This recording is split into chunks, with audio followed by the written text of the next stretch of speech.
I think you're gonna put the count. I think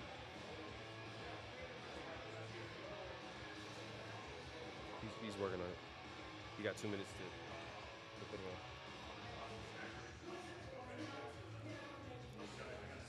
go Knight.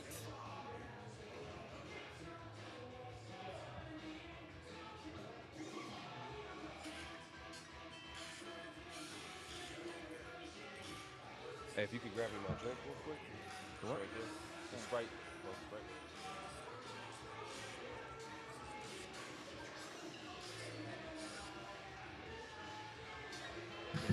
Hey, hold on. Cheers, fellas. Cheers. I got my drink yet. Boo. I'm about to hit Man, for a great Let's show. make this happen. Great show. Great live, man. Live in Vegas. I think they might be hearing this right now. And if they can hear us, What up? You know what time it is? make sure to clock in. Make sure to hit that like button, subscribe if you haven't subscribed, hit that notification bell. We are live. Hey, if someone actually can go ahead and I'm gonna start like record that. Yeah, they can hear us. Let's go. We got 30 seconds. Hold on. That time is Trying to get Brandon Ayuk. Oh, are they? Ooh, big time move. That means they might go quarterback. Yeah, man. That would be Match him unfortunate. up with the quarterback. Let's see.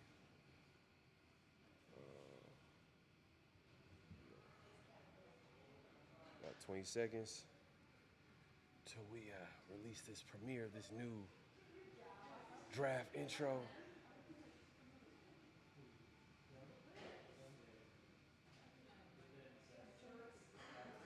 Any chance if you could record this? Trying to record it. Oh yeah, it's on the big screen. It's on the big screen, you know. It's on the big screen. Oh yeah, man. Hey, man. Make sure to clock in. Like, hit the like button, comment, subscribe, hit that notification bell. Yeah. Man, we about to go ahead and When premiere. I pop out like that. Not that one for sure. But here we go. Premiere of a new draft intro. There once lived a king who reigned over a prosperous empire for many years. Driven by an insatiable hunger for conquest, he amassed a formidable army, striking fear into the hearts of all. However, malevolent forces led to his downfall. Now, a promising regime has arisen to reclaim the kingdom's former splendor. On this day, dreams come true and nightmares are born. There are many fan bases, but only one nation. Welcome to the best football show on earth.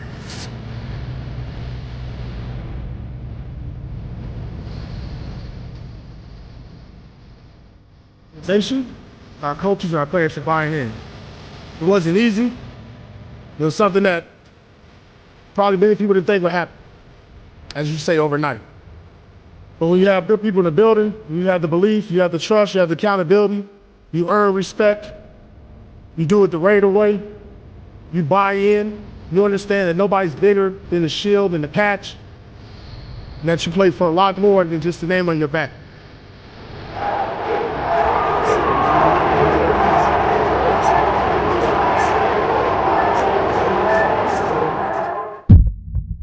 Raider Nation, stand up.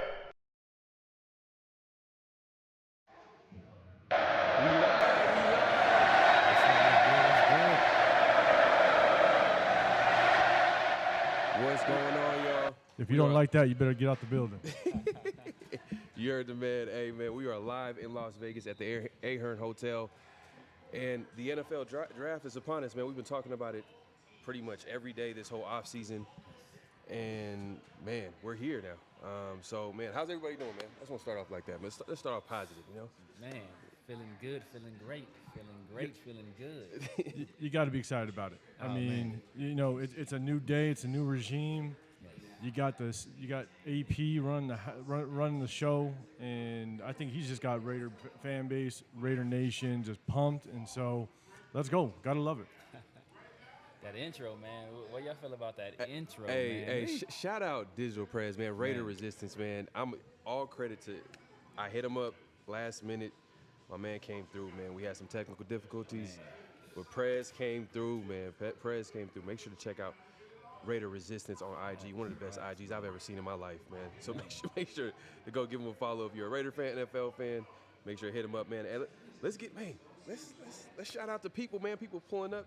Hey, including Mr. Marty Mart in the building. In the building. Literally. Live and in person. He's right here. I usually say in the building all the time, and they're not in the building, but Marty Mart is actually in the building. Yes. He came through. He's out here. He's excited, man, to see the Raiders draft. Maybe their future QB. Who knows? Possibly. Who knows? Man, we got people pulling up. I'm going to put it on the screen, man. Yes. My guy, Angelo, in the building. He says, Real Talk, Raider Nation gave you a salute. Severe, man, everybody, man. Salute to Angelo. Appreciate you coming through. What's up, Transplant? What's going on? What's going on, man? My guy Prez is in the building. He says, I'm here so I don't get fined. Nah, man. After what you put together, bro, they better not touch you, man. Yeah, man. Hey, man. Fred Palmer he simply just says, beast mode. Beast mode. Fact. You know what I mean? Hey. Fact. Hey, hopefully we might draft a running back later in the rounds, man. Might be Possibly. a beast of a running back. There's plenty out there. Yes. Not in the first round, though. Hopefully not in the first round. I'm hoping not in the first round. We got, about 20 minutes until the draft starts, 21 minutes on the clock. Chicago Bears are on the clock. We all know who they're going to get. So it's like, at this point, it's about what happens from number 2 and down, And Marty just told me right now, the Patriots are looking into trading for Brandon Ayuk. Yes. And that could be like a little domino effect because if they're looking to get a top receiver like that and pay that much money to extend him, that means they feel like they might go quarterback. It's a possibility. Well, here's the thing: it just takes one domino to fall. Yeah. Right, that's the biggest thing. It just takes one team to make a move that just manipulates all the other picks for the rest of the day. So it's going to be interesting, and it's going to be interesting to see what that pick is. Nah, because the Patriots, the asking price from the 49ers, according to reports, was a first-round pick. So it would have to be a future first for Brandon Ayuk, and then they have to pay him. If they do that, then, they're free to pretty much do whatever they want with that second pick, or the third pick, rather. Or they could potentially try to recoup some of what they gave up in that trade and move back. Yeah. And still maybe secure a quarterback if they like a guy like Drake May or J.J. McCarthy, or if they like Michael Penix, who's a guy who would do well at Gillette Stadium because he has those big hands. He's a guy that can control the ball. He has a strong arm, so he can throw in the kind of environment that they have up there in Foxborough. So it could be very interesting. Very interesting.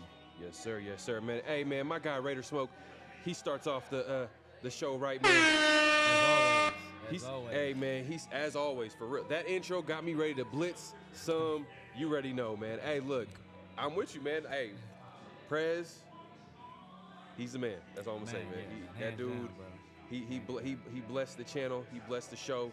What a great intro, man. He got Raider Nation excited for the draft, man. I'm excited right now. I want the draft to start right now, but before it starts, go ahead. Real quick, guys. One thing for everybody that's viewing on all the different channels. One thing I want to say is I want to give credit to Pharaoh, to Severe. We got this on short notice. You guys came out. You guys pulled through. We're gonna put together a good event. This event's gonna be one of many, and I just want to say a big thank you to you guys for coming through and making this something big. So I appreciate that because it wasn't easy. Let's put it that way. Being here until about 1 o'clock in the morning almost. Just trying to set up. I think it was great. But one thing I got to do is this is my first live, so shout out to my girls that are actually watching. Jaden, Kylie, Elena, my beautiful wife. They're giving me all the support in the world to do this, and so shout out to my girls. Love you, girls. Yo, man. Shout out. Man. Nah, man. Appreciate you. Appreciate you guys. Teamwork makes the dream work, man. So we got this thing last minute, but we're able to put this thing together, man, and we are going to put on a hell of a show. as it shows on the TV screen, potential future Raiders quarterback Jaden Daniels. Probably not. That is the hope and the dream, but Hope and a dream. we shall see. So, hey, someone saying that, I think Marty's saying the volume might be a little low. Let me go ahead.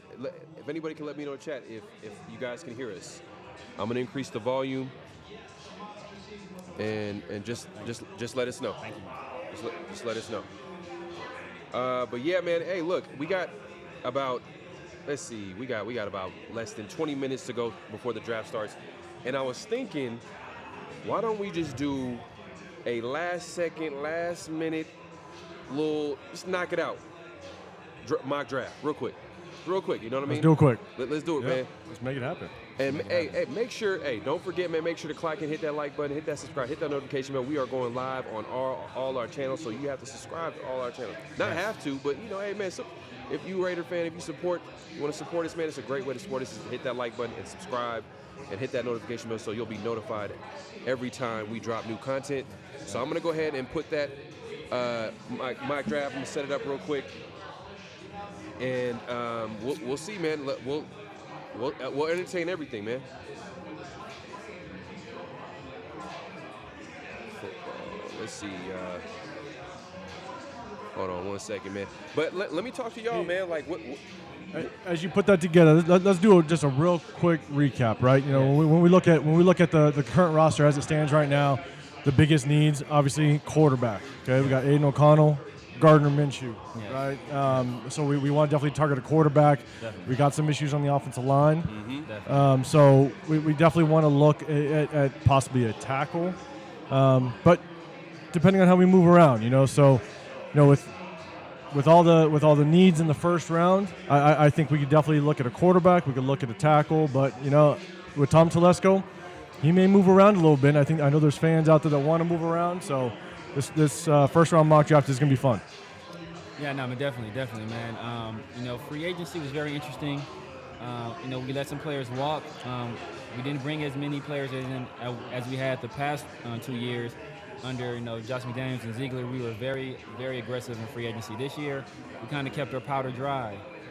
Maybe that's a little bit of strategy there. Maybe we kind of wait till after those cuts after draft or those June 1st cuts and fill in some of the holes.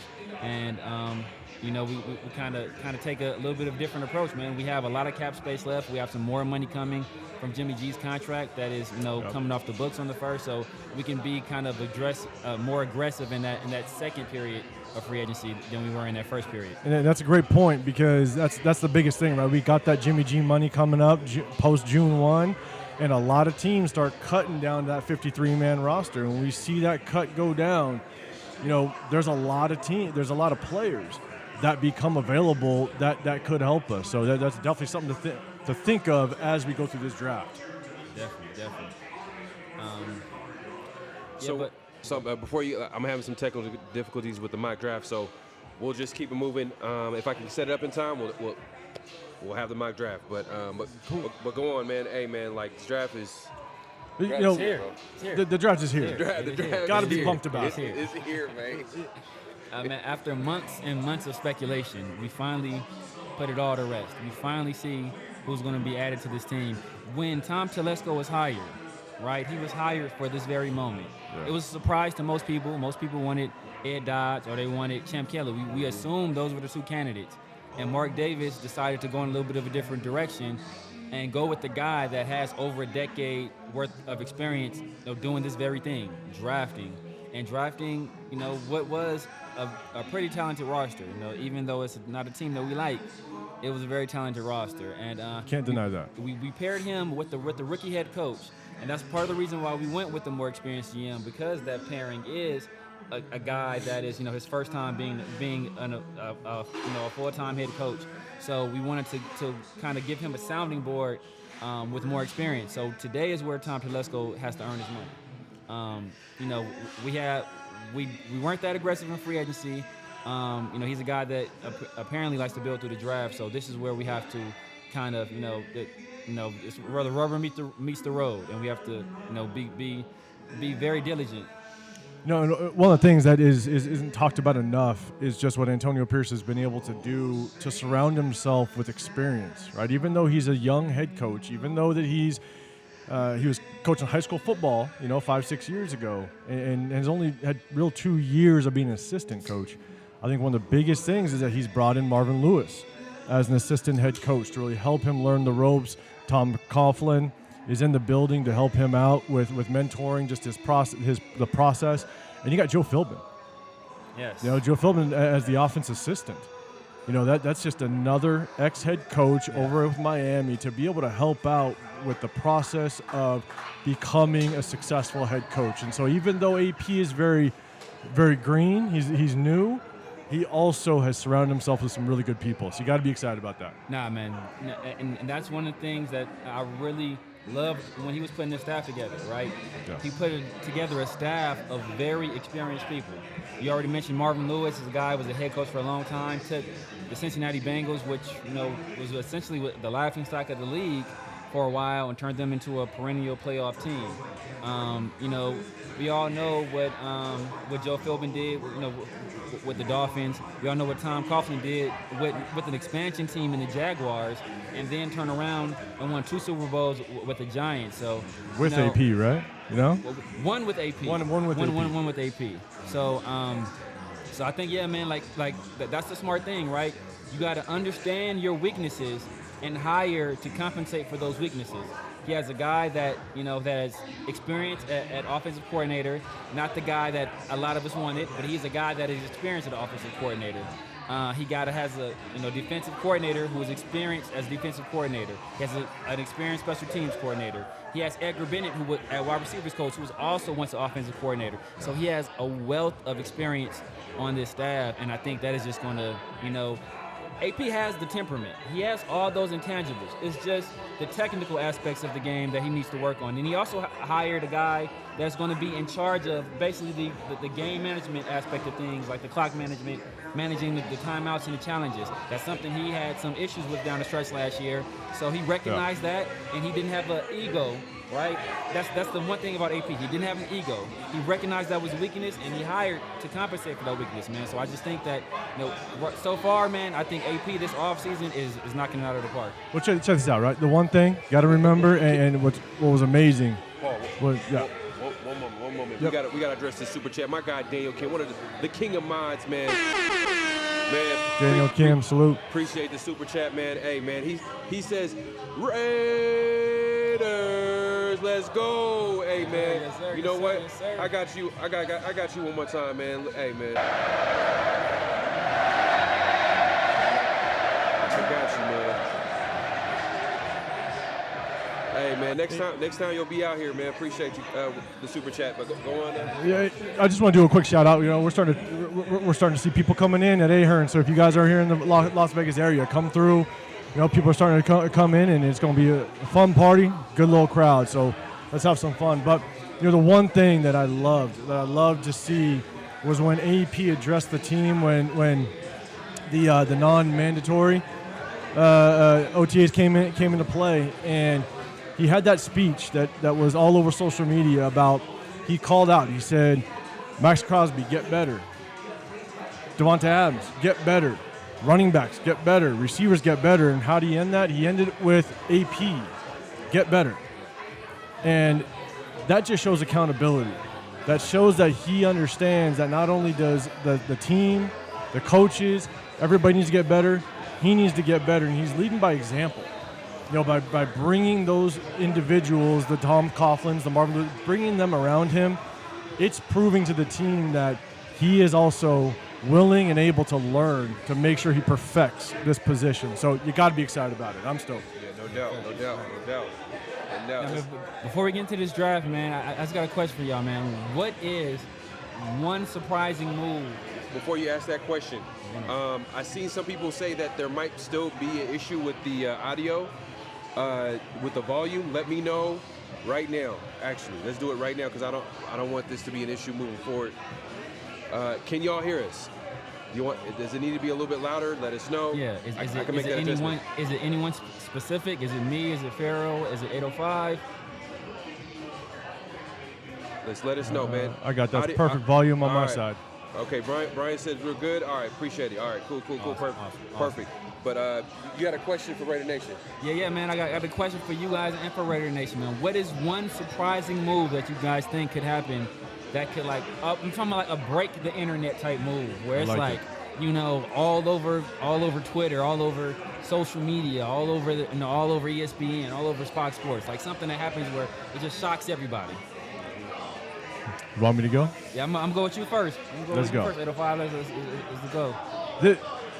I think something that would shock the NFL world would be Justin Herbert gets dealt by the Chargers. Wow. You got J.J. McCarthy coming into this draft. Obviously was coached by Jim Harbaugh, and he's within range. He's within range to get him. J.J. McCarthy's stock has risen over the last month or so. Everybody's talking that he might find himself in the top 4 of quarterbacks taken. There's a chance that Drake May might drop. But with the Chargers sitting there at 5, and you talk about getting a quarterback with the 5th-round option, Herbert is an expensive quarterback. They've been offloading that offense like crazy. If Jim Harbaugh wants J.J. McCarthy and continues on that, and they actually trade away Justin Herbert again, it would shock the world if it happened. Obviously unlikely, but it would shock the world. That's my shocker.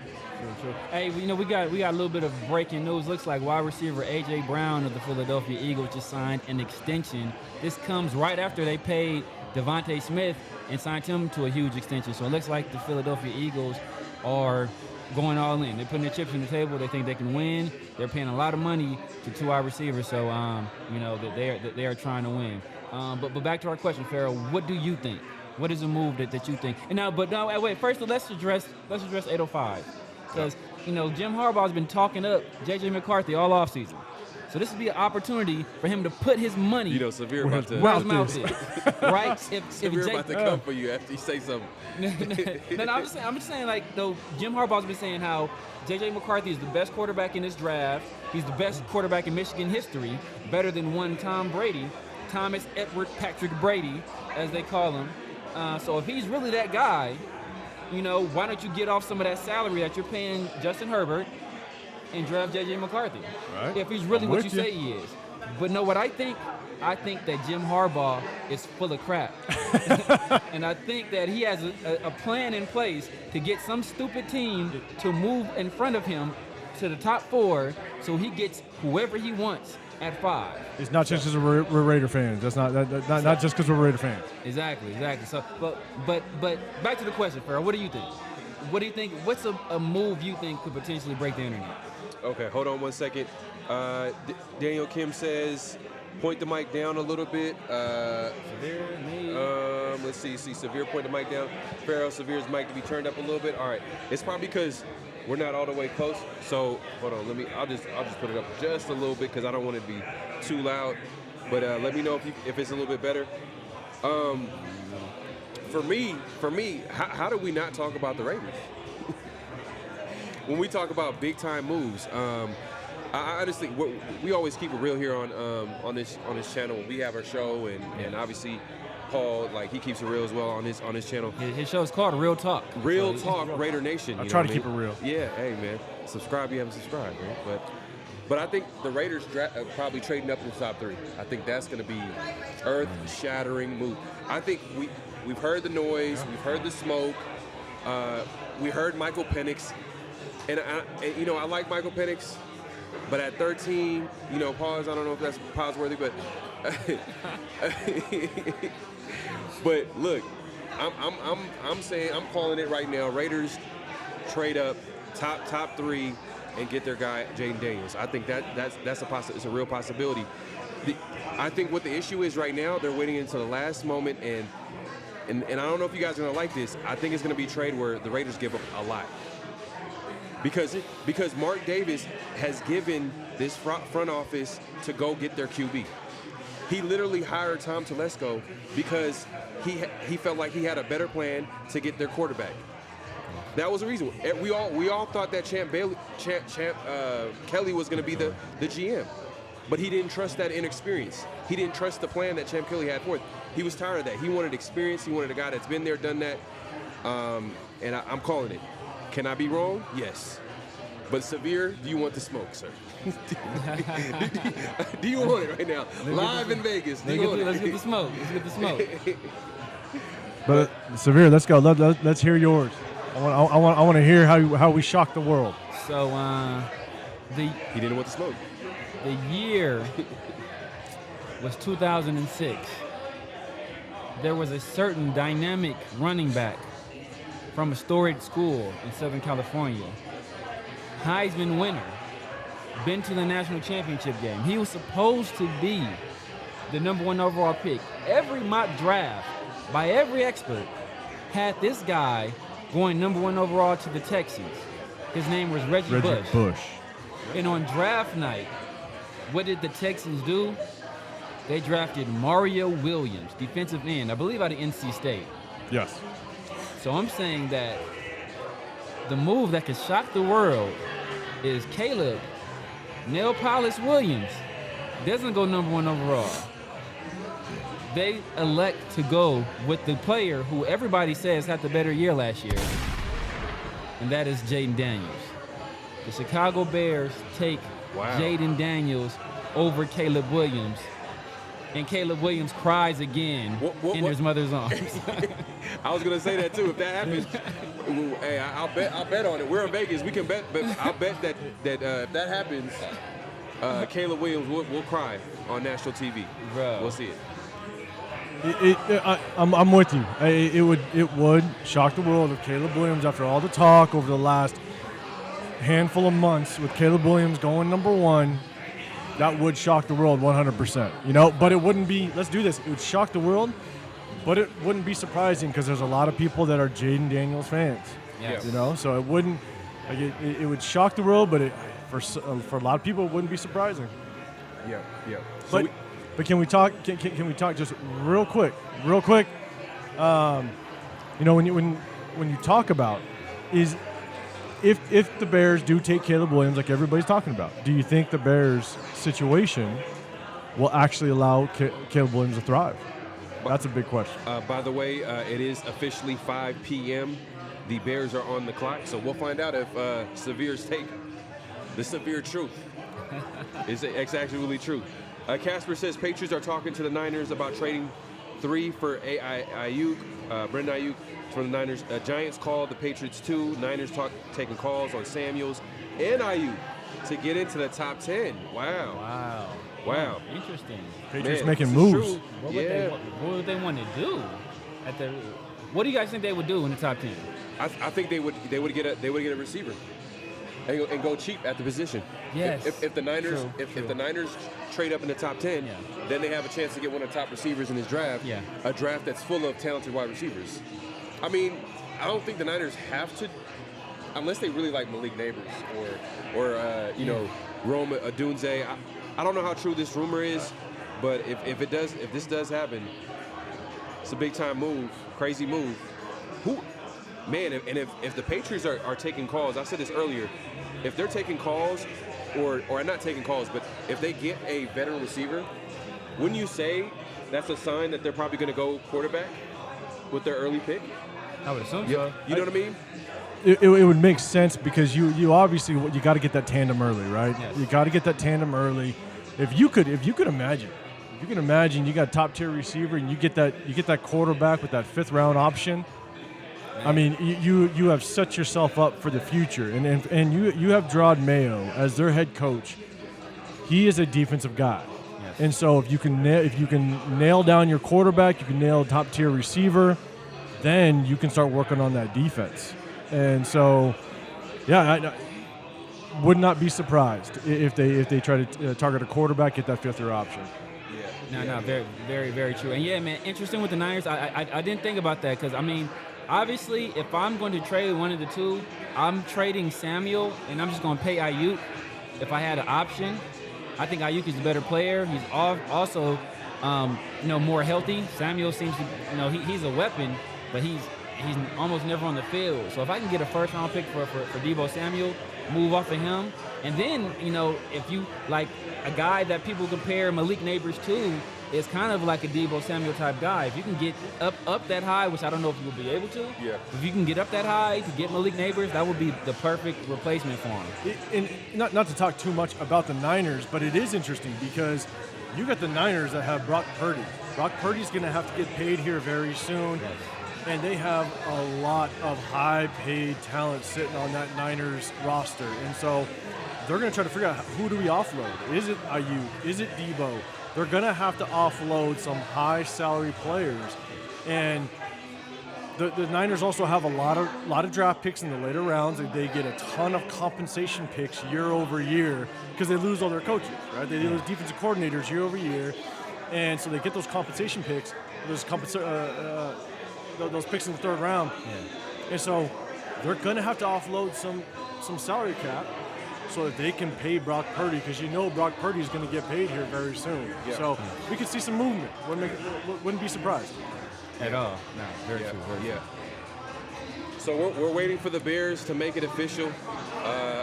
It could. I think it's Caleb Williams, in my opinion. But we'll see, man. Hey, we'll see. Jaden Daniels, because because every year it's always something random that happens in the draft. Yes. Like it doesn't go according to what the people think. Exactly. Because how the NFL views players is not the same as how the public views the players. You know what I mean? So there's going to be plenty of moves where we're going to be scratching our head like, damn, he went a little bit earlier.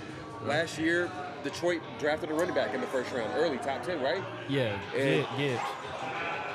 Gibbs, right? Yeah. So there's moves like that can possibly happen. And obviously, we just talked about a trade where the Niners, all the way down from the bottom of the first round, could come into the top 10, top 5. We'll see. I think top 10, I think, is what some of the people in the chat says. I got to actually look that up real quick, see how true that is, man, because sometimes y'all be trolling here, man. Casper, man, I'm going to give you the benefit of doubt. But this Brian Chavez is dying off the the mother crying on the mother's arms. So as you look that up, let's ask a quick question. Yes. To the chat too. Let us know what you think. Who's that first team? Who's that first team you think is going to actually trade out of their spot? Severe, I'll throw it to you. I would say if I had to make a choice, I'm going to say the Chargers. I'm going to say the Chargers move out of that spot. I want to go Patriots, but I think they make stick and pick. I think they want their choice of any of the quarterbacks that are left after Caleb and Jaden go. So I think they'll probably stick and pick. I think the Chargers are in the sweet spot where they can get out of that pick and they can move down, and they'll still have guys like Joe Alt available. They'll still have Fuaga available. They'll still possibly have Brian Thomas available, maybe even Rome Odunze, depending on how the draft goes. I think I'm going to go with the Chargers. Okay. Farrah, what you say? Well, I just made, I just answered Severe's question earlier about the Raiders being the team that makes that earth-shattering move by getting in the top 3. So, Commanders get a historic trade from the Raiders. Man. You know what I mean? And then get their guy. You really want that trade up, don't you? Hey man, I want us to get a franchise QB. That's what I want. I want us to get a franchise QB. Farrah wants to shock the world. I like it. Hey man, What about you, 805? It is hard pressed to really make a good point with the Chargers.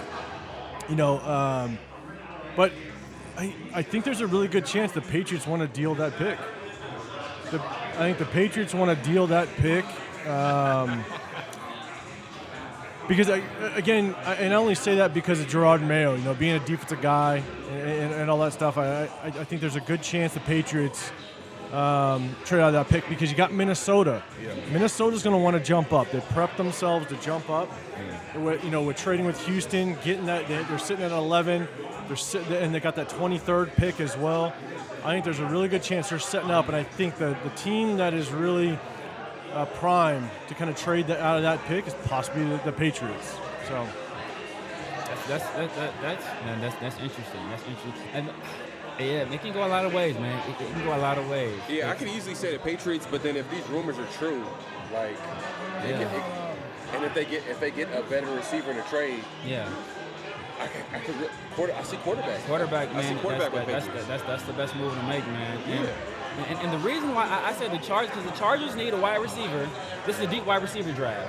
They need a tackle. This is a deep tackle draft. They need a cornerback. This is a deep cornerback draft. So they can move back to where the Vikings are picking, and they can easily still get one of the best receivers in this draft, one of the best tackles in this draft, and possibly the number one cornerback on the board if they move back. Yeah. So, I mean, it could be a situation where they can easily move back, address multiple needs, especially because all their positions of need are very deep in this draft. So they pick up multiple picks, and they can address all those needs later on in the draft. Yeah. And Jim Harbaugh gets the opportunity from day one to build this team in his own identity. Man. And speaking about the draft, man, great turnout in Detroit. Yes, sir. Man, that was a huge crowd that they showed on the field. But that being said, it looks like Adele's getting ready.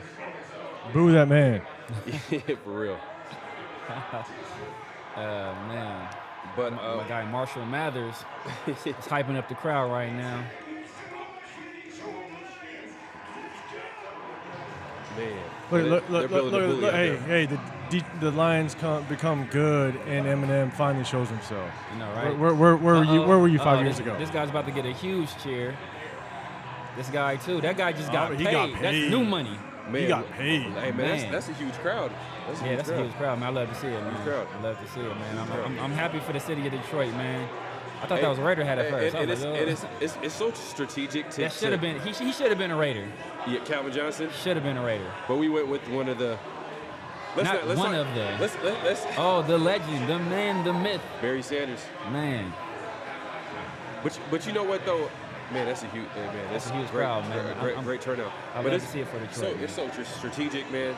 Start off the draft with all these past successful, former players for the Detroit Lions and current players as well. Facts, man. But Amon-Ra St. Brown got. Did they do this paid, in Las man. Vegas with the Raiders? They did. Did they bring out some? I'm talking about to start the draft like this. Yeah. They did? I don't know if it was to start the I don't know, draft, man. but I know I that don't know. you had I don't know. current players coming up. Jared Goff, man. That guy. Is he? You feel like a top 10 quarterback? Definitely. Like people like to compare Aiden O'Connell, and every time I hear people compare Aiden O'Connell to Jared Goff, I throw up in the back of my throat. It's disgusting. He is nowhere near Aiden O'Connell. Jared Goff was the number 1 overall pick in the draft. Aiden O'Connell was a 4th round pick. And people thought that was like when he was drafted, people thought that was a reach. Like there were people that were saying if Aiden O'Connell was in this draft, he would have been a 1st round pick. I think somebody said if he was in this draft, he would have been a 1st round pick. They did. And in the class before this, with that was weaker at quarterback, he couldn't make it into day 2. Yeah. And one of the best quarterback classes we've seen in a long time. He's going to be a 1st round. Like, give me a break, man. Give me a break. I'm with you, but hey. I'm a homer, but come on now. One thing I gotta say, I don't care if you're a Raider fan or whatever fan you are, you got to give all the respect to Barry Sanders, man. Oh, man. He just stepped up to that podium, and you want to talk about a guy that dedicated himself to that team, and put the team on his back as much as he could with an organization and a team on the back. that didn't do anything for him. I mean, that boy is dangerous. Gotta love what he did. Man, if anybody remembers that video, bro, one of the greatest videos of all time. Put the team on the back. But yeah, man, and Calvin Johnson's another guy, man. Calvin Johnson, look, man, Calvin Johnson is my 2nd favorite receiver of all time, behind Tim Brown. Calvin Johnson was just a dog, man. Over T.O. Randy Moss? Randy Moss would have been up there until he disrespected my team. So it would have been Tim Brown, Randy Moss, then Calvin Johnson as my favorite. I respect it. Calvin Johnson, a guy that should have been a Raider. I mean, T.O. was a Niner too, but damn, he was man. like everybody else. I was a huge Charles Woodson fan, but when I seen T.O. destroy him live, I was like, whoa, this dude. It's crazy because T.O. is probably one of the most underrated because when you talk about the greatest receivers in history, you look at T.O.'s numbers, it's almost like you can't deny that he's got to be in the conversation. But because all the drama, all the stuff that he went through, you just sit there and go, it's almost like he just gets put on the back burner. So that's tough. That's really tough. I wish. Sorry, but shout out to my mom and dad. If they're watching, they're big Niner fans. I'll give them a shout out. So. Oh, damn, it was 8-9 minutes. Wow. Okay, I didn't know it was that long between each pick. So I would say this. I always think back. It's cool. I have plenty to talk about. Exactly. Now I always think back to that picture, right? I think, and it happened multiple times where it's Calvin Johnson on the goal line, and they lined up two guys on him like they're covering a punt. Like, that's how unstoppable Calvin Johnson was. And I think it was the DB who put it up there. Because they were, talking about Calvin Johnson, and they were comparing him to some other wide receivers. And they're like, until you see somebody else being guarded like this, stop the comparison. I've never in history seen anybody be guarded like this. And to this day, it has not happened again. So until I see that happen again, I don't want to hear about nobody else. That guy was a physical freak. 6'5", 230, running the 4 threes in somebody else's shoes. A 40-inch plus vertical jump. Like, that guy was crazy long arms, huge hands, could run routes. Like he can do everything on the football field. Yeah. Nah, man, I wanted Calvin Johnson in that draft too, but it is what it is, man. That's in the past. Yeah, we are now in 2024, man, and hopefully the Raiders will be able to get their franchise QB in this draft, or at least get some good players, man. We need some talent on this team, man, at some key positions. I know I've been talking about quarterback, but I haven't forgot about offensive tackle. I haven't forgot about corner. There's a lot of different positions we can go at 13. I would like for them to trade up, but I know that at the end of the day, it takes two to tango. Yes. Yes, it does. So we'll see, man. And the Bears got 7 minutes. I don't know why they're taking their time. Yes. You had the whole offseason to make up. To make up your mind. They're trying to make a trade. Man. So the one thing to think about, though, with the Bears, I'm not saying they're going to trade right here. I think they do go Caleb Williams, but they only have 4 picks in this draft. They have 4 picks in this draft, and they have a lot of holes. Obviously, if you have the number 1 pick in the NFL draft, that means you are not a good football team. So you have some areas that you need to address. And so they got the number 1 pick here, and they got the number 9 pick. And so I would not be surprised if you see them actually move back, not here, but that 9 pick. Yeah. I could see them moving back in that 9 pick. I could see them dealing that away so that they can stockpile some picks and do some work. So, I don't know if they're just letting Caleb kind of soak this in and enjoy the moment, which, whatever. I don't care who you are, if you like Caleb or not, to have this type of moment, to be the first pick in the NFL draft, it's got to be something you want to soak in. It's got to be something that you want to be able to just enjoy, because not very many people in this world that step on this planet get an opportunity to say, I was the number 1 pick in an NFL draft. So, Yeah. No, Now, and know what? I just heard this. This came down from the NFL today, actually. A trade has been amended. So in the trade to Pittsburgh, the Pittsburgh traded for Justin Fields. They also threw in nail polish for Caleb Williams. That just came down in the league offices today. It was approved by Roger Goodell. So you guys be hearing about that soon. Are you sure that's just soda over there? Hey, man, Severe Schefter, Raider. You guys heard it first.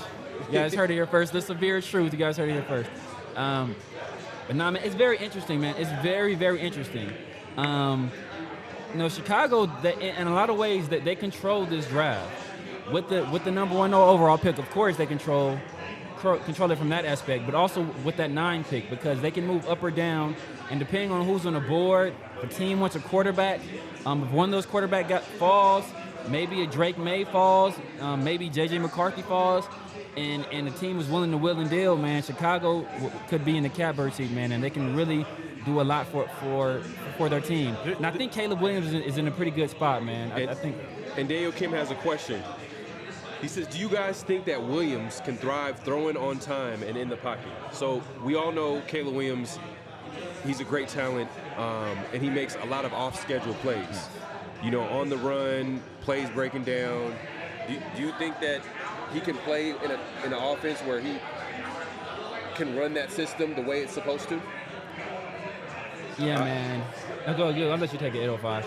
So, when you look at Caleb Williams and the way that he played last year, I think the reason why we did not see him throw a lot of timing type of throws and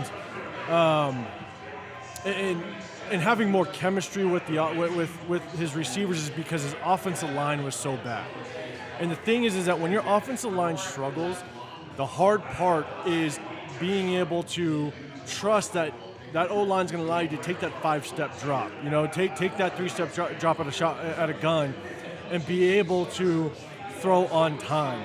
You know, if you go 3, 4, 5 games and you're getting hit, you got guys in your face, you're going to have that tendency to want to get out the pocket. And sometimes you want to get out the pocket a little bit early, and that forces you to have to get out, and now you're not able to throw on time. And so I think, unfortunately, the verdict might still be out whether he can, but it's solely because he was running for his life 50% of the time he dropped back to pass. Yeah. So that's the hard part, is he didn't have a really good O-line, and he had way too much pressure on so many passing plays that he had to figure out, how do I buy myself more time? Hey, man, hold on 1 second. Hold on 1 second, man. The pick is in. Caleb Williams has been picked number 1 overall by the Chicago Bears. Or shock the world. Shock the world. Caleb Williams. I'm going to give a boo. Boo this man. I mean, I think it's the pick that we all expected. I think this is a situation where, last year, Matt Eberflus I don't think he's a good head coach. And I think he put a lot of the blame for what happened last year, basically on Luke Getsy, right? Luke Getsy had to fall on the sword. But then conversely, he threw Justin Fields under the bus as well. Mm-hmm. So he picked a guy in Caleb Williams, and kind of like we talked about with Josh McDaniels, right?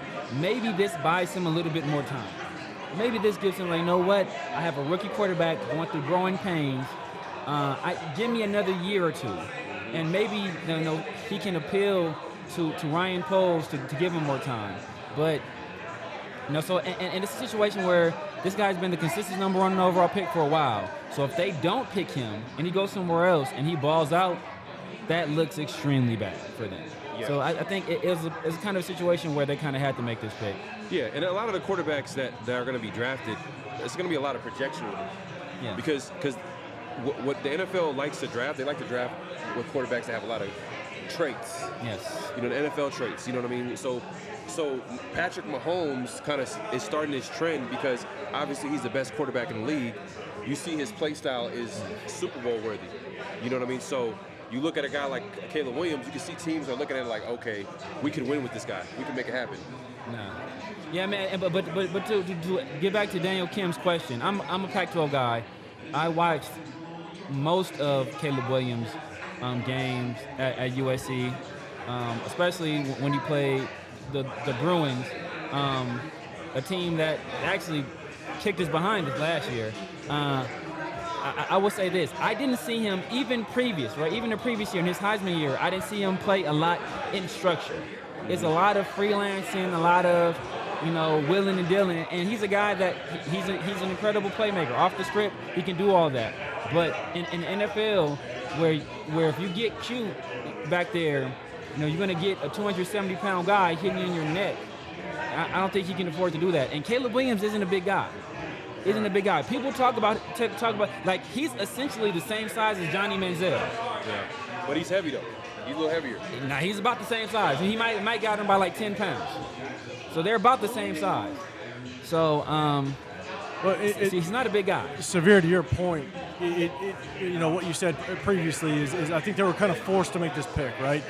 And when you've done so poorly in the His past, nails paint. Oh my goodness. the tears are coming. Oh my goodness.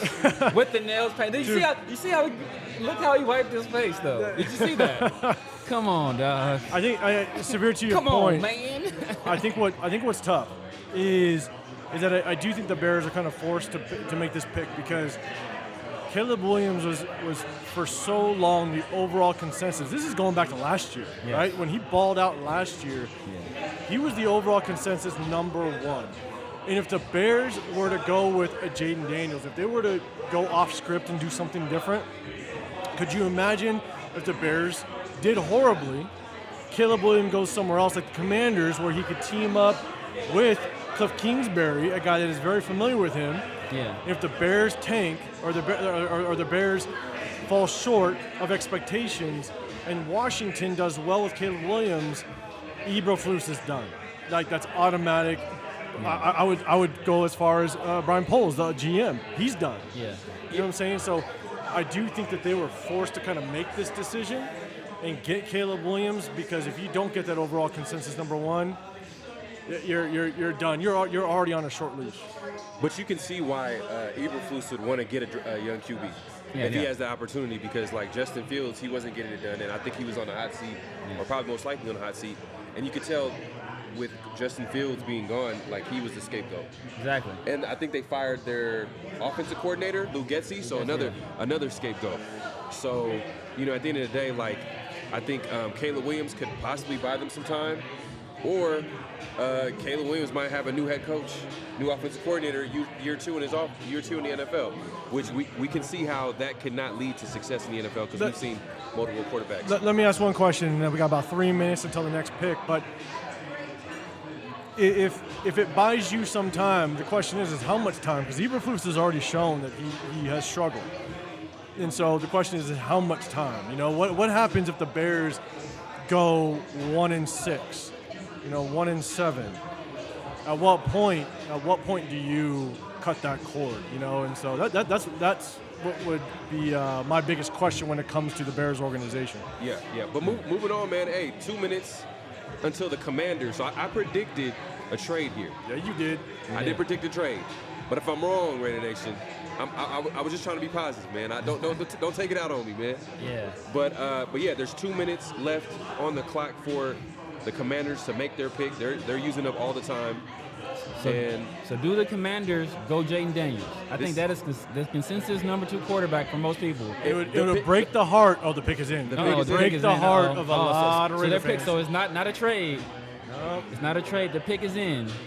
Let's see what they do. Do they shock the world? Do they do on Muhammad Ali and shake up the world? Pick is in. Very interesting. Last year, they reached in the first round for Emmanuel Forbes over Christian Gonzalez, which is a disastrous pick because Emmanuel Forbes was not good.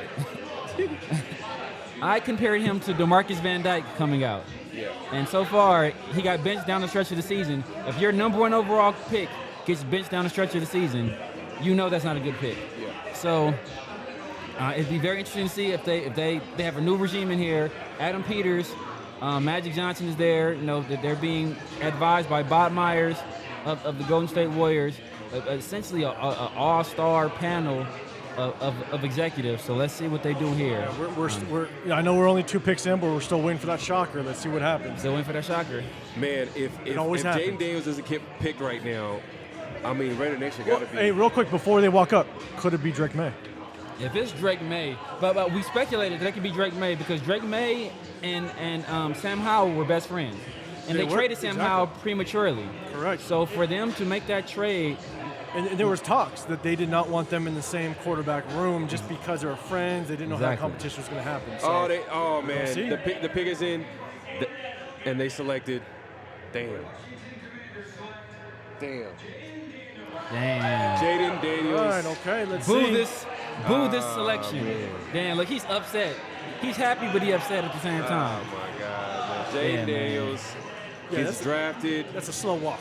That's a slow walk. I try to put it into existence, y'all. I was trying to see if the Raiders could possibly maneuver their way into number 2 pick to pick Jaden Daniels. Now that is the happiest unhappy man on the planet right now. Nah, he good, man. He number 2 pick overall, franchise QB. He about to get paid. He's about to get paid. He's good, man. But you don't see that exuberance on his face. He didn't cry those tears of joy like Caleb Williams did. Damn. Yeah, man. That's tough. Yeah, man. So now the Raiders, you probably could say, are probably not going to be trading up into the top 5. No, they were not. But who knows? Tom Telesco hasn't really talked too much. We don't really know which quarterback he felt was the top quarterback in the NFL draft. We don't know who was the top of the board. Is it a Michael Penix? Is it a Drake May? It's a possibility. Drake May has gotten comparisons to who? Herbert. Didn't Tom Telesco draft that guy? So, hey, it's a possibility. So we'll find out soon enough. I think that's the biggest thing is that one of the quarterbacks that I felt, because of the talks of J.J. McCarthy, I felt like Drake May could be that quarterback that drops, right? And so if Drake May finds himself dropping to, let's say, like the 9th spot, would Tom Telesco pull the trigger? Because, Pharaoh, to your point, Drake May's pro comparison is Justin Herbert. Yeah. And so that's where it becomes interesting. And now we got the Patriots pick. The Patriots pick is going to this could be the one that could throw off the draft. No. It really can. Right, yeah. Hey, man. Space, man. They're not going to let this go, man. I'm just going to let you know. They're not going to let it go. We just lost Severe to Washington, man. Hey, man. It was nice knowing you, man. Yeah, man. I will give you guys a tour of the White House. I will sign you guys up. But I will say this. That's hilarious. I will say this. Speaking of, we were speaking of J.J. McCarthy and Drake May. What is a pick that you guys, now that our guy's off the board, Jaden Daniels, this guy, I've been talking about Jaden Daniels since Jaden Daniels wasn't even considered like a first-round pick for sure. I've been saying he was my number 1 quarterback in the draft. Yeah. Now he's the number 2 quarterback drafted. But what is a guy that if we drafted him, you guys would be upset? Like you guys, this is like an Alex Leatherwood, Damon Arnett moment where it doesn't have to be that big of a reach. Those guys were massive reaches. But what is a guy that we draft you guys would be upset? If we draft anybody outside of corner, offensive tackle, and quarterback, I would be mad. Okay. Because I'm not saying that we wouldn't get a good player. It's just there's an opportunity to grab a good player at those key positions. We know the Terrion Arnolds. We know your guy Keon Mitchell. Yes. We know the Fuagas, the Troy Fatanus, the J.C. Lathams, and obviously the quarterback. You know what I mean? We know some people like McCarthy. We know we've been talking up Michael Penix. So if we get players outside of those key positions, you gotta. I'm not gonna lie. I'm not gonna be happy about it. But I think for myself, I think if we stick at 13, the guy that I would be probably the most disappointed is Troy Fautanu, because I feel like he is a guard. One of the things that I had on him is when I watched the combine, and I don't take a lot from the combine, but when I was kind of watching the combine and I was going through my notes and I was evaluating some of the players, I thought he was a guard, because he was titled just an O lineman in the draft, and so I personally thought he was a guard, and I wanted to look for him. I kept looking for him, and he wasn't in the tackle section or in the guard section on some of the online rankings, and so I had to actually move over to tackle, and that's when it surprised me because he was never on my radar. Yeah. So if we go someone like that, Troy Fautanu, I wouldn't be excited. That's interesting because a lot of people have said that about Fuaga. I feel that way about Fuaga. I feel that way about Fuaga. Actually, I think Troy Fautanu, the talk of the Washington Pro Day was Michael Penix, but another guy who absolutely killed the Pro Day at Washington was Troy Fautanu. Pick is in for the The Patriots. Patriots didn't waste no time. Could this be a trade? Michael Penix at number 3. Pick is in, I think. Could this be a trade? That would be crazy. I mean, J.J. McCarthy. I feel like Drake May is there. Drake May. I feel like Drake May is there. Like, if you're going to pick in the top 3, you're going to get your quarterback. You have to. Yeah. if they're getting phone calls, it might be phone calls from Minnesota. It might be phone calls from someone other, like possibly in the top 5 early teens. Yeah. Or I'm sorry, top 10 early teens. And maybe they go back and pick a position that's not a quarterback. And I gotta break some news. The Patriots are gonna go with Drake May at quarterback. Y'all heard it here first, you have man. to. It's a top 3 pick. You're not going to not go quarterback in the top 3. That is. So, that makes sense. That is interesting. That is very interesting. Yeah, man. Drake May. So 3 straight quarterbacks get drafted. This hasn't been done, I think, since the Trey Lance draft. Yes. And Trevor Lawrence. It was Zach Wilson pick number 2? Yes. Jack Wilson. So it's been a while since there's 3 straight quarterbacks. But that being said, Drake May goes to the Patriots. That's an interesting fit, too. Who's the offensive coordinator over there? I don't know. They just it was obviously somebody new. Yeah. I forget who they hired as their offensive coordinator. Was it the guy from? I think it was the guy from the Browns. Was it the guy from the Browns that went over there? Don't know, to be honest with you. The guy from the Browns. What's the guy from the Browns' name? What do you mean? The offensive coordinator for the Browns that went to the Patriots. Yeah, it was the Patriots, right? Yeah, let me look that up. I believe that's the guy who went over to the Patriots as their offensive coordinator. But yeah, man, like you said, not Bill O'Brien. No, not Bill O'Brien. no. Not Bill O'Brien. Alex Van Pelt. Alex Van Pelt. There you go. Alex there you Van go. Pelt. He's a guy that interviewed with us. Mm-hmm. They compared him to Jordan Love. Interesting. Yeah, man. That was a guy that interviewed with the Raiders for their OC spot. Yeah. But you know, we'll see what it. So where do the Cardinals go from here? I'm interested to see. Do you think the Cardinals make a trade? I think right now Vikings maybe possibly might be the Vikings, talks. right? The Vikings, they didn't acquire those first round picks for nothing, right? They did not acquire those first round picks for nothing. Wow, that'd be crazy. Four straight picks, quarterback. Yes. And the Cardinals, their biggest need right now, most people assume, is wide receiver. You can move back with the Vikings and still get a very good wide receiver. They also need help at edge, right? You can get help on at the edge a little bit later on, right? They're not expected to go high. Because Marvin Harrison Jr. is the consensus number 1. That's what everybody says. But there's a lot of people out there that think Malik Neighbors is the number 1 receiver. And so, you got Arizona. Yeah, they can move back. They can move back and still have a chance at arguably the number 1 receiver in Malik Neighbors. Yeah, 100%. So that would be very interesting. I mean, and then also if they need edge help, right? I mean, most people have the top 3 in whatever order you want to put them in. It's Dallas Turner, Jared Verse, and Leatu Latu. Steve Orellana, Alex Van Pelt. Yeah, we said earlier. It's Alex Van Pelt. Well, Daniel Kim's already on it, man. He says now the question is who's gonna bust. Man. If I had to make the guys that were drafted right now, I would say Drake. Yeah. I would say Drake would be the guy that's right. You get drafted to a defensive head coach. Drake.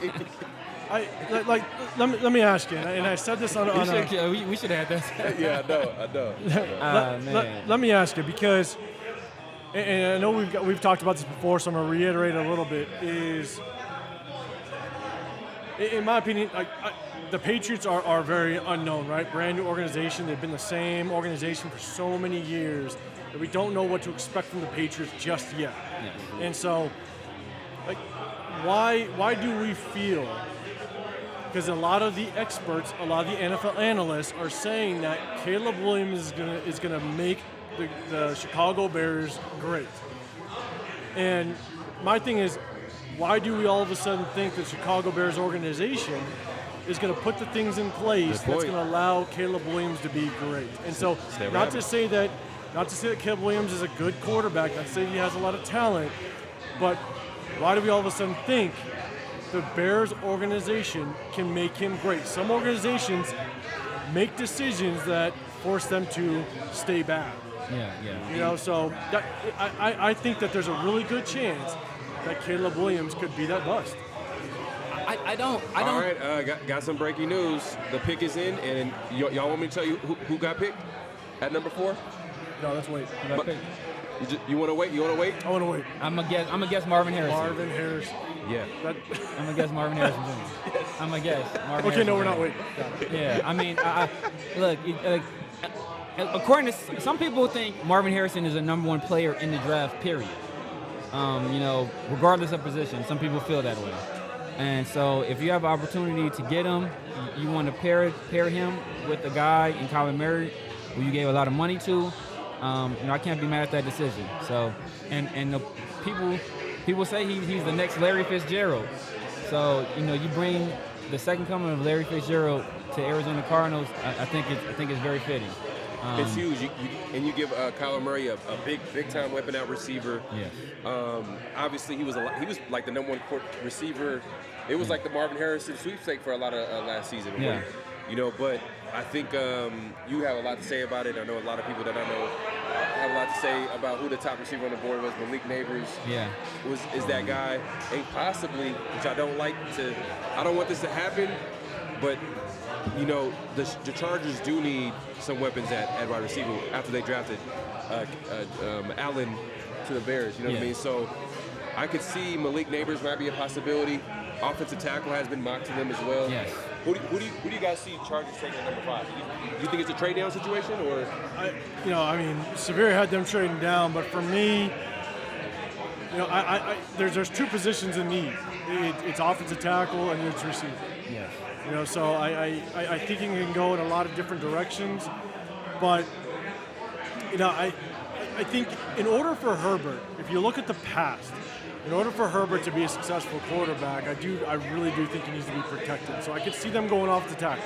Yeah. That's what I can see. And so, but and if you look at what Jim Harbaugh has done in the past, you know, look at him just in Michigan, right? But one of the big knocks on J.J. McCarthy is the fact that he didn't have to do a whole lot. Why? Because they ran the rock. They pounded the rock, and they made sure that they made a statement on the ground.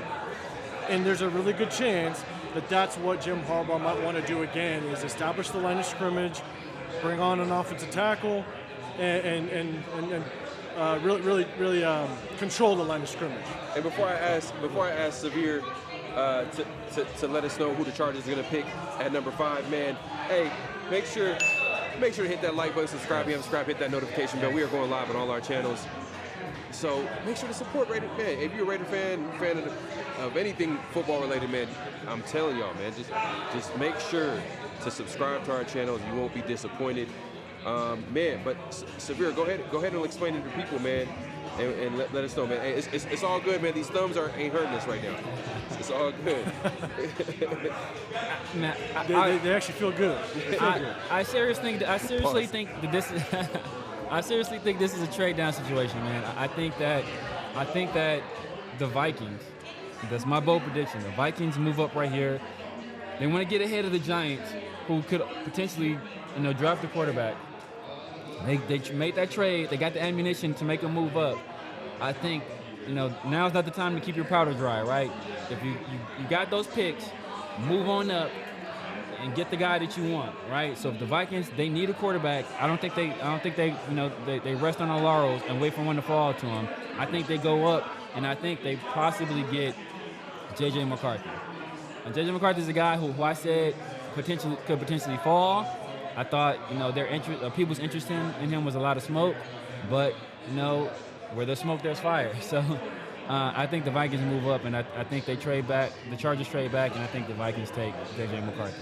So a lot of people in the chat are talking about Malik Neighbors possibly going to the Chargers. They'd be foolish not to take him. They would be. Steve says they have a need at right tackle.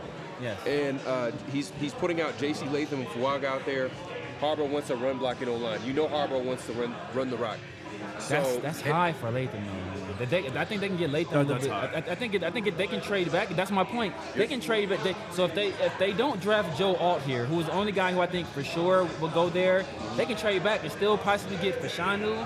Still possibly get but Fashanu I think is a left tackle right now. They had to move to the right. They can still get Latham later. Yeah. If they think Fuaga is a right tackle, they can get Fuaga. I mean, they can get guys like Guyton later on. I mean, I think it would be foolish of them to draft a right tackle right here, or especially a guy like J.C. Latham. And that's the biggest thing. This offensive tackle class is so deep. Is if you're targeting a tackle, and you're a brand new head coach, Jim Harbaugh, brand new head coach, brand new GM. You know,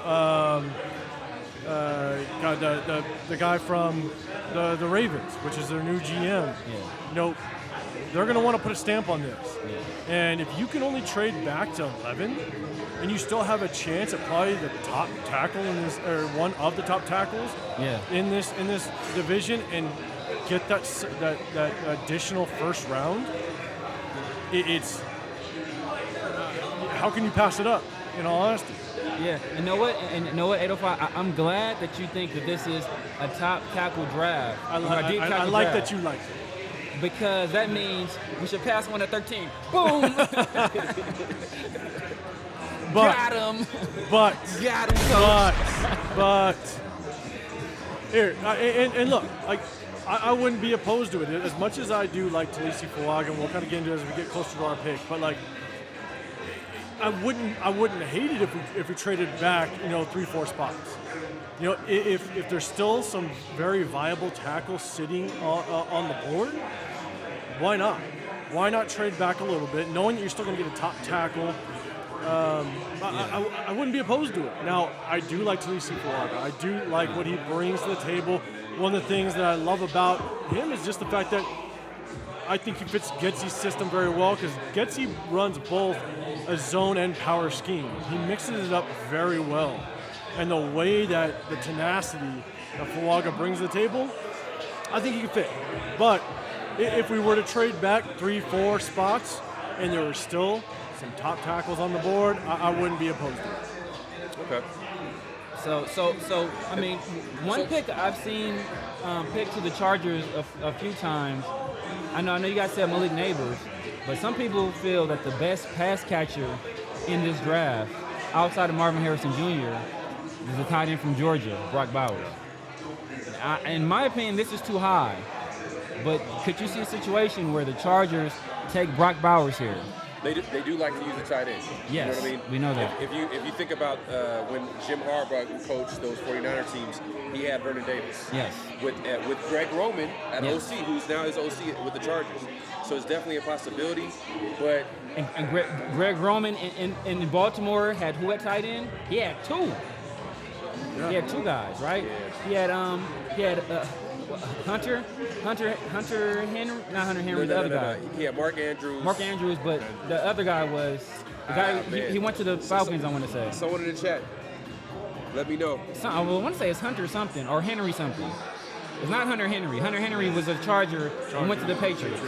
But it's. I think he went to the Falcons, or he went to one of those teams. He went to the Falcons. I know who you're talking about. Yeah, but the pick is in. The pick they're not is in. They're not moving. They're not moving. This is interesting. It's very interesting. It has to be Malik Neighbors. If they're standing here, it has to be Malik Neighbors or Joe Alt. That's my assumption. But I mean, severe to your point, it could be Brock Bowers. They do not have a tight end over there. I can see them doing that. I can see it. What if it's J.J. McCarthy? Oh, man. That'd be the one of the funniest things that happened in the NFL draft. I think Raider Nation will be celebrated if J.J. McCarthy gets drafted here at pick number 5. But what if Jim Harbaugh's still thinking like 2008 Jim Harbaugh, and like he drafts Blake Corum? It was Isaiah Likely? No. But that's his brother. Yeah. But Hayden Hurst. Hayden Hurst. That's who it is. Yes. I was way off. I said Hunter or Henry. It was neither one of them. Hunter or Henry? I said Hunter. It was either Hunter or Henry. It was neither one of them. He plays for the Patriots. He got drafted by the Chargers. He was with the Chargers. Yeah, he was with the Chargers. I'll be right back. That's the year the Patriots picked up They picked up. I want to say they picked up him and they picked up Jonnu Smith. I want to say that year. Okay. I want to say that year. Yeah, man. And the pick is in, and it looks like JoJo wants to predict it right now. He's saying it's Joe Alt. Joe Alt will be the pick at number 5. I haven't heard anything just yet. Yeah, my assumption was that it would be Joe Alt or Malik Neighbors. I can see them, with the way that he likes to play football, I can see them prioritizing the trenches and going with Joe Alt. Well, I mean, you heard Jim Harbaugh a few weeks back when he was at the owners' meeting, and he was talking about how, like, name one player that doesn't need help from anybody else, but everybody needs help from them. And offensive line was his answer. Now, some people might have looked at it as a smokescreen, but it makes a whole lot of sense if you think about it, man. Like, the guy likes to run the ball. Every Jim Harbaugh coach team is physical. So obviously he's going to go offensive line. So you would think. So. And they do. They do draft Joe Alt. JoJo called it Joe Alt. Wow. That is surprising, man. That is very surprising. The Giants are in a great spot. Right. So, if the Giants can take Malik Neighbors, this is crazy. Wow. The Giants can take Malik Neighbors. Right. And you just heard like a Charger fan here. I don't know how he got in, but the security's working on removing this Charger fan out the building. Don't worry. Take care of it. That is the man. That is crazy. Yeah, that is definitely going to sell tickets in Los Angeles. Drafting an offensive lineman. so Leroy Master, he said Leroy the Master. This dude. He said. Giants get a QB here. You think Giants get a QB? Bruce Leroy is saying that the Giants get a QB here. Okay, we'll see. Is that who that is? Bruce Leroy, yeah. Okay. Who's the master? Show enough was the master until Leroy put paws on him. Severe caught the reference. Yes. You gotta go back and watch that movie, man. Hey, who's the master? Show enough. Hey, but going back to what my guy here saying is Giants get a QB. They could easily go get a guy like JJ. Please, no penny. Hey, please, let's not even say it. Don't even say it. Don't even say it. You almost did. I almost said it, man. Hey, man. But look, they could easily grab an offensive weapon, wide receiver, Brock Bowers. Yes. It's like the Giants. It's kind of weird because, like, why did they give all that money to Daniel Jones? Like, just off of 1 year. And he didn't really. It's not like he broke the NFL. Like, I mean, he led a team that was pretty underwhelming in terms of talent, especially at the steals position. They really didn't have, a number one receiver. Yeah. And the receivers they did have were hurt. So essentially, it was Daniel Jones and Saquon Barkley, and that was the year that both Daniel Jones and I believe Saquon Barkley were up. So they have to make a decision. So they decided to give Daniel Jones the money so they can franchise Saquon. So that was the decision they had to make. So they paid Daniel Jones, franchise Saquon. But I mean, if the Giants take a quarterback here, do you think the Raiders have to move up for a quarterback if they take one here? Because the Vikings are still looming, the Broncos are still looming. If they want a quarterback, if they're going to prioritize a quarterback in this draft early, I think they have to, because the thing is that the one thing that the Raiders have to keep in mind is teams can also jump up from second into the later half of the first round. Yes. You know what I'm saying? So it's like, it's not just the teams that are in front of you at this second. It's also the Broncos, the Vikings. There are teams that could jump up. Even the Giants. If the Giants don't go quarterback here, the Giants are one of those sleeper teams that could jump up into the first round and possibly get a quarterback. So, yeah, if they want to prioritize a quarterback, I definitely think they better get one in front of the Vikings and the Broncos. Tommy DeVito went 3-3 last year as a starter. So the pick is already in. Giants are pretty much getting ready to announce their pick, so no one traded up with them. We'll see who they grab, man. It's going to be interesting. So no trade back so far, which is very interesting. I mean, that is. You know what? I think teams were asking for a lot. I think the teams knew that there was a lot of value in these quarterbacks. Yeah, exactly. So they were asking probably for an arm, leg, eye, your Yes. brain, your head. Like, they were asking for everything. And that was one of the things that I was talking about quite a bit, is that you don't want to find yourself in a bidding war. Exactly. And that's what I think was going to happen, right? Everybody knew the number 1 was kind of a lock. But the number 2 pick and number 3 pick, you had so many teams that could potentially jump up that you didn't want to find yourself in a bidding war. And so I think that's where they found themselves, and we didn't see any teams move back. Yeah. So this is going to be interesting because this could determine a lot. It can. Depending on what they do, this could have really greatly affect what the Raiders decide to do. Could this be Brock Bowers? So I got it, but I'm a. Yeah, you got to wait. Paul doesn't want me to. It gotta be Malik Gotta Neighbors. wait, It has to be Malik Neighbors if they're picking. Very nice. Gotta be Malik Neighbors. I knew it. Gotta be Malik Neighbors. Malik Neighbors That is is the guy. a great pick for them. That is a great pick. That's a great pick for us. Because that's not a guy. That's not a guy I wanted for us. I mean, if he failed at 13, I think at that point you got to take him. I mean, if the Raiders get him, and that goes back to what I said earlier, man. I want the Raiders to get better at some key positions where they can get some good players, offensive tackle, corner, Yes. and obviously we want quarterback. But he's a talented receiver. But, Yes. but yeah, man. Now, Let's see. So we got the Giants who just picked up Malik Neighbors. Pick number 7 is the Tennessee Titans. Tennessee Titans. I think they may go wide receiver here, or do they go offensive line? I think they go offensive line. Go offensive line. Right. I think that because we don't have a They tackle got off the Traylon board Burks. yet. Yeah, they got Traylon Burks still. They got Will Levis last year, who had some pretty good games last year. Yeah. So I think they want to protect him. They got some weapons over the offseason for their guy at quarterback. Yes, who's Will Levis. Butter coffee. Yeah. Or mayonnaise coffee, right? But mayonnaise coffee. Mayonnaise coffee. Mayonnaise coffee. Did he eat like a banana with a banana peel or something? Yes. He did something weird. He is a very odd guy. Definitely. But that being said, I think that the Tennessee Titans definitely go offensive line here because now you complete their whole offseason where they kind of focus on like players at skill positions. Now you can get a guy in the trenches at pick number 7. Yes. I'm trying to check out some mock drafts to see who is the most accurate so far. Oh no, that's what messed up. Go to Daniel Jeremiah's.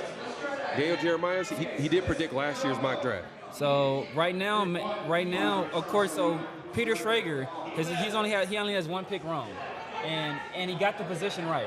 So Peter Schrager had Caleb Williams number 1, Jay Daniels 2, Drake May 3, Marvin Harrison 4. He had the Chargers going with J.C. Latham instead of Joe Alt. Then he had the Vikings. Then he had the Giants going with Malik Neighbors. At 7, he has the Vikings trading up to get J.J. McCarthy. So far he's only missed one pick, but he got the position right, just a player wrong. So he's been pretty spot on. He has the Vikings trading up. So let's see. You said Daniel Jeremiah mock draft. Let's check that out. Let's go. Daniel Jeremiah. I think he got some wrong. Daniel Jeremiah is very suspect. He predicted last year though. Very suspect. That's Mike Mayock's disciple, man. That's his pupil. There you go, man. Let's see what Jeremiah. That's why Mike Mayock can't get a job back at God, NFL Network. Oh man. Where's your buttons? Shots fired, right? Daniel Jeremiah's on it too. Okay, so Daniel Jeremiah had Caleb 1, Jaden 2. He had Drake May 3. He had Marvin Harrison 4. He did the same thing. He had J.C. Latham 5. He has Tennessee sticking and picking. He had Tennessee taking Joe Alt, so maybe they take J.C. Latham here, or maybe Olu Fashano here. I do think that they go tackle. I mean, you got to be able to. If Will Levis is your guy, you got to be able to protect him. And it's even though it's a deep tackle class, it's a very strong tackle class. Daniel Jeremiah has the Raiders taking Michael Penix. He has the Eagles. Didn't I say Jeremiah's very suspect?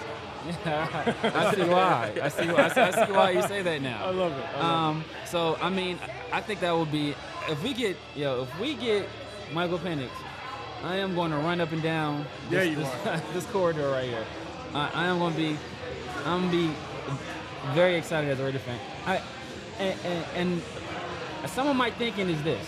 Oh, you know what? I thought about this earlier. I said if the Raiders get a position outside of their big needs, I'm not gonna lie. If they draft Bo Nix at 13, Oh yeah, if they draft both niggas 13. All right, here, look at this. I've talked about Bo Nix, but I don't want him at 13. I don't think Bo Nix is a first-round guy. I think there's one team that could trade up into the first round for him, which is the Broncos. I think he can fit that system, but I'm not a Bo Nix guy in the first round. So doesn't make any sense. Titans are picking. Pick is in. Do they go Olu Fashanu here or J.C. Latham? I think some people say Olu Fashanu has the most upside of any tackle in this class. Some people say that's Amarius Mims if he can stay healthy, but a lot of people really like Olu Fashanu. I think Olu Fashanu. Think Olu Fashanu? I think that's where when you talk about just grades and how he performed throughout the season and the fit that the Titans need, I think Olu Fashanu would be a good fit for them. Okay. Steve says, "Hey, look at the past drafts. Recent, all the QBs that were drafted after the first QB have been better. QBs like a Lamar, Stroud. So, and Steve says he's trying to be optimistic here. So, I feel you, my guy. Man, hey, look, man, I'm trying to be positive too, man. Look, man, look. There's still a lot of good players left. A lot of good players. Look, Steve, you can trust your boy Severe. I said all last year, C.J. Stroud was that guy. C.J. Stroud ended up being that guy. Yeah. I've been saying for a long time, Jaden Daniels is going to be one of the top quarterbacks taken in this draft. Before it was a popular thing to say. When people looked at me like sideways, I was saying Jaden Daniels is one of the top guys in this class. Now he ended up being the number 2 overall pick, and a lot of people in NFL circles had him as their number 1 player. I'm telling you, Michael Penix is going to be a guy. The only thing that I'll add to it is there's so much that has to go right in order for a quarterback to work. Because as much as there are good quarterbacks, so I got breaking news, but we'll wait. It got to be a trade. I know who's going to get picked right now. Oh, we gotta wait. You got Adam Schefter on speed dial. Like I do, man. They're hitting up right now, man. But you got to make sure that a quarterback fits a system. You got to make sure the structure's around him to succeed, because there are so many quarterbacks that are highly touted. I can look back at the Matt Leinerts and those like the Mac Joneses, right? Where everybody said he is pro ready, and they're busts. And it's not because they're bad quarterbacks. Yeah. It's that they were drafted into a system that either didn't fit their style or the support around them didn't allow them to find that success. Well, I'll push back a little bit on the Mac Jones thing. Okay. Because I think Mac Jones, his first year, by all accounts, he had a successful rookie season. Yeah. And in his second year, the guy who was his offensive coordinator was unfortunately hired by a team that shouldn't have hired him. And then, with all his wisdom, Bill Belichick hired 2 guys that were defensive coordinators to be his offensive coordinator. And I think that kind of destroyed Mac Jones. And I think that broke his confidence, it broke his faith in the organization, and he essentially quit on the Patriots. So I don't think that's great. Matt Leinart, I agree with that, but Matt Leinart had physical limitations. Matt Leinart didn't have the strongest arm. Matt Leinart is somewhat, some people would say Matt Leinart is like the Bo Nix of this draft. He's a guy. I haven't heard that. Nobody's comparing him to Bo Nix.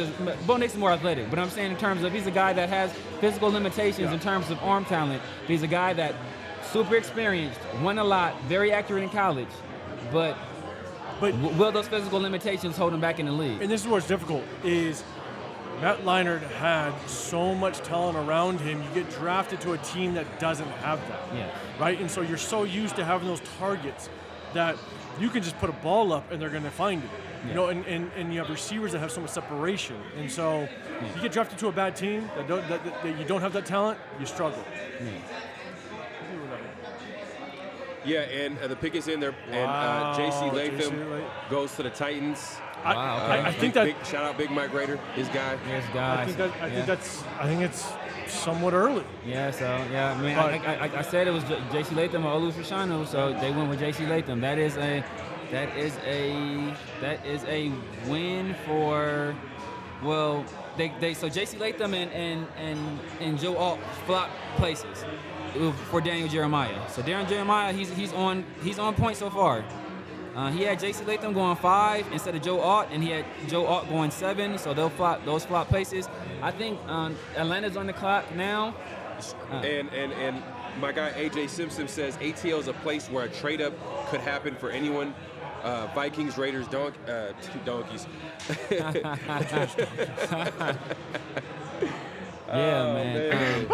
man. I will say this: most of the mocks I've seen, just about every mock has them taking Dallas Turner. I've made it clear my number one edge in this class is Leo Tulatu. Not because he's a UCLA guy, but I love that he is a UCLA guy. But just I think he's the best edge in this class. I think he's a guy that translates the best to the league. I think he's a guy whose skill set, his hand-to-hand usage, his pass rush moves, he has the size that you want at the position. I think he's just a guy that translates very well. But just about every mock I've seen has Dallas Turner going there. So this is the spot to trade up, right? You want to get this spot and number 9. I think those are 2 spots. The 2 spots for a potential trade up. It's a good spot because I think if you think what's past Atlanta, I don't know whether or not if you think what's past Atlanta, the teams that need to pick, I don't think that they're looking for a DN, and so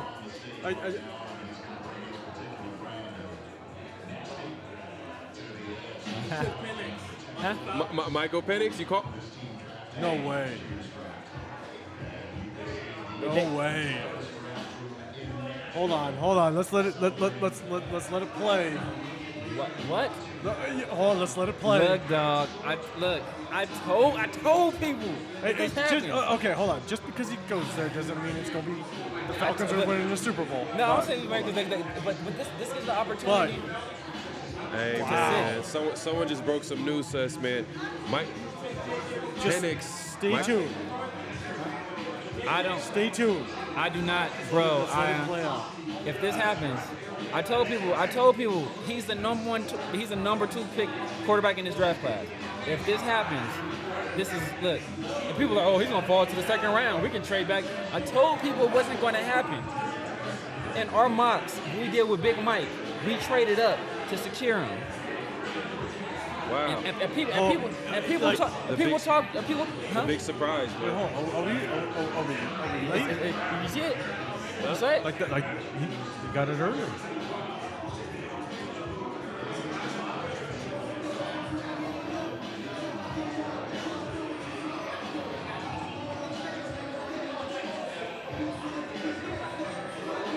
Look, it's crazy. That's crazy. Happens, I don't even know. Did you see it? You for sure? Confirm? Yeah, confirmed. Huh? Yeah. You got it? Yeah. Rap sheet? Man, if y'all don't know, now you guys are going to find out here live on our NFL draft show. I am. Michael Penix is going to be drafted by the Atlanta Falcons. All those people. I'm looking dead at all of y'all. Told me Michael Penix wasn't that guy, right? There's a certain person, a certain user that told me we can get Penix later on. A lot of people were saying, why draft him there? He'll be available late in the 20s. You can trade up for him in the 2nd round. And I told people it wasn't going to happen. You have to draft him at 13 if it's available. And now... This is disgusting. I'm not going to lie. Let's look. Whether you like Michael Penix or not, I do think that this was kind of a shocker. I really didn't have the Falcons Nobody. after Michael Penix, but Nobody had him. That's crazy. But that's what I was telling people. Look, It's a shocker. Michael Penix is a guy that the only reason he's not top 5, top 3 is because of the injury history. In any other draft class, he's one of those guys. So when you get an opportunity to get a guy of that talent, who everywhere he's gone, he's won. Look what he did with Indiana. Indiana's not a football powerhouse. He had them beating ranked opponents in the Big Ten. He went straight to Washington, who at the time was a laughingstock. He took their 4-8 team, took them to a national title game. Everywhere he goes, he's won. His first 12 games in Indiana. At Indiana, he was 10-2. Yeah, yeah. So in the Big Ten. Yeah, and you know what? The Falcons taking Penix, man. They're playing chess right now, Bro. They know they took a risk in getting Kirk Cousins, paying him big time quarterback money, but he's coming back from a Achilles injury. It's I don't know how long that contract was. I don't know. It wasn't super long. It was a big contract. It was a big contract, but they felt like he was a guy that they give them an opportunity. That's crazy. Man. Oh, man. That's crazy. It's not crazy, man. I'm telling you. No. I'm not saying that it's crazy that Michael Penix is being picked to go to the Falcons. You know, after what they brought on Kirk Cousins, they still have a lot of needs. They have a lot of holes they need to address. That's very interesting. I mean, yeah. That's I'll be honest. It is the shocker of the draft so far. It has to be. No, definitely. Without a question. Without a question, the shocker draft. And now we are screwed. We are screwed. We are not screwed. We're not screwed. Don't do that. I think Tom Telesco has a history of taking his success in the first few rounds have been documented. He's going to take the best player available. But I will say this. The smoke looks like right now, I might be wrong, might be real with J.J. McCarthy. Oh, yeah. J.J. McCarthy is that guy, right? Hey. All these teams wanted J.J. McCarthy. Hey, don't put that out there. Don't put that out there. No, we better not. Oh, dog, I'm telling you right now, if we draft J.J. Bro, I'm going on hiatus, bro. Ain't going to be no 50-50 show for like 2 months. I'm going to be on an island like Tom Hanks talking to a volleyball. Man. Penix is, bro, he's a high-level player, man. And a lot of people say, look, and this is the thing that kills me. A lot of people say, no, he had so much talent at Washington, right? He had Roma Dunze, and he had Jalen Polk, and he had Jalen McMillan. I watched him at Indiana. He was doing the same thing there with the bums, doing the exact same thing. Pulling the ball, back shoulder, pulling up the ball in places only his receivers can get it. He was doing the same thing at that school. Look at this. Who was that guy? Name that receiver. You can't, because he's a nobody. Hey, severe. Watch this throw right here. Perfect. Is that Roma Dunze? Is that Jalen Polk? No, that's some no-name that's probably working at Avis right now. Severe is talking his mess right now, and is saying, wow. First off, no one thought Penix was bad. It's more so that ATL didn't need him, and we knew Denver didn't want him. No, it's people were saying that we can get Penix late. That was my thing the whole time. I told people we wouldn't get him late. If he was there at 13, you take him because somebody else would. People were telling me J.J. McCarthy was better than him. He's not. You know why? Because he's young. That's what you can point to. He's young. That's all he has over him, his age, and he wasn't injured. And the pick is in. Chicago has. So Chicago's not going to trade back. That's probably Roma Dunze. I'm guessing. Either Roma Dunze, maybe Brian Thomas, or maybe a tackle. If they want to go 2 tight ends, get Brock Byers, but I'm assuming it's going to be Roma Dunze. That's just but they got Keenan Allen, they have DJ Moore. They got DJ Moore. But I mean, if they want to put DJ Moore, Keenan Allen could be a hell of a slot. But it depends on how much value they put on Keenan Allen because of his injury history. Yeah, and if he goes down one time, yeah, and you got to make sure that Caleb Williams succeeds. Yeah. Then I could see them going Roma Dunze. But I've also seen that the Bears could possibly go tackle. Yeah. To really help bolster, because let's be honest, the Bears had a bad O-line last year. Yeah. They were not very good, and so you got to bolster that O-line. According to another YouTuber who we interviewed, the Bears were very good on the offensive line last year. I mean, I didn't hear that, but this guy broke down watched all their games. He said they had a good offensive line, in his opinion. Who are you talking about? I'm not putting names out there. I'm not putting names out there. But this person said they had a very good offensive line. And one thing I did look up, when you look at advanced analytics. Yeah. Oh, they were trying to trade up? Yeah. Wow. So. Oh, wow. The Jets are trading. Man, so there's news happening every second of this draft So right Rome now. Odunze is the guy. I think this is a good pick. I think make sense. I think if you look at Keenan Allen, he's a guy that can work in the slot. I think DJ Moore can work in the slot too. So I think it gives you a three-headed monster, and I think you really help your young quarterback. You talked about him potentially being a bust. How do you prevent him from being a bust? You acquire Keenan Allen. You already have Cole Kmet as a tight end. You acquired DJ Moore last year, and you get Rome Odunze as well. And you have that safety, because if Keenan Allen does go down with his injury history, you got a guy that slots in right away. Yeah. Right. So, it not only is it a great player, because Rome Odunze is a great player. It's a great player, but it's also a great insurance just in case someone goes down. No, facts. And he's the third receiver off the board. Man, Raider Ray in the building, man. My guy, man, appreciate you coming through. He says, wow, did not see that coming. Yeah, me too, man. Me too, man. I told you. The Raiders, man, it's tough. But you know what? Hey, there's still a lot of good players left. Raiders can definitely get better still. They still get better. There's still. This is a pivot. I really do not at this point. We cannot take a quarterback in this first round at all. I mean, Hey. I'm hurt, dog. I'm with you. I'm with you. You can't, because there's at this point right now, there's no quarterback that's worth a first round grade. So I don't think you go quarterback. Now I'm leaning 100%, and I've always leaned this way, but now it's 100% an offensive tackle. Yes, but I see. You called it before the draft too. I do not. I mean, I said I thought our pick would be offensive tackle. If you look at what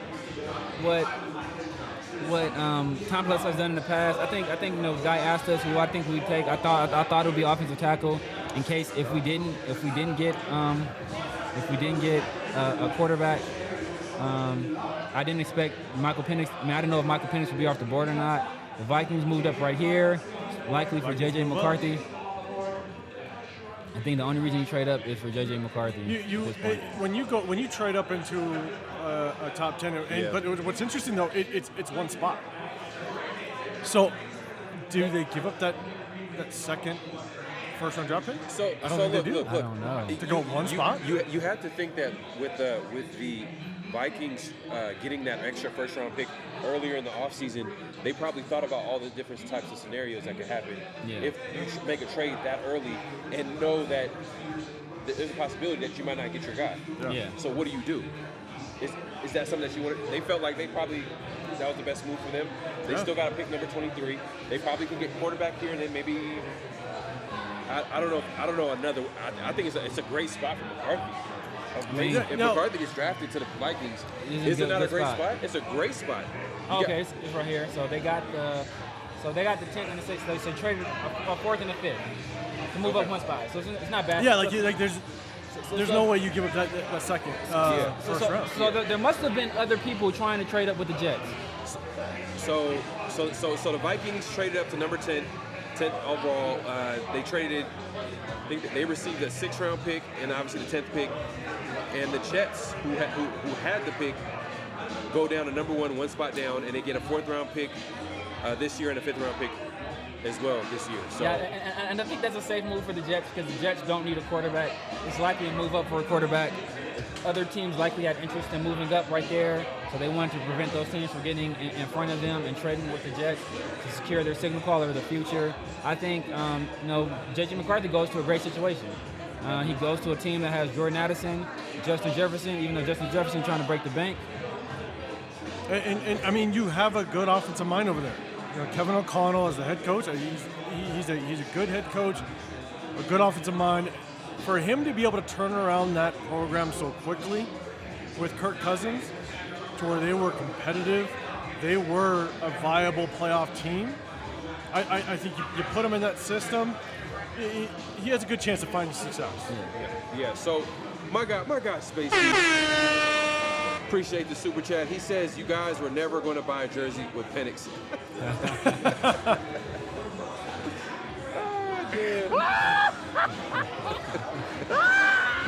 Space, you got jokes, man. You got jokes, man. Now he's in Atlanta with the Falcons. Man, that is wild, bro. It is what it is, man. Wild, man. You can't get touch any players in the draft, man. You don't know who's going to go to the team, but you definitely want good players to come. And so much works behind the scenes, right? Like, we see a lot in the media, and so much is a smokescreen. So much is, GMs and head coaches trying to throw stuff out there that you really don't know what's going to happen. Now, what was one surprise? Penix going to Atlanta, because not a lot of people had that. That is a surprise. But, so far, I mean, up until the last couple picks, not a lot of trade backs. I mean, there wasn't like that complete shocker in that first 5-6 picks. Yeah, the first 5-6 picks, there was no shockers. So the Vikings pick is in? Maybe there was no shocker because we weren't in the first 5-6 picks, You never know. I mean, I think Penix is. I think it went kind of according to plan. I'm pretty sure it's J.J. McCarthy is my assumption. Yep. You don't trade up unless you're drafting J.J. McCarthy. Right. So J.J. McCarthy is my assumption. He goes to a good situation, and he's going to go to the Minnesota, and guess what J.J. McCarthy is going to do? He's going to hand the ball off a bunch of times because he's a bum. Severe is just still so mad, Michael Penix is off the board. I'm pissed at everybody. Everybody getting smoked today. Justin Fields going to get it. Pissed off at the J.J. world. McCarthy is going to get it. Justin Fields going to catch some strays. Everybody getting it now for the rest of this first round. And the time to let's go screws this up, bro. Hey, hold on. Shout out to everybody in the chat. Shout out to everybody at Ahern. Yes, everybody here at Ahern Hotel. I appreciate you guys showing up. man. You guys are making this party, making this draft party, something that we'll always remember, and we're stoked about it. So shout out to everybody that was able to show up and be here and participate. Yo, man, and I want to just say a big thank you to Ahern, man. This is a very nice hotel, man. Got us some nice rooms. The Vita Bella Wine Bar, man. It's a very, very classy spot, man. It's a sleeper. It's a sleeper in Vegas. You guys Vegas. are in Las Vegas, man. You guys come down, and man, big shout out to John for making this happen, man. If you guys come to the Ahern, Shout out to man, John. make sure y'all ask for John, man. Tell him that we sent you, man, and show the guys some love. Yes, sir, man. Hey, shout out to Ahern Hotel, John, everybody that's making it happen today, man, and everybody that showed up too as well. It's a good turnout, man. And man, it's still a lot of draft coming. Yeah. There's still a lot of draft left, I should say. So And at this point, man, best player available. But who's the best player available right now? Quinyon Mitchell. Who is the best player available at pick number 13? Obviously, there's a few picks in between. We kind of feel like Vikings are going to be picking quarterback at this spot. They're not going to trade up to not get a quarterback here. Yes. They obviously lost Kirk Cousins in the offseason.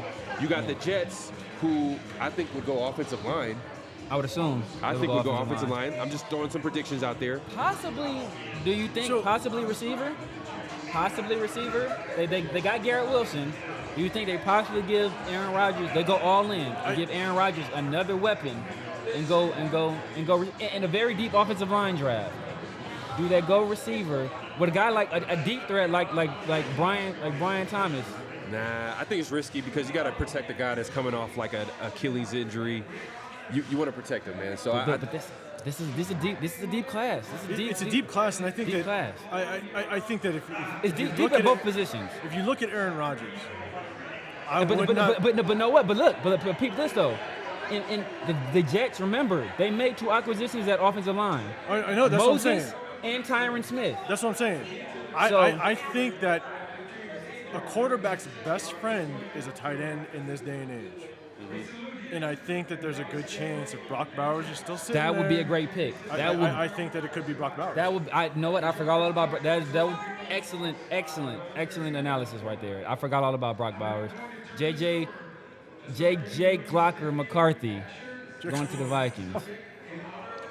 So He Rob, runs fast and throws hard, guys. So Rob got something for you, Severe. He says Penix will be 27 at the start of the season.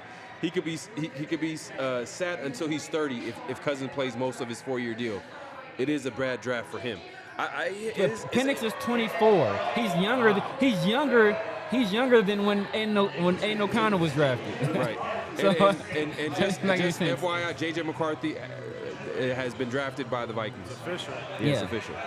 Man, all that smoke, but he technically gets picked top 10. So he picks top 10, but it was not on smoke. But people were saying he was going to be top 5, and he was going to get picked over the Penixes and over Penix and over Drake May and over Jaden Daniels, he's not better than any of them.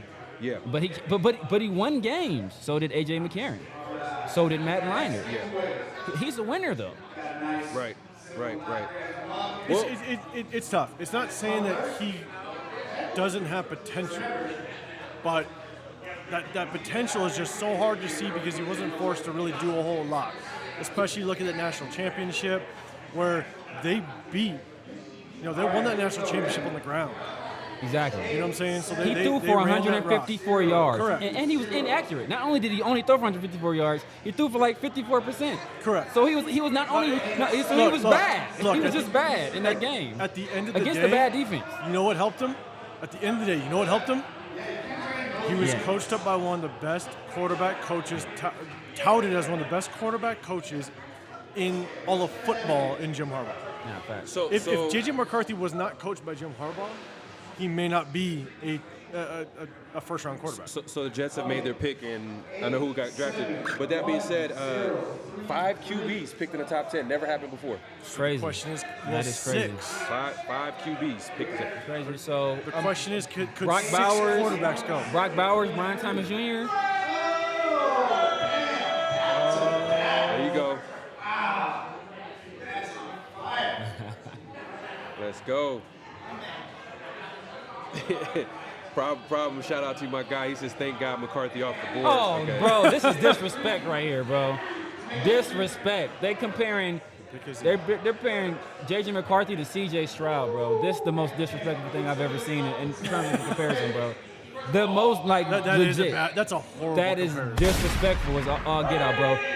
J.J. McCarthy lacks the instincts to play quarterback at a high level. Hold on, I heard it. Raiders!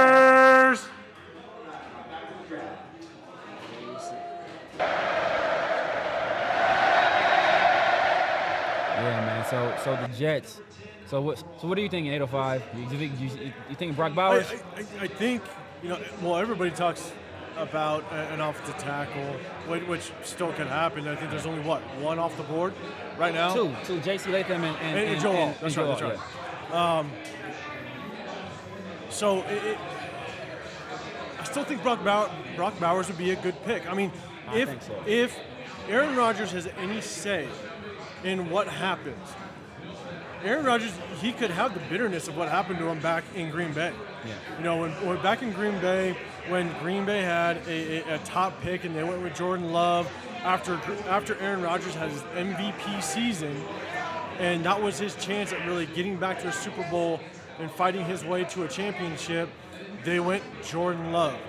If Aaron Rodgers has any say, he's going to want a weapon on the offensive side.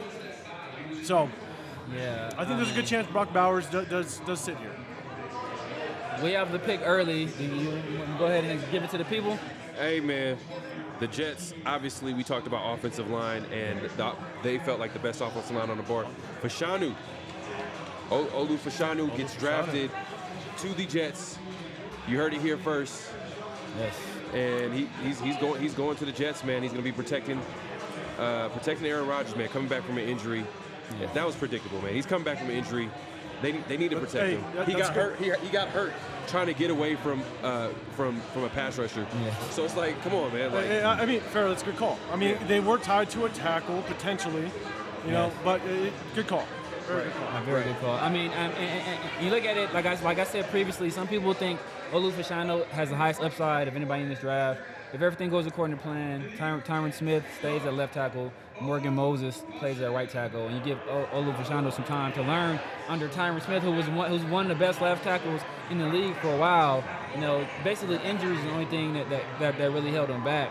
And then Olu Fashanu is a guy, hey, you got a little bit of insurance, right? Tyron Smith goes down, got a high pick at tackle, a guy with all the physical tools that you want. Right, and we know who's on the clock right now. The Broncos are on the clock. They could. Can they go ahead and get Bo Nix? A guy that could run Sean Payton's offense. He's going to do what the coach says and run his offense. That or you got two guys. You have two guys that you just don't know. Could we see the first player traded? In order to kind of move around a little bit. You never know. So my question is that. So, Bo Nix is definitely an option. I think for the Broncos, I think so. I think wide receiver is an option as well. They traded away Jerry Jeudy, and they traded. And Cortland Sutton. Is Cortland Sutton still there? He's there, but he hasn't. He can't stay healthy. He's Well, there, but he's not there. There's some bitterness there. He Yeah. hasn't reported to non-mandatory OTAs. Okay. So there is some bitterness there. So And I got an announcement to make. Breaking news. we better not have traded up with him. The Broncos have made their pick. Okay, I'm about to say, bro. I'm about to say, if we traded up The with Broncos them, party. The Broncos have made their pick, and yeah. So that's great. So look, a situation where the Raiders have they swung and missed. They apparently, we heard from our sources here live at the Vita Bella Lounge, the Vita Bella Wine Bar, that the Raiders tried to trade up for Michael Penix. They weren't able to get that trade. They weren't able to consummate that trade. And so that quarterback went off the board. J.J. McCarthy went off the board, and now potentially. Now we got someone interesting off the board. not potentially, it's official. We got someone Officially. interesting. Bo But Nix look, is coming off the board. Yeah, there you go, Bo Nix. we're hearing it first. You're hearing it first. So the live. thing is, though, look, I do think Bo Nix would be a very good fit in the system, mainly because for a long time I had Bo Nix as kind of like a much more athletic Drew Brees, and so he's got a lot of timing on his throws. That's what Sean Payton likes in his quarterbacks.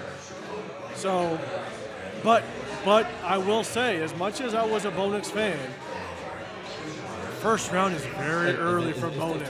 See, but Very early. That's why I was worried. It smells like desperation. Yeah, that's why I was worried. Yeah. That's exactly what it was, man. That's That might be exactly the what first it was. reach. I'd say that is the first reach Wow. of the Damn. draft. 6 quarterbacks. Taken within the top 15 picks. Wow. Crazy. Can we look it up? I don't know. Is it the first time?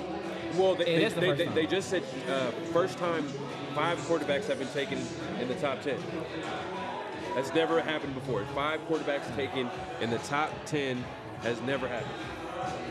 My assumption is that it's the first time it's happened. If 6-6 in the first round, I doubt if that's ever happened before. I seriously doubt that's ever happened. 6 in the first 6 round. quarterbacks? Because so with all these quarterbacks potentially off the board as it stands right now, there's nobody else that is worthy enough At all. to jump up into the first round. Yeah. Because who's next? Spencer Rattler? Yeah. Yeah. Spencer Rattler would probably be the next guy. So I don't think there's anybody else worthy enough to jump up into the first round. Depending on how you feel about Michael Pratt, Spencer Rattler will be the next guy. So, but guys, on the right.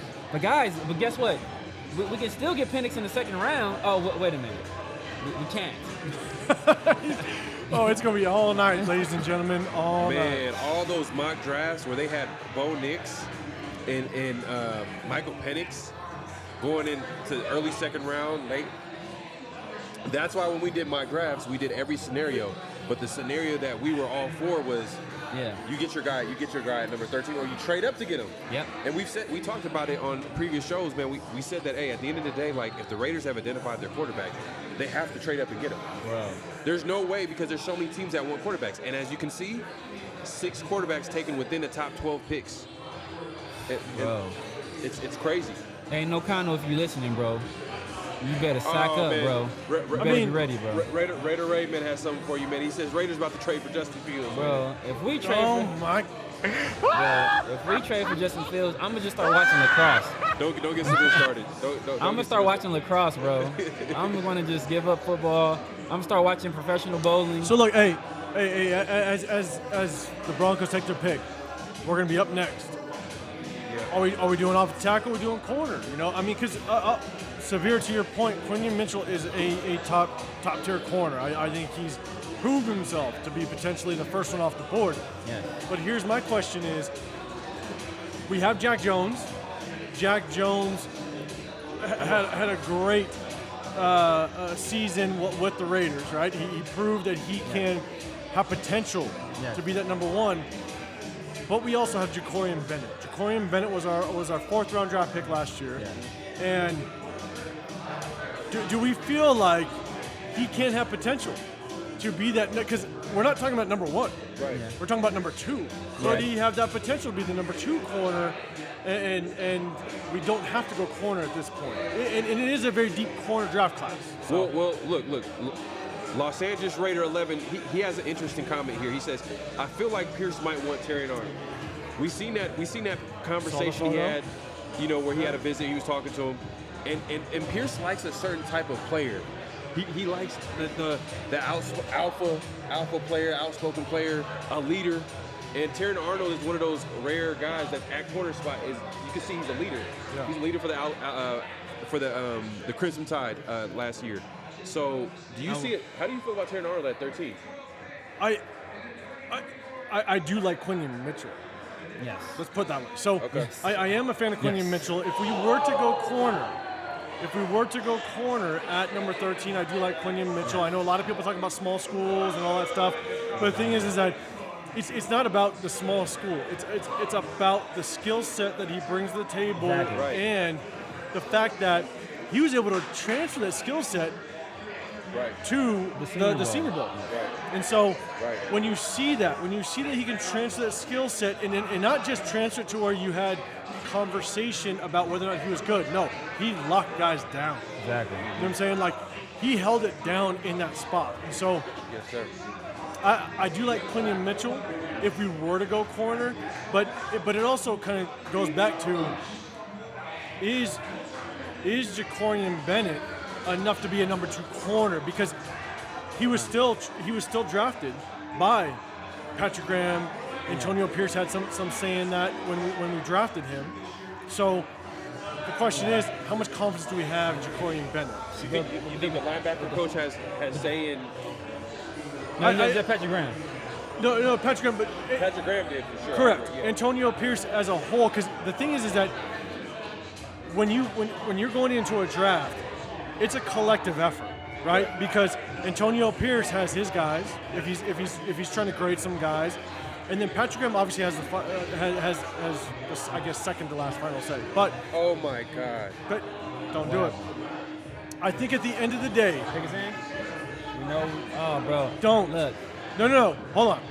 Oh, bro. Is this a throw? Hold on, bro. What I'll say is, I think Patrick. I do think that it depends on what Patrick Graham is thinking when an AP when it comes to Jacorian Bennett. I can see. I Real quick, but before it drops, who do you want? I will say this. If it's Fuaga, I will be okay. If it's Quinion Mitchell, I will be happy. If it's Terry Arnold, I will be disappointed. If it's anybody outside of those other guys, I'm going to be upset. Who do you want?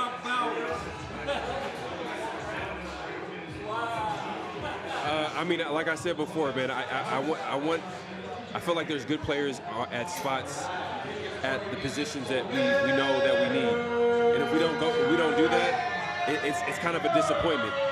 But we could get a good player at another position. It's just going to be disappointing. But Bro, you're telling me right now, bro. Okay. Hey, to all the viewers, everybody out there, We know the pick, pick y'all. is in. Just give it to him. pick is in. Just give it to him, man. Pick is in. Pick is in. Just give it to him. Just give it to him, man. Let him know. We know. Let's let them know in real time. Real time. Pick is in. Yo, bro. Like, I can't say I'm mad. No. Because the player is a good player. Hey, be mad, Severe. But pick is in. Damn it. Pick is in. Let's see. Wow. Let's see. This is the moment of truth. This is all that experience. Hey, this We had a GM. is AP Tom Telesco's first pick. This is going to set the tone for what we expect to see from this point forward. Man, Hey. Should we point the crowd? I don't know. Let's see. What we got? But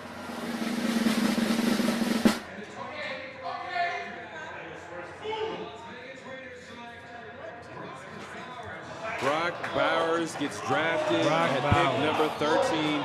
Tom Telesco, he stays true to himself by taking the best player available in his eyes, and they pair Brock Bowers with Michael Mayer. I mean, I can't. Like I said, man, I would be disappointed if the Raiders went after a position outside of the position that they need. Corner. You guys mentioned Keon Mitchell. We talked about Terran Arnold.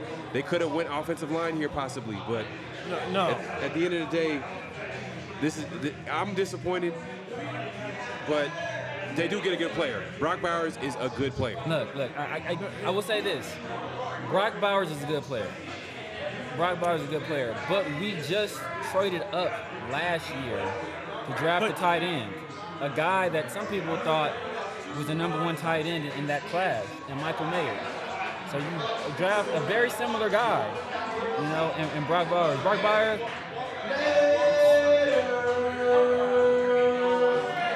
if I ever see Tom Telesco, So can we say that this is probably the shock of the draft so far? I think Penix is probably a bigger shot. No, possibly. It was a shock to me. I knew with his talent-wise, Penix is a top 5 talent. So him going in the first, just nobody said he would go there. Brock Bowers is a top 10 talent as well. But we don't need a tight end. Does this mean? Let's do this. Let's flip the script and let's talk about this for a second.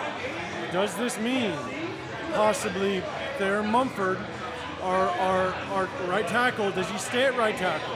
Does he move down to right guard? Are we okay with where we're sitting? Does Cody Whitehair actually become the starter at the guard position? It's trying to understand what the mindset is. Now, if you can take AP wants to beat you up. That's his mindset. So I don't know how well of a blocker Brock Bowers was at Georgia. So if you guys know, let me know. No, he's He's pass catcher. He's more of a I know pass catcher. I know he's a pass catcher. I just don't know how well he was as a run blocker. I see what they're doing. I think Michael Mayer is going to be that physical guy at the point of attack as far as that tight end. That can off. Man, it's tough, man. I feel like they could have went somewhere else, but Tom Telesco stays true to himself. He takes the best player available according to his board, and it's Brock Bowers, man. I'm not gonna lie, this is kind of hey.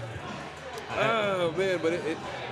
As I sit here and evaluate my life decisions. Hey, Raider curse. I'm telling you. I don't know. Cannot. All right, y'all. Well, that's been the 2024 first round. Let's go ahead and pack this. But let's do this. Well, I'll say this: we'll remember this pick. Oh, bro. We'll remember this pick. And Good or bad, we'll remember this pick for sure. I like the player, right? And this is a situation. Like it's almost. Okay. I don't want to say it's like last year, but it's kind of like last year with Tyree Wilson. I didn't hate Tyree Wilson as a player. I just thought there was a player that was better at a position of need in Jalen Carter. And it's the same situation here. I don't dislike Brock Bowers, but I think if I had to grade the pick just on what we got in terms of what we should have gotten. So Severe, to your think point, it's a great pick. Severe. Let's do this. Grade the pick. It's a C, man. It's like a C. I want to give it a C minus. It's a C, man. Pharaoh, grade that pick. Man, I'm with Severe, man. It's a C minus. I don't want to say D because I feel like Brock Bowers is a good player. Yes. It's just like we could have went somewhere else with it. We could have got a corner. Yes. So we could have got a corner. So and that was gonna say. I give it a D. Man. I give it a D because one, you didn't spend a ton of money on a running back At all. You didn't spend a ton of money or a first round draft pick on a quarterback. So you better protect your quarterback and open running lanes for your protect your quarterback, open your running lanes for your running back. Yeah. And it's one of, if not the biggest need for us, is offensive line. And you didn't address it in the first round. So I have a question. Doesn't make sense. Do the Raiders make a move back up for a tackle? Do they move back into the back end of the first round for a tackle? They should have traded down, man. Bro, They should have traded down. I don't think you trade down if Brock Bowers was on their radar. I don't think you trade down. But I don't he shouldn't have been on the radar. He shouldn't have been. If you look at Tom Telesco's history, he doesn't move around. So I think he's going to stay. I think he's staying at number 2. But this is the thing, right? Because I already know the chat. And people, when I said we should draft Quinion Mitchell at 13, if we couldn't get a quarterback, we should draft Quinion Mitchell. And they were like, oh, but we already have Jacorian Bennett. But we already have Michael Mayer. So why do this? You know what's ironic? Is that when we heard why Champ Kelly didn't get hired at GM, they said that his plan was to roll with AOC and draft a corner in the first round. And the Raiders were in a prime spot to get probably the best corner in the draft, and Keon Mitchell, maybe a Terry Arnold. This was for sure a Tom Telesco pick, by the way. 100%. 1,000%. This 100%. Tom Telesco written all this whole draft. Is But Tom watch. I guarantee you this. Watch this. The media, they're gonna love this pick. Oh man, Brock Bowers. Oh, they got Brock Bowers at 13. The pick is in for the Saints. Let me ask you guys, because I wasn't paying attention. What were the experts saying on the pick? I couldn't hear it. I couldn't hear it. Hey, chat down below. If you guys are watching also the NFL draft, let us know what that panel, the expert panel, let us know what they were saying about that pick. Yeah, the experts love Brock Bowers. They love Brock Bowers. So I can hear them now talking it up. But do they love Brock Bowers to the Raiders? No. That's the question. I don't think anybody loves Brock Bowers. I don't think Brock Bowers loved Brock Bowers to the Raiders. Yeah. So, you know. I mean, I'm looking at the Raiders' offense. They got weapons. There's only one football, and they don't have anybody to throw it. So it's bro. They look. The Raiders have like 4 20-inch rims, but they don't have a in car. Like, bro, who's going to drive this thing? Like, you know, it's like, come on, dog. I think they do draft a quarterback at some point in the draft, but it's. I think we're seeing a little bit of Tom Telesco's footprint on the draft for sure. Well, man, the Tom Telesco era has begun. Look, man, and he starts it off by taking. He stays true to himself, man. Man, all I know is that we should have seen this coming. And before you say anything, man, my guy Space Beast. He makes a comment here. Appreciate the super chat. Yeah, Space Beast, shout out to you, man. He says, "How smart is Toto and Tom Telesco? He's in signing Minshew." Man, that could very well be the starter. All I know is this. I know is this. Aiden O'Connell better be somewhere wearing a trash bag with some Nikes on, jogging his ass off, because he better be in goddamn shape when he reports to camp. He better be ready to compete and win this job. Man. Because, bro, all y'all talking about Aiden O'Connell. There's been a lot of people telling me Aiden O'Connell was that guy, and we should roll with him. Now it's his chance. He has weapons all over the place. He has 2 good receivers, 2 good tight ends. So I don't want to hear no excuses. He better play well next year. Raiders he are better gonna play rate well. it. Raiders are gonna rate it. Man, they always surprise us. Oh, dog, They always surprise us. it never fails.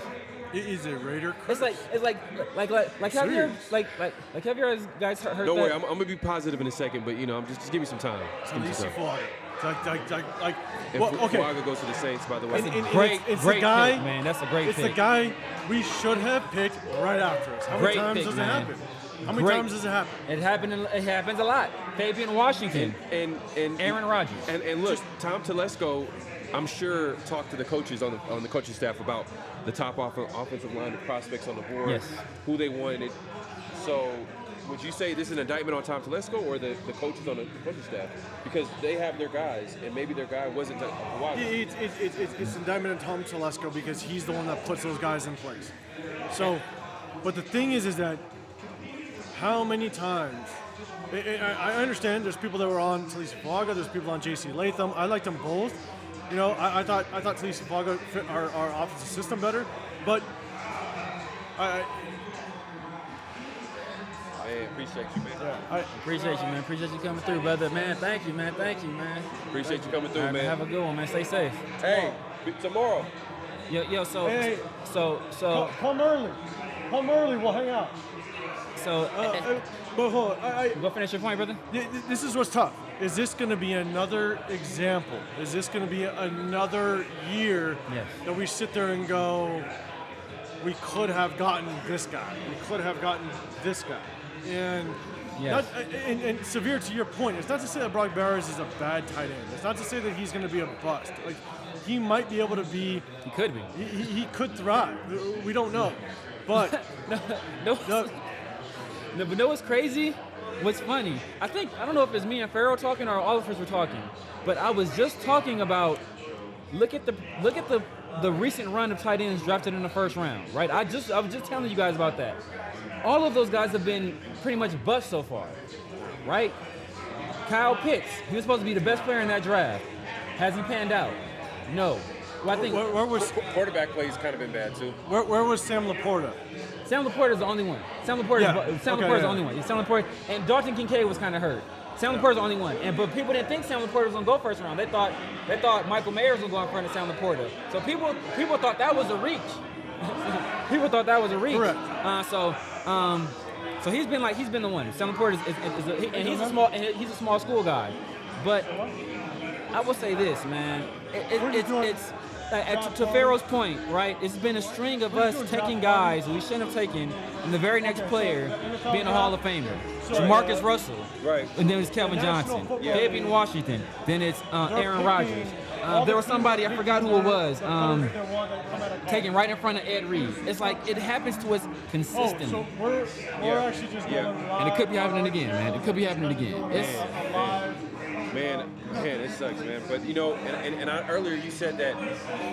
Do you see the Raiders possibly trading up? I don't think so. In the room, yeah. Right. Maybe But there might be a People that possibility we kind of know locally, if they've come and their guy at the end of the draft, possibly. Come Man, enjoy the show. KC, you got KC, the 49ers. Obviously, the last two teams that. The Raiders trade up for Xavier Worthy. Bro, I would look. I'd check out, bro. I'd be like, look, bro, I'm in the room. Bro. I'll see y'all later, bro. Wow, it's so. we grab dinner or something. It's crazy how history really repeats itself. Bro, it's like. Have you guys ever heard have you guys ever heard the story of like the scorpion and the frog? You know, you know, have you ever heard that story? No. Okay, so let me tell you guys, right? So there's a scorpion and a frog, and they're at the edge of a riverbank, right? It's story time, y'all. Right, and it's story time with Severe. You had a button for that? This is swaggering literacy with Severe Raider. Swaggering literacy with Severe Raider. So there's a scorpion and a frog, right? They're both on basically on the edge of a riverbank, right? And the frog, of course, can cross it because he can swim. And the scorpion's like, you know what? Can you take me across? And the frog is like, no. He's like, man, you're gonna sting me. And the scorpion's like, no, I won't sting you. Like, why would I sting you, right? If I sting you, then we'll both drown. Right. And the frog's like, no. He's like, man, why would I sting you? If I sting you, we're gonna both drown, right? That makes no sense. Right. So the frog relents. and he tells the scorpion to climb on his back. Yeah. And when they get about halfway across, the scorpion stings them. And the frog is like, man, why would you sting me? Right. Now we're both going to die. And the scorpion's like, man, I'm a scorpion. That's what I do. Right. And this is the Raiders. That is what they do. And we keep letting these fools get in our backs to cross the damn river. God damn it. Clap up for Severe. Story time with Severe.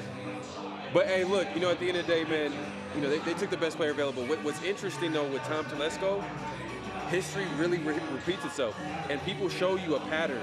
Tom Telesco was a GM for the Chargers, and he showed you time and time again he takes the best player available in the. So it's man, it sucks, bro.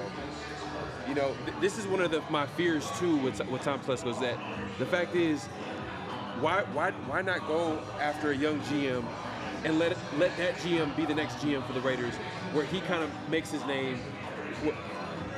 It sucks, but I don't want to be too negative right now. We did get a good player with Brock Bowers. I guess my question there's still a draft to be held too. Here's my question. So we take on Brock Bowers, right? Good tight end. Don't take into consideration whether he's a good pick for the Raiders, right? He's a good tight end. How does he help improve our offense? That's my biggest question. Because we now have Gardner Minshew, Aiden O'Connell, which are more, you can call them game managers. We don't, depending on what we do in the draft, we don't have a solidified deep threat out of Trey Tucker. Right. We have 2 possession receivers out of Devontae Adams and Jacoby Myers. Yeah. Right? So the question is, how does Brock Bowers elevate this offense? Yeah. You guys want to get real depressed? You guys want to get very, very depressed? Nah. You guys want to get extremely depressed? I don't know if I want to get depressed. We're going to do it anyway. We're going to do it anyway. All right. So look at this. So we all talk about how good Tom Telesco drafts in the first round, right? He has a history of drafting well in the first round, right? This is true. But nobody doesn't draft well in the first round. Skill position players. So let's take a walk down memory lane. His last skill position player drafted in the first round was Quentin Johnson. So far, he's been a bust. The last guy before that drafted in the first round as a skill position player was Justin Herbert. Good player. The last guy before that, Mike Williams, our wide receiver. He's no longer with them. The last guy before that, Melvin Gordon. He's no longer with them. Kind of bad toward the end of his career, right? So he's good drafting in the first round as long as his offensive lineman drafted in the first round. Zion Johnson, out of Boston College, a guy who dominated the Senior Bowl, a guy I wanted us to draft. Very good guard. Rayshawn Slater. The pick is in. One of the best. And your guy. No. Hey, Severe, to your point. That's why I wanted him so much to pick an offensive tackle. Latu. That's why, to your point, what Tom Telesco, his history has told us that he knows how to draft O-linemen. Yes. He can build in the trenches. And if you look at another big point, if you look at percentage-wise, what position has the most success by re-signing by their original team that drafted them?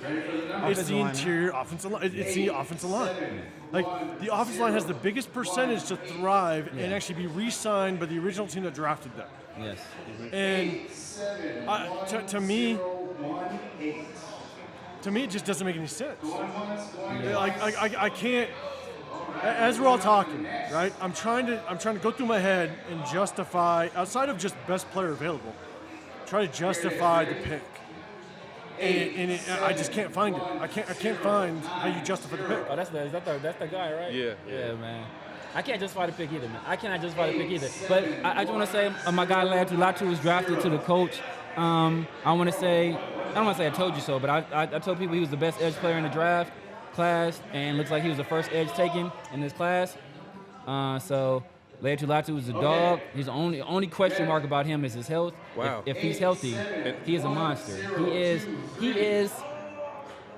I don't want to say he's Julius Pepper. He's Julius Pepper's size with the Max Crosby motor. How much does Latu weigh? Like 265, 6'5". The guy's a big ass dude with incredible hands. Or 250. And I'll say, one of the films that I went back and watched, I watched a ton of film on Talisi Fuaga. Trey Hendrickson. Oof. One of the films that I watched was Talisi Fuaga against Latu. Yeah. And it was a battle. Yeah. But in my opinion, I think Talisi Fuaga won that battle. But the thing is that like, how do we not? And I hate if I repeat myself, and maybe it's just out of frustration. But how do we not address our offensive line situation or corner? Because again, we talked about Quincy Mitchell. Yes. How do we not address those two positions? This early in the draft. Why not trade back? Man, like I said earlier, man, Tom Telesco, we're gonna remember this pick. And if it doesn't work out for Tom Telesco, this could be a reason why. You know what I mean? His draft, and this is the reason why we always say like the same old Raiders is because the draft has not been a strong point for them for how long? How long has it been since we've drafted well? But you know, time, as a whole, I can't remember when, to be honest with you. Hey, I've been a Raider fan a very long shout out Reggie McKenzie, man. Shout out Reggie McKenzie. Yeah. Shout out Reggie McKenzie. Mark didn't know what he had. He should have. That's a whole different conversation. But so this is why I was kind of actually excited for Tom Telesco. Because if you look at Tom Telesco's history, I think the Spanos family really screwed that situation. They constantly screwed that situation. But we finally brought in a legitimate GM, somebody that is going to run the GM role properly. It's not bringing in a head coach, and then the head coach brings in their GM, whether it be Mike Mayock with John Gruden or McDaniels with Ziegler, right? We finally, even though AP already got the job, we all knew that Tom Telesco was truly the GM. And if AP screwed up, there's a good chance that Tom Telesco probably kept his job. But I was kind of excited for this draft. I did think that there was a chance that Tom Telesco was going to evaluate it properly. And again, for all you viewers out there, you guys watching, if you disagree, okay, I get it, but it's not a good look for Tom Telesco to start his regime with the Raiders. That's just my opinion. I don't think it was I don't think it was a hit. Put it that way. Right. I am in a glass case of emotion right now. This is Hey, but look, there's still a draft left. You know what I mean? They So still have a Seahawks- second round pick. They still have a third round pick. They still have a fourth, fifth. Yeah. So if you're telling me that if Tom Telesco kills it the rest of the draft, it's a failure in your eyes? I want to say it's a failure. But I mean, look, our number one priority, in my opinion, was quarterback. So I mean, like I said, we needed to address that position, and I don't think. I mean, apparently they loved Spencer Rattler. So now my thinking is that the Raiders. This is. Oh my goodness, it's getting me pissed off just thinking about it. So now the Raiders might have to draft Spencer Rattler in the second round to make sure they get him. They might have to take. I laughed. I thought they were joking. I wrote it in my journal. Somebody told me a very funny joke today. They said that Spencer Rattler could go in the second round, and guess what? He might go in the second round, and I swear to you guys, if we follow Brock Bowers up with Spencer Rattler in the second round, bro, I'm done. Okay, so I'm check done. this out though. Hey, D-Mokes has a question for you. Real talk, man. He says, D-Mokes says, can Brock play freaking right tackle? So let's do this. Let's do this, right? And I'm not trying to play devil's advocate. I'm really not. But, and I'm only mentioning this because Severe, you and I, we've had this conversation just a little bit. The offensive tackle position's very deep. The corner position's very deep.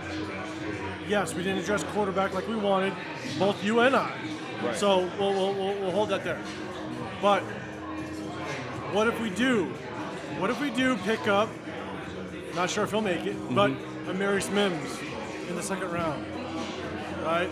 And then we do pick up a corner in the later rounds because there are some sleeper corners. You know, two of my favorite sleeper corners is Dwight McGlothern at Arkansas. I think he can be a very good number 2 corner. If Jack Jones is our number 1, I think Dwight McGlothern could be a great number 2 corner.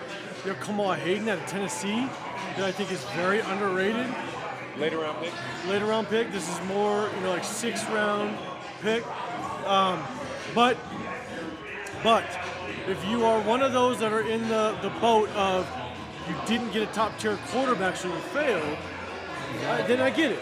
Then I think that it's a failure as a draft, and so it's tough, man. It's really, really tough. Raider Ray's trying to keep it positive. He says 2 tight end sets, heavy fronts.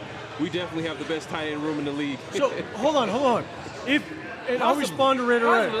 Raider Ray, look at me. That's based on potential. No. Because what did Michael Mayer do last year? He showed some promise, but hold on. We now have 2 tight ends, and this is why I asked you guys, because I didn't know, so I want to reach out. Is Brock Bowers a good blocking tight end?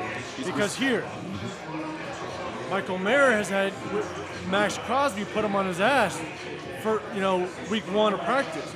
So he has to work on his blocking. He wasn't touted as a great blocking tight end. Right. And now you bring in Brock Bowers, and if he's not a good blocking tight end, well, guess what? You got rid of Josh Jacobs. Josh Jacobs is we no longer have that premier running back because Zamir White, yes, he found some success at the tail end of the season, but guess what?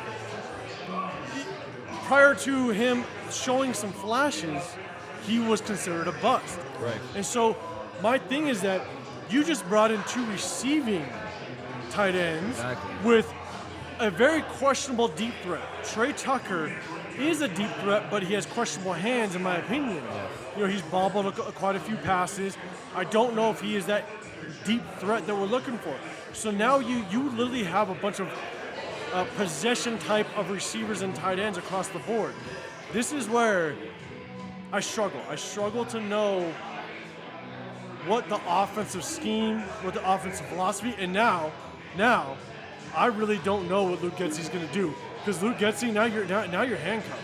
Yeah, to be dead honest with you. And Los Angeles Raider, he brings up a point here.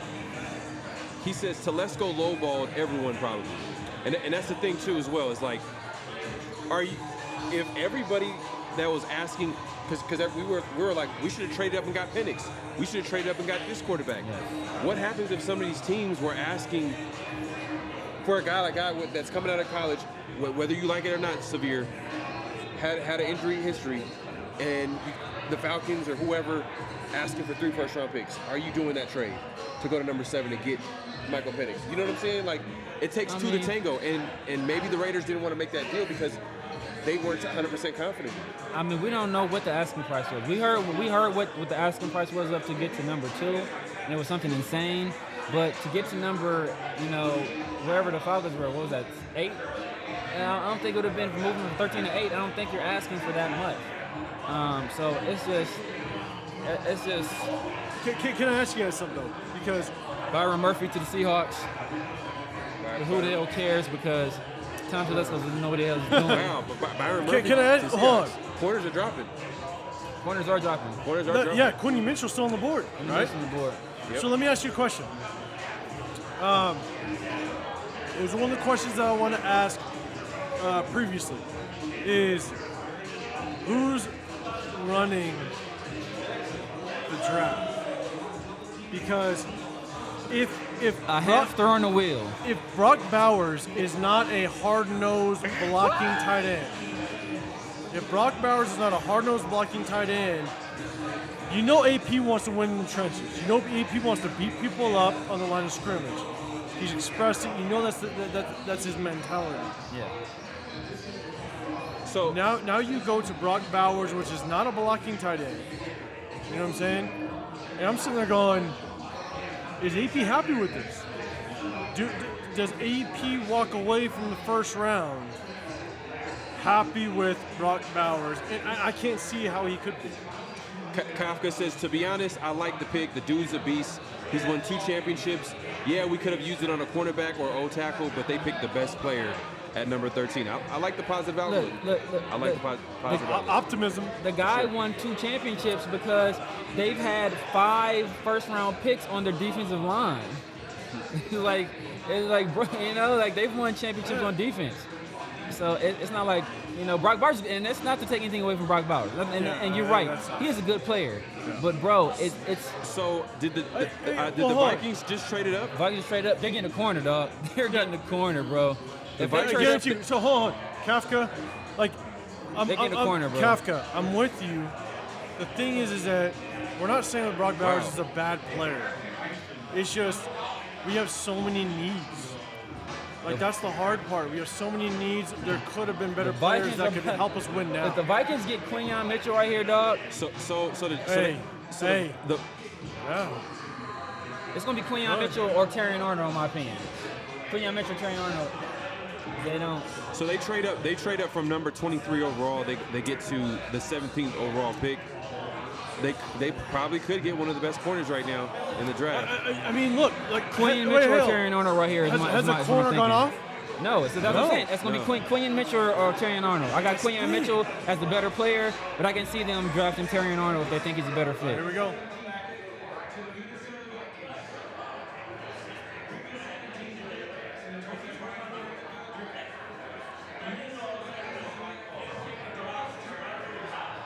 So, Dallas Turner. Oh, Dallas Turner. Okay. Dallas Turner. Ooh. Dallas Turner was a guy that was projected to go in the top 10 in a lot of mock drafts. Yeah. But obviously He's that not- didn't happen. Yeah, he was mocked to Atlanta consistently. Yeah. I kept telling people Latu was better than him. I still think Latu was better than him. This is part of the move, but it makes sense. They did just lose the guy, the pass rusher, Danielle Hunter. Danielle Hunter to the Texans, correct? No, it is. Yeah, It actually is a very good fit Yeah. because look, when you now have some competition in your own division, right? Where the Atlanta Falcons, they get Michael Penix, they're trying to improve. They didn't revamp their defense, but you have the Falcons. The Falcons are trying to revamp that quarterback position. Get after them. You have a quarterback that's coming off of an ACL tear, right? Yeah, is going to be, who knows how mobile he's going to be. Come after him. Put him down. And I think it's actually a really good pick. I really like the pick out of Minnesota. Yeah, I think it's a good pick, man. I think it's a good pick. I thought that I didn't really identify edge rusher as a need for them, especially he's a little on the smaller side, but the guy he was a baller and he's crazy athletic. The way this quarterback draft is going, I see Spencer Rattler probably getting taken in the second. That's what I just said, bro. I don't know. Yeah, I don't know about who. They'd have to. Yeah. And if the Raiders won them, they'd have to. Yeah, I don't know if it's going to be the Raiders, but I'm just saying, it's just now, the teams want to improve at that quarterback position. John Miller says Mahomes was Kelsey, right? Has Kelsey, right? Sarcasm. The NFL has become a pass-happy league, and now, especially with the new tackle rule, I think it's best to focus on offense and have a pretty good tight end. And we took one in the second round last year. Not only did we take one, we traded up to get him. So it's not like oh, tight end is an obvious need. We took one last year, a guy who most people thought was the number 1 tight end. So it's not like so do you? How many tight ends has Kansas City drafted in the first round recently? None, because they don't need one. Yeah. And we didn't need one. We had a young guy we can let develop. Pair him with an older guy, a veteran guy, if anything, like we did last year with Austin Hooper. Find another Austin Hooper, right? Wait till teams make those June 1st picks. It's like this is what's very interesting because there was a free agent out there that I put in a video months ago. Yeah. When we picked up Luke Getsy. Luke Getsy brought on Robert Tonyan to Chicago, which he thrived in Green Bay. Yes. My biggest thing is bring in Robert Tonyan because he's a pass-catching tight end. He can help Michael Mayer learn the system, get him up to speed very quickly, but he's a really good second option as a pass catcher. And that was one of the guys that I thought we could bring in because obviously offensive coordinators like to bring in their guys. They like to bring in their guys that know their system.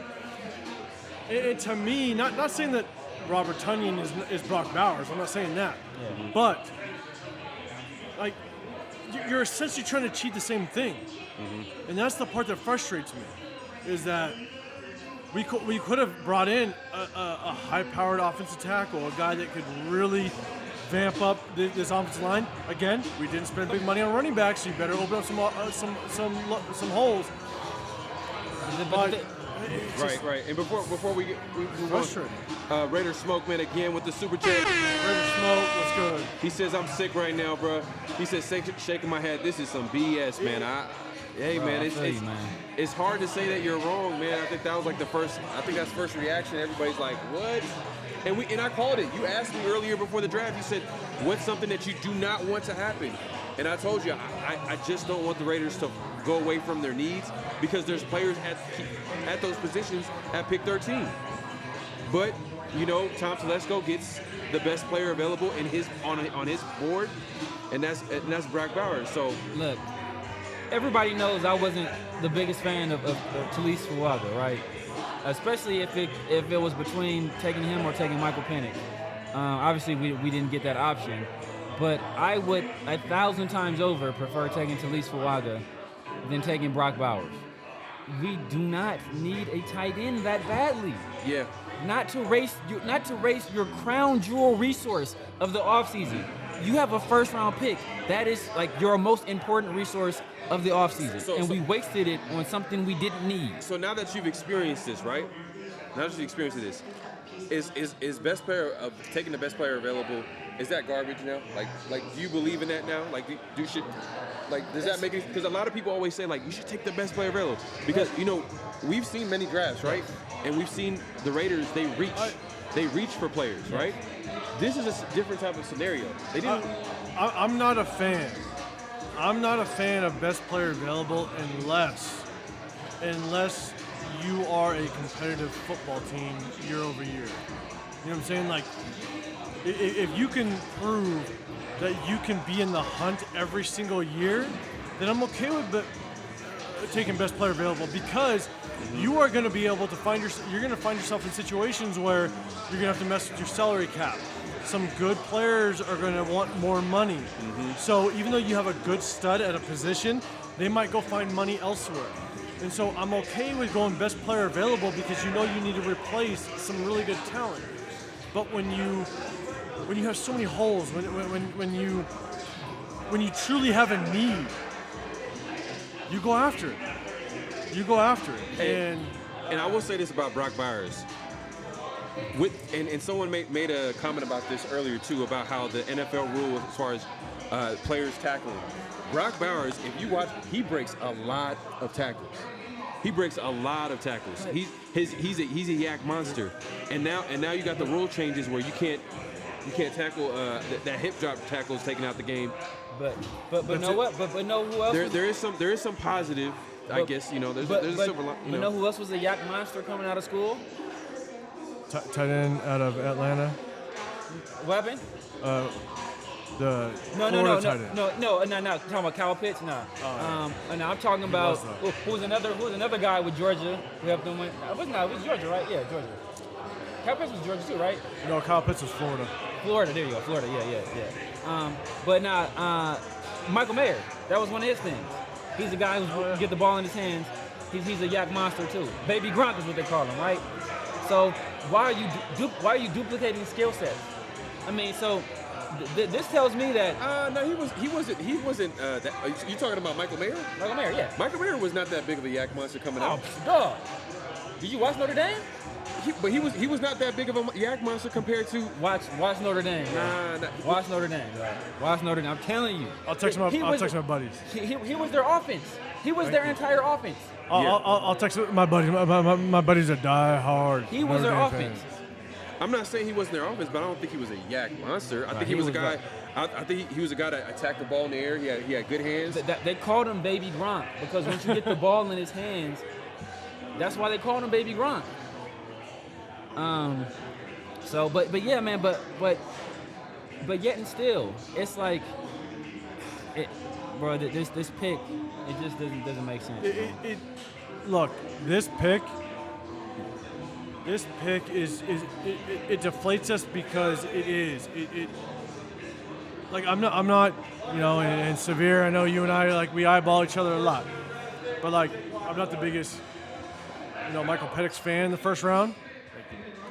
But I would have taken Michael Penix over Brock Bowers. Oh, bro. Would 100%. Like, without question. Every single day and twice on Sunday. Yeah, like, without question. Look, Amarius Mims, okay, he didn't make it. I didn't think he would, but Amarius Mims, the only knock on Amarius Mims he's hurt all the time. Is that he didn't have a lot of starts. Because he's hurt all the time. Yeah. Yeah, because he's hurt all the time. He didn't have a lot of starts, not a lot of experience. And I understand that, but man. This is going to be a great season this year. Offense, baby. Bengals. Let's do this.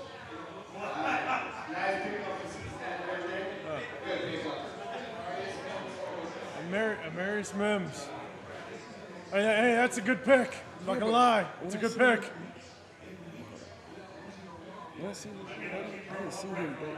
Better than the Raiders. But yeah, so the Bengals picks is it. Bengals are on the clock and they draft their guy Amarius Mims. They get an offensive tackle, a position that the Raiders definitely need.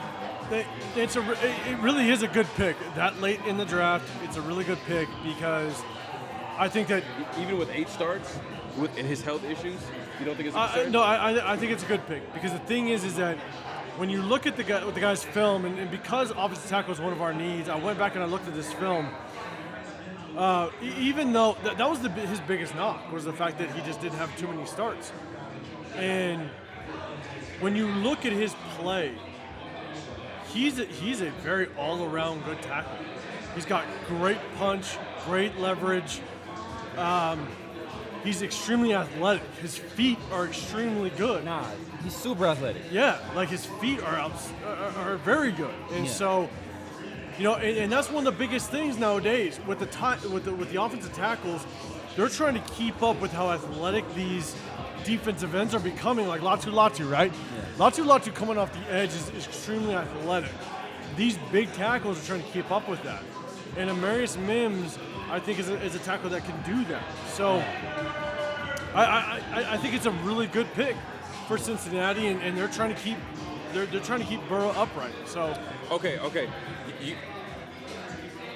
Tight end Jason Witten. Would you say he's a yak monster? No. Okay, so that was one of the pro comps for Michael Mayer. Yeah. Was Jason Witten? Well, because it wasn't just.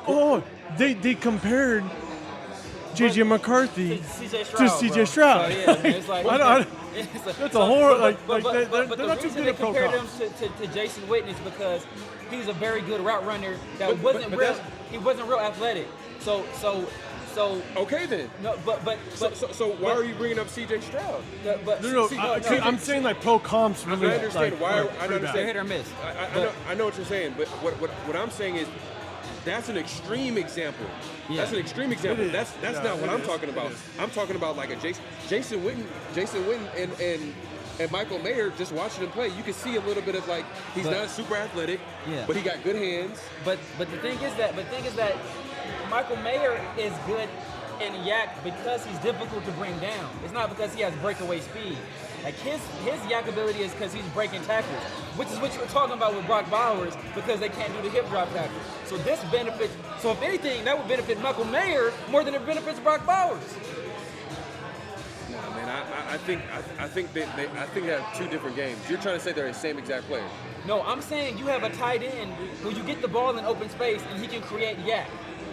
So that hip drop tackle doesn't help you with a guy like Brock Bowers because he's not a guy he gets yak because he's athletic. Michael Mayer gets yak because he's a bear. He's difficult to bring down. He's running through people. A la Gronk. That's my point. Mm-hmm. So you have a tight end, you can get yak. It doesn't matter how you get the yak, as long as you're getting it. Yeah. So my point is you don't need that type of player. You need. I'm not defending the pick though. I'm not defending the pick. I'm not saying that we needed him. Yeah. We were comparing the two players, and I don't think they're the same type of player. But I'm saying, but they're not the same type of player, but they do the same thing. They perform the same job, right? You see what I'm saying? It's going to be interesting. We don't know how the Raiders view their tight end room. It's going to be interesting how they use Michael Mayer. I think Michael Mayer, they kind of view him as a guy that could develop into a run blocking tight end. Michael Mayer has because if you look at their tight end room, like who do they have? So this is I did some work in looking at Michael Mayer, how he improved as a run blocking tight end, and over the season he improved extremely well. Right. And I would credit that to, honestly, I'd credit it to Max Crosby, right? When you're having to block Max Crosby in practice day in and day out, you're either going to succeed or you're going to fail. Right. And so I do think Michael Mayer improved on his run blocking ability. Yeah. And so it's whether or not Brock Bauer improved still does not justify the Brock Bowers draft. It's so tough. I'm not. If y'all were listening, anybody was listening live, I'm not justifying nothing. What I'm saying is that this might be a case of also how they're two different types of players. Maybe they're trying to create an offense where you got Michael Mayer, run blocking tight end. We've seen it before. Right. We've seen it, Aaron Hernandez and Rob Gronkowski. We've seen it. Now, do you agree with it? That's a whole different conversation. You know what I mean? Do you agree with that offense? Do you agree with the pick? That's a whole different conversation. I can understand where y'all coming from, and I'm with y'all. But at the end of the day, like, they made the pick. So how are they going to use them? Yeah. How are they going to use the tight ends? Let's make sense of it. How are they going to how are they going to use Brock Bowers and Michael Mayer moving forward? I feel you. So that's a good pick for the Chargers, man. That's a good pick for the Chargers. Yeah, it is. Jared Verse is a power rusher. It's a good pick for them, man.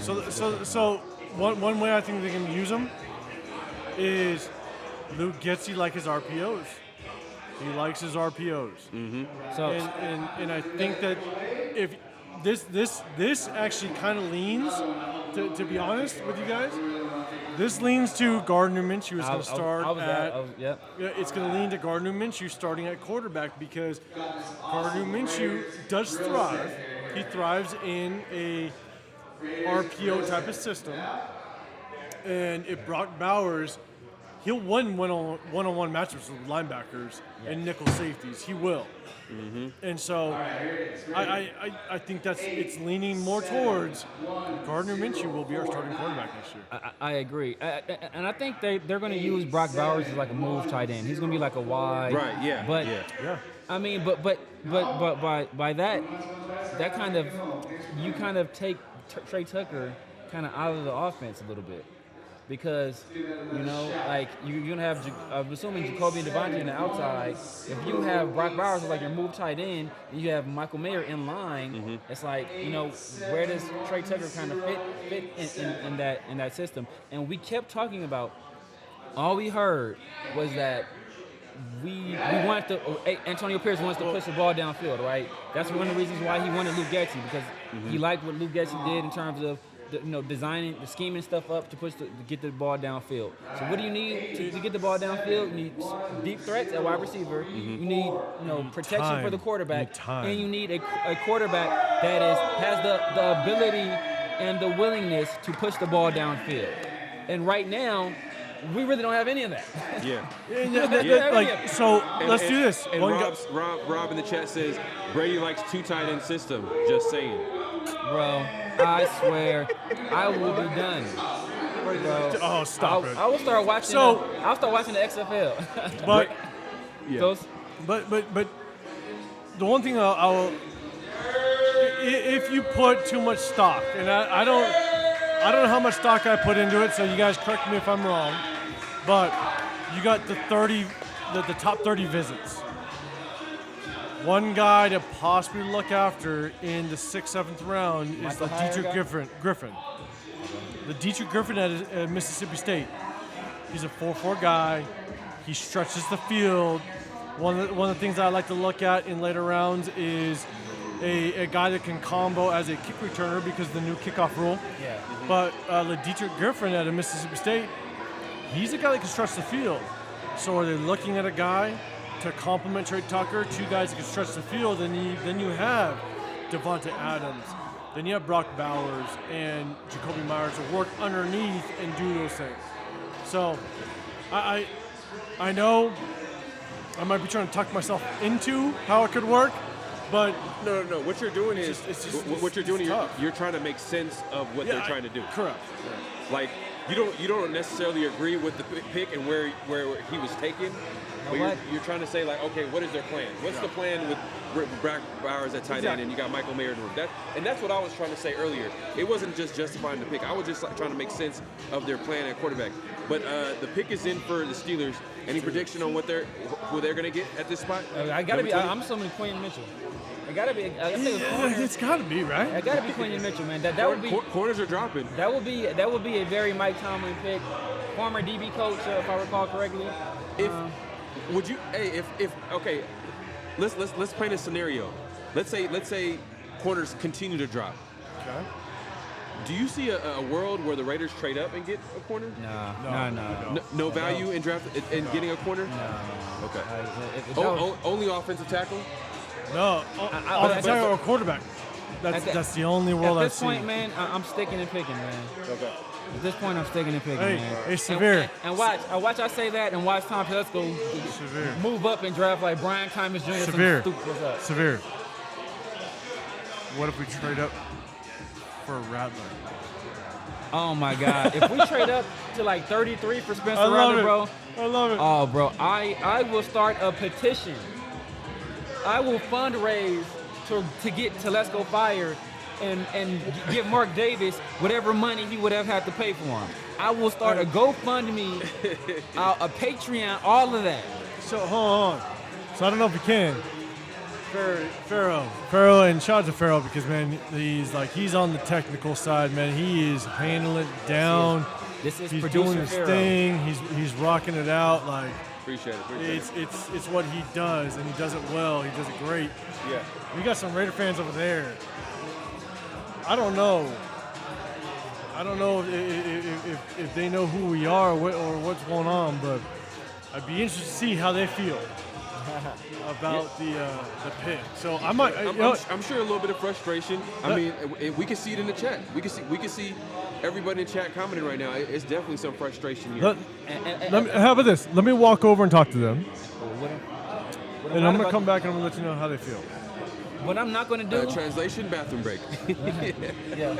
What I'm not about to do is I'm not going to do what I do every single year.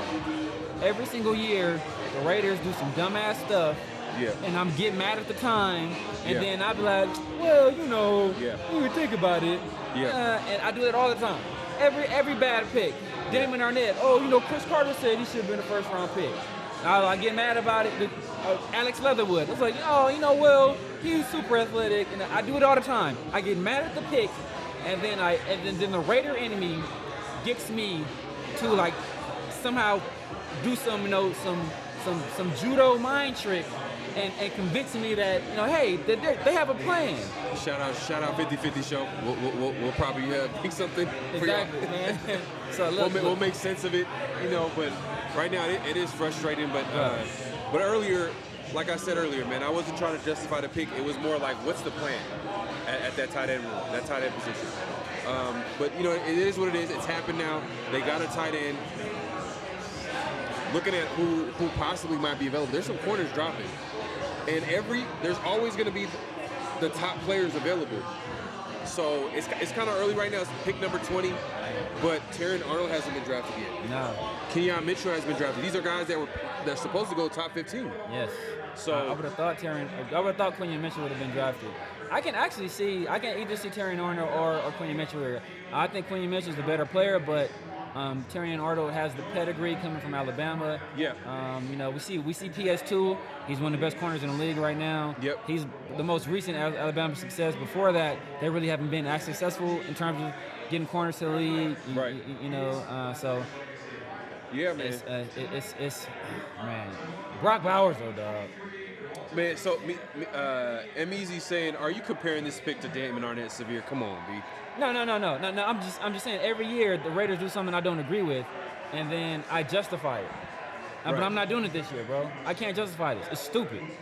You know, it's just a stupid pick. It's. Man, Severe ain't holding back today, man. He's giving you severe truth today. Man. Los Angeles Raiders says, I'd run to the podium for Nate Wiggins, round 2, but very doubtful. Bro, yes, that's my number 2 corner. I got Queen Mitchell number 1, Nate Wiggins number 2, but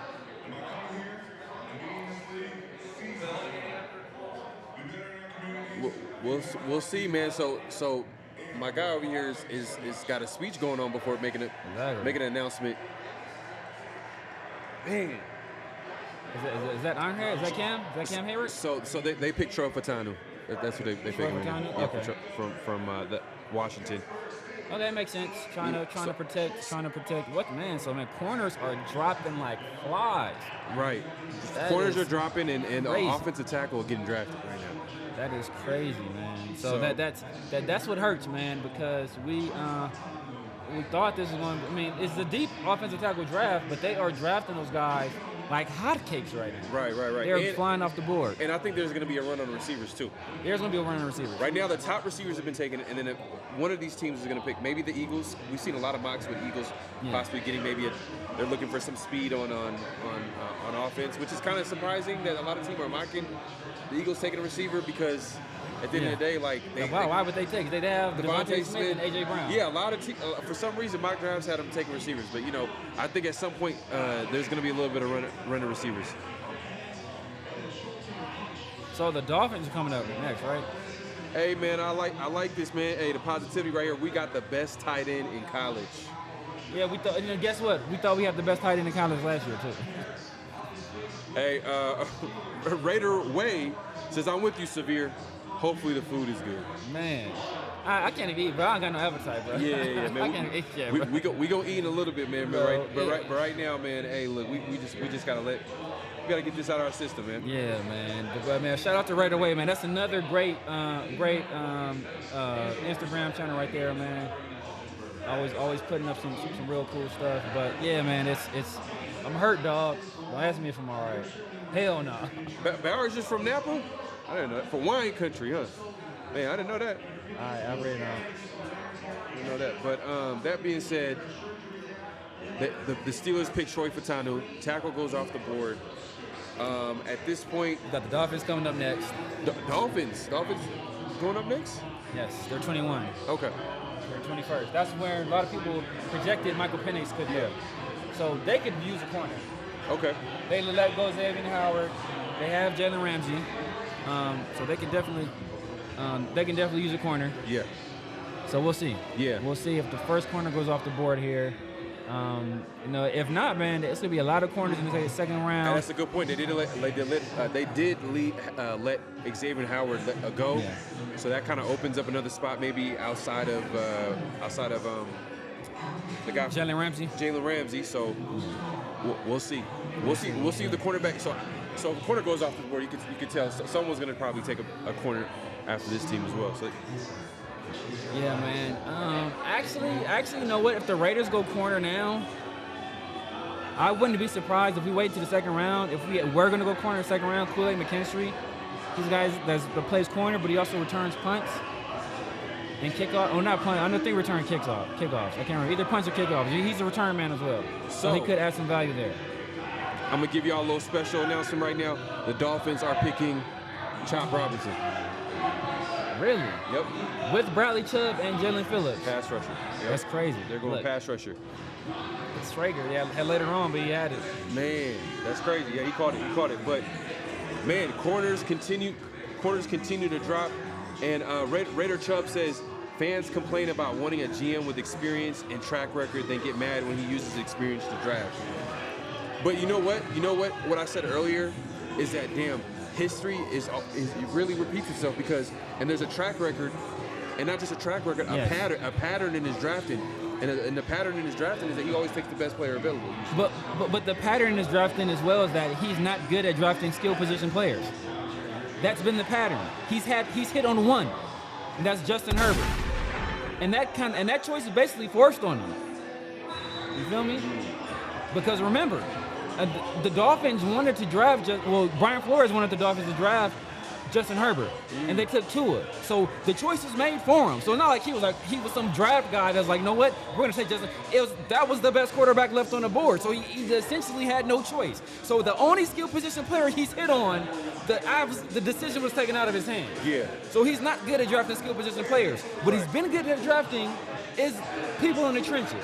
And what did he not do? Draft somebody in the trenches. So make it make sense. I'm not going to give nobody a pass because they have experience if it's a stupid decision. I mean, that's not what I'm here for. Daniel Kim, no cornerbacks have been taken. No corners have been taken just yet. Yeah, just yet, yeah. Yeah. So we'll see how it goes. Crazy. Tune in. Man, what if Cooper DeJean is the first corner off the board, right? Wouldn't that be crazy? Cooper DeJean? Man, that was a guy that some people were mocking to go to Denver and going in the top 15. Yeah, bro. It's crazy. But just a little friendly reminder. Make sure to clock in, hit that notification bell, subscribe if you haven't subscribed. We're going live on all of our channels, so you want to make sure that you are subscribed and hit the like button, man, so we keep coming back and doing this content. We are live in Las Vegas, not Detroit. We didn't want to go to Detroit. Exactly. We didn't want to go to Detroit. We wanted to come to Las Vegas, man. The home of the Raiders right now. Home of the Raiders, man. Home of the Raiders. And, hey, man, we appreciate Ahern for having us here. And shout out to John and all the good people here. Thanks, but, yeah, man, the pick is in for the Dolphins. I just announced it. I just announced it. Yeah. I just announced it. So we'll see what's after that. But yeah, man. So like, man, I'm kind of interested in the cornerbacks dropping. I wonder what's gonna come first. Is it gonna be receiver, a runner receiver, or is it gonna be a runner in corners? I would say receivers. Man. Because there's some good players left, obviously in corner, but there's some good players left at receiver too. I got at his boy Malik Neighbors kind of predicted this. He said Brian Thomas is going to the Bills. That would be crazy. That makes sense, bro. He predicted it before the draft or whatever, but it makes sense. I mean, the way it's looking, we'll see. Can I give you some feedback from the Raider fan base? Yes. Let's go. Over in the corner, They're probably not happy. it's a mixed bag. Really? Interesting. Mixed bag. Interesting. Yeah. Some wanted actually an offensive tackle, Right. but then some actually was okay with Brock Bowers. So, we'll see. We'll see at the end of the day how it works, but the overall consensus was that, yes, there's a good chance that Gardner Minshew is our starter, which would make sense. Right. Yeah, man, I think it makes the most sense, man. It doesn't make the most sense, but Well, hey, let me ask you guys, man. How this draft is going, man. Outside of the Raiders pick, yeah, because we didn't see that coming. Is this going to kind of going to how you guys thought it was going to go? the Hell draft no. itself. Outside of a Raiders pick. Hell no. No, absolutely not, because Quinion Mitchell's still on the board. Yep. Keon Mitchell's on the board. Terran Arnold's on the Terran board. Arnold's still on the board. Nate Wiggins is on the board. That's crazy. To me, I feel like that's probably the biggest shocker that we are at pick 21, and the top corners are still on the board. So let's try to fast forward real quick. You know what I mean? Because this is the Raider channel. We're gonna keep it Raider. Yep. If we get to the end of the draft and the top players left on the board are, let's say there's 2 or 3 corners. I posed this question earlier. Do they trade up in the second round to grab the top corner on the board? It's happened before. You remember Mike May got traded up to get a DB and Trayvon Merrick to get the top safety on the board. If there's a top corner like a Keon Mitchell for whatever reason, or Nate Wiggins, do they go trade up to the what? I don't know. Speaking of the big man himself in the building with the Dolphins, Reggie McKenzie was in there dapping up Mike McDaniel and the scouting department. Reggie McKenzie, man, I don't know, man. Yeah, man. Yeah, I liked him. we let Gruden mess that up. We let Gruden screw that. I mean, the last time the Raiders absolutely killed the draft, was with McKenzie. Now you could criticize him in here. Not fair. You're a hater. You just killed the draft today. Obviously, you're a hater. You can criticize. Come on, bro. You're a hater because you can criticize. You don't think this is a great pick? A tight end, top 15? After we just drafted one last year? I'm gonna have to buzz. I'm gonna have to buzz Sabir right now. We got to reel him back in. You know what I mean? You can criticize Reggie McKenzie, but the thing is that you're not gonna hit on every single draft pick. Yeah. The thing is that you got to hit in the most important aspects of it. And I think Reggie McKenzie did a really good job of hitting in good, crucial parts of areas of need. And at the end of the day, he brought us to the playoffs. Mm-hmm. He established a playoff team. Right. So you can't really complain about that. Nah, man. It's a situation where, like I said, man, I don't dislike the player. I dislike the pick. I don't think the pick makes a lot of sense, man. Of everything we needed, of all the needs we have, up and down the line, right? Offensive tackle, quarterback, cornerback, linebacker depth, which we wouldn't do in the first round. Right. You know, offensive guard. All of these needs. We take a tight end. It's severe. We can battle all we want, but man, we didn't get none of our players. And you know what's crazy? I wanted to bring up this point earlier. You guys were talking about, we shouldn't stay away from small school guys just because they're coming from a small school. Yeah. If they're talented, if they got the right traits to be successful in the NFL, you should draft them. In a classic example, we were talking about Reggie McKenzie. Who did he draft with the 4th overall pick? Talking about Khalil Mack. Yeah, Khalil Mack. Yeah, out of Buffalo. Out of Buffalo. You know what I mean? Yeah. Let's pull up Or you want to go more recent? It wasn't a first round pick, but Max Crosby out of Eastern Michigan. Small school guy.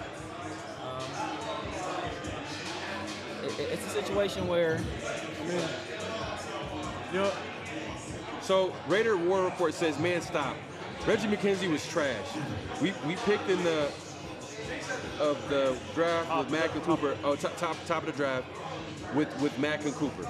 Okay. So my question is, why do you hate it?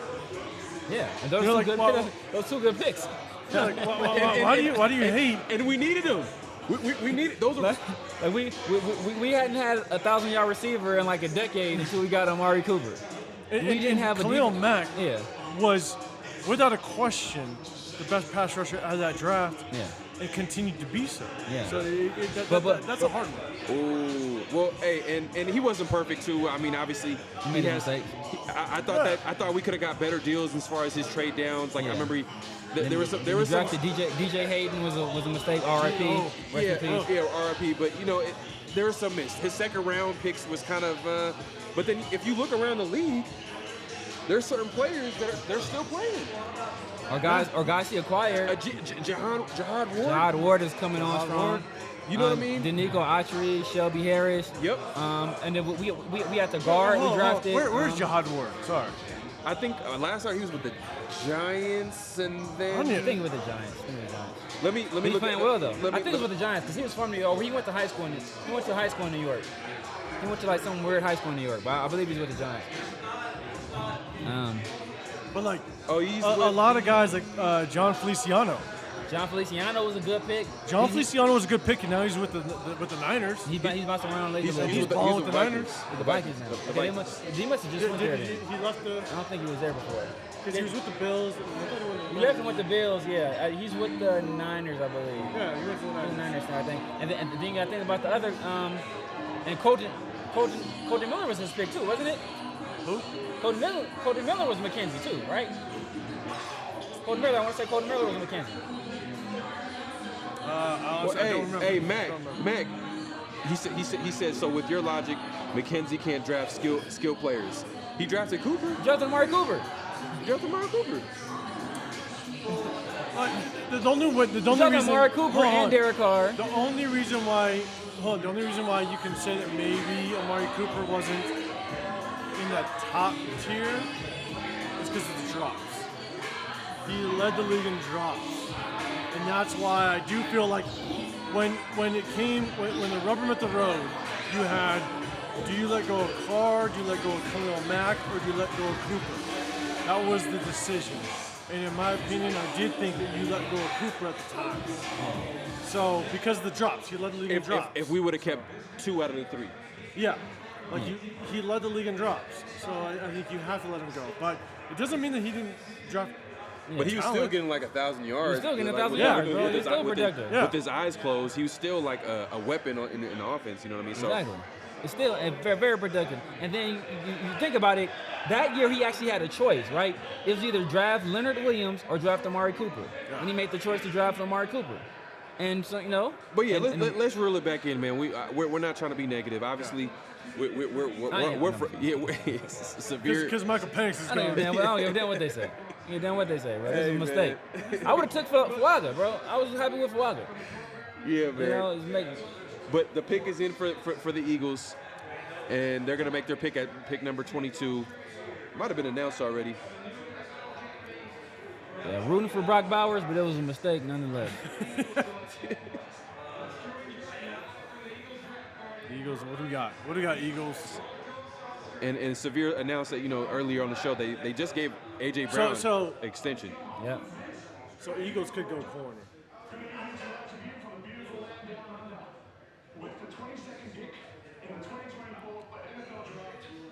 Man, Quinn okay. Mitchell. Yeah. Wow. Yep. Quinyon Mitchell. Quinn They- Mitchell. I figured Quinyon Mitchell. They- he's off the go board. corner. His eye's a dog. I would have took him over Brock Well, Bowers. shout out to Walt. He says we got a dog at number 13. So who would have thought that Quinyon Mitchell drops to 22?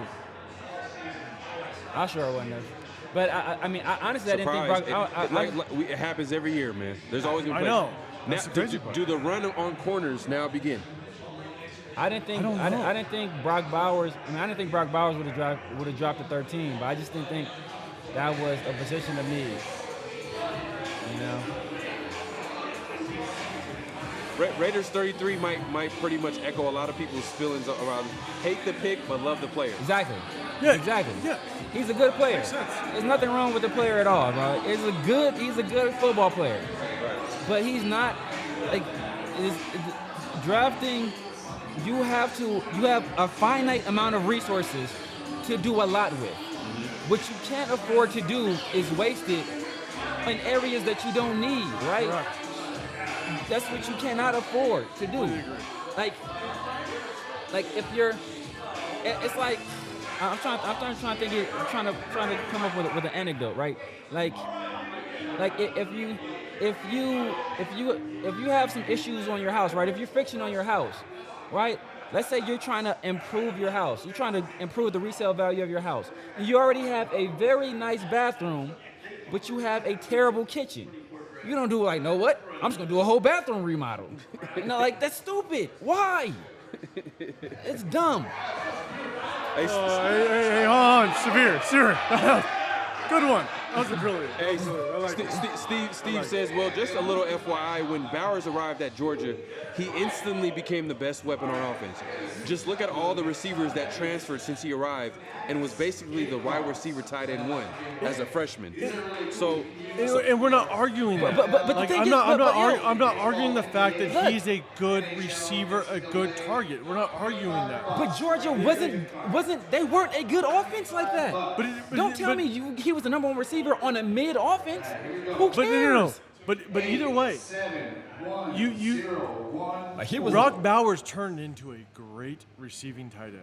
He was, without question, Yes. the best receiving tight end coming out of this draft. He was possibly the third best pass catcher in this draft. but know did what? we need it? What we don't need on this team? know what is the one thing Did we don't? need it? Guess what is the one thing we don't need on this team? People to catch passes.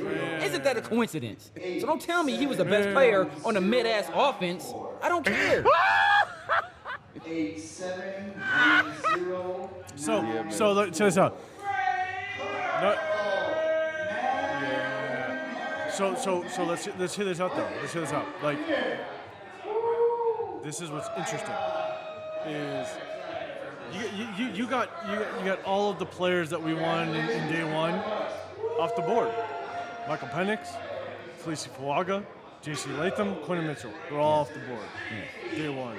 Yeah, and 2 of those guys were after our pick, so we had opportunities to draft 2 of them. Yeah, and So it makes you kind of think though, like, man, we're kind of investing again on skill position, that skill position, On whether off- it's on offense, on tight offensive end.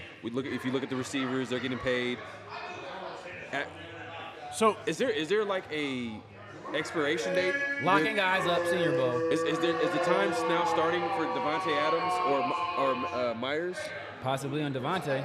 yeah, well, Oh, pick. so let's do this though, because we're at the number 23 pick. So the question is, for everybody in the chat, who do we go after in the second round? I mean, I understand the corner position is pretty agree. deep. Maybe does Kool-Aid McKinstry, does Arnold drop into the second round? Exactly. Who's passing these people the ball? But like, at what point, like who do we target truly in that second round? I mean, you guys have talked about we would be so pissed. I'll say it bluntly, if like Spencer Radler find himself in the second round. We may have to, man. You know what I'm saying? It's That's like, the problem. so the chat, let us know who do you think could be our second round pick, and do you think we somehow trade up into the first for somebody? You're crazy. Yeah. And you know, Raider Rob says we didn't need tight end. Fuaga was there. If we're going to ride O'Connell or Minshew, next year Q class is horrible. Yes. So, hey man, look, the draft is not over. It's not. There's still plenty of good players left. A corner just got taken. Now, Keon Mitchell, arguably the best corner in the draft, got drafted, and he got picked up pick number 23. So now, do we? Like I said earlier, man, there's a possibility some of these players might slide. There's going to be some good players that might have got drafted in the first round that might get drafted. That might be available after the first, in the second. So stay tuned for that, man. But right now, Corners have definitely corners have slipped big time. Like they corners have dropped big time. Mm-hmm. We got Jaguars up. They're gonna make their pick. Brian Thomas Jr. Brian Thomas I Jr. figured as much. Very good receiver. Very good receiver, Wow. bro. So Very good receiver. it makes sense because they lost Calvin Ridley, right, to Yeah. the Yeah. Titans. So I can see why they went there. But Very good pick. maybe does the run on receiver continue, or do we see some of these corners get drafted, man? I don't know what's I know, man. We saw the best corner go off the board, and we saw the next best wide receiver go off the board in Brian Thomas Jr. So it could be a situation where we see a nice run on these corners. So who's next on the board? I think we're at pick 24 right now. Is it Cowboys? Cowboys. Okay, so I think Cowboys can pick a corner. I almost think you have to, right? You got Stephon Gilmore, that's a free agent that Yes. could be picked up by somebody. And here's my thing about the corner position. This is why I wanted to go tackle in the first round, is that you still have Stephon Gilmore, you have Xavier Howard, Yes. and we have Jack Jones. Jack Jones could be looked at as the number one. So if Jack Jones is looked at the number one, Stephon Gilmore and Xavier Howard are amazing number 2 corners. And you got additional cap space that's going to hit post June 1 with Garoppolo. So, and there's a lot of players that are in free agency that know June 1 cap space will hit. So they'll wait. They won't sign. A lot of people panic. They sit there and go, oh, well, why didn't a player sign, or why didn't we go after a player and sign them right away? Well, guess what? Because a lot of players know cap space will hit. A lot of money will become available, and that's when more contracts, more dollars can be spent. And so Xavier Howard, Stephon Gilmore, are they waiting for that post-June 1 to hit? So, in my opinion, I think that the Cowboys, this is where an Arnold, a Kool-Aid McKinstry, those type of guys could go to the Cowboys. Okay, so we got the Cowboys on the clock right now. and they can. Where do they go with this pick, man? They got obviously offensive tackle. They lost Tyron Smith. So who's the best guy left? They can go receiver as well too. They need a receiver. We just seen Brian Thomas Jr. just go off the board. Who's available that they can pair with?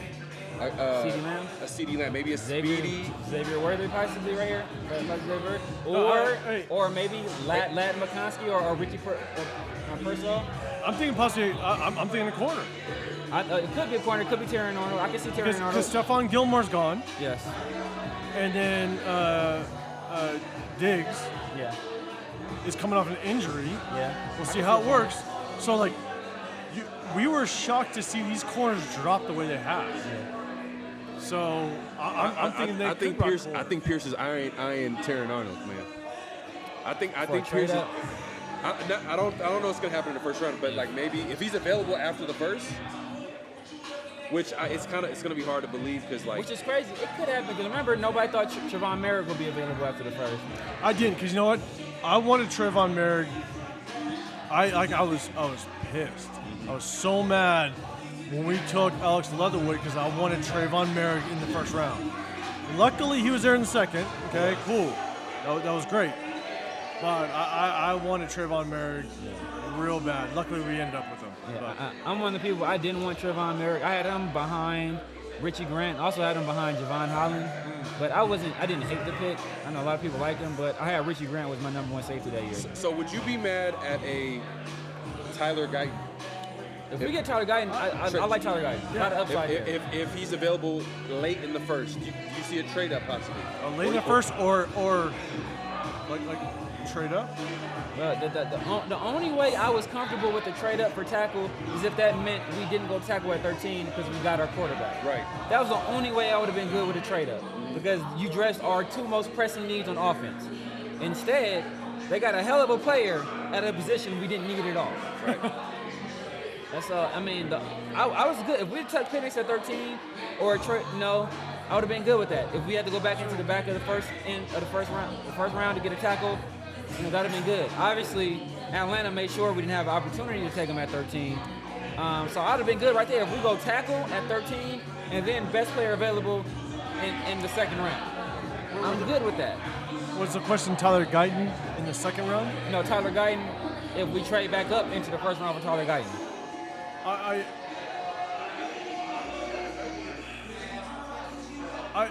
Okay. I don't like trading up for a tackle like Tyler Guyton in the first round. I'm not a fan of that. They have to though, because the Cowboys need offensive tackle help. I think the Packers need offensive tackle help. The Lions have just traded up to pick number 24. So I think they're taking corner. They're probably taking Terry Arnold. They're taking corner or Nate Wiggins. Nate Wiggins or Terry Arnold. Nate Wiggins is still on the board. I have Nate Wiggins in my CB2. I said from the beginning, Quinton Mitchell and Nate Wiggins are my two guys. So let me ask you, how are corners dropping so fast? Because here's my thing, is there's certain positions in the NFL that are the hardest to develop and the hardest to predict. Right. Quarterback, cornerback, offensive tackle, and edge rusher. Those are the hardest positions to predict in the NFL. How is a corner position dropping so fast? So they so just often? traded with the Cowboys. So That's they crazy. traded their pick, and they're definitely getting a corner here. I see them taking a corner. You think it's Terry Arnold or do you think it's Nate Wiggins? Nate Wiggins? It's one or the other. I mean, it's one or the other. Terry Arnold kind of fits that culture, though. He kind of fits with that head coach. So the Lions just traded back up. I just think Nate Wiggins is a better player. He's a better player? In my opinion. Okay. In my opinion, he's a better player. Some people disagree. Some people have Terry Arnold number one corner. I have him third. So, I mean, it just depends on what you think. So we'll see what happens there. I'll be honest. I didn't do I know there's a whole lot of hype on Nate Wiggins. I really liked. Hey, so know what? And this is just to further emphasize my point. You look at positional hit rates. The worst positional hit rate in the first round is 27%. That's wide receivers. the second worst is tight ends. Yeah, Just, that's what I was saying. Just to let you guys know. No, that's what I was saying before. When it comes to look, how's offensive line? The offensive line is high. The best. Center is the best. Yeah, Center is the best. that's what I'm like. How did we do it? But it's also because if you're going to draft a center or a guard in the first round, they're usually like a generational like can't miss prospect. If you're drafting a center or a guard that high, you see center is super high, and then it's dropped significantly for tackle, and guard is right after that. But tackle is still up there. Yeah, You know what I'm saying? quarterback is way ahead of tight end. You know, the last tight end, like you said, the last one is Sam Laporta. Detroit probably going crazy right now with this trade up. Man, exactly. Man, they're loving it. And because it's in Detroit, you know they're gonna make some noise. They have to. Right. Who was their first pick? Did they pick yet? Who was their first pick? One second.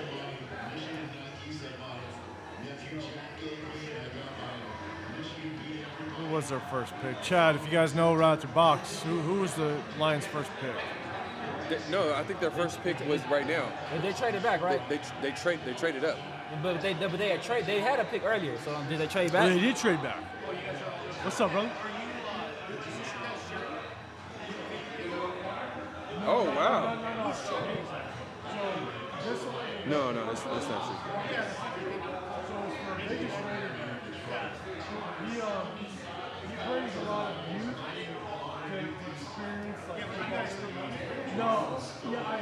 You are. So here's the tickets. Donate it back.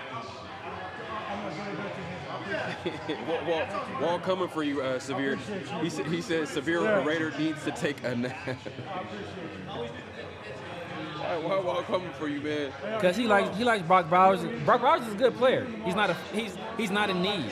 No, I don't give a damn what Walt says. He's not a position of need. So I mean, we're wasting first round picks. It doesn't make any sense.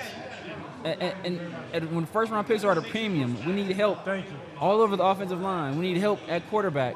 Walt was the same. Look, Walt is the same guy who sent. Remember his message.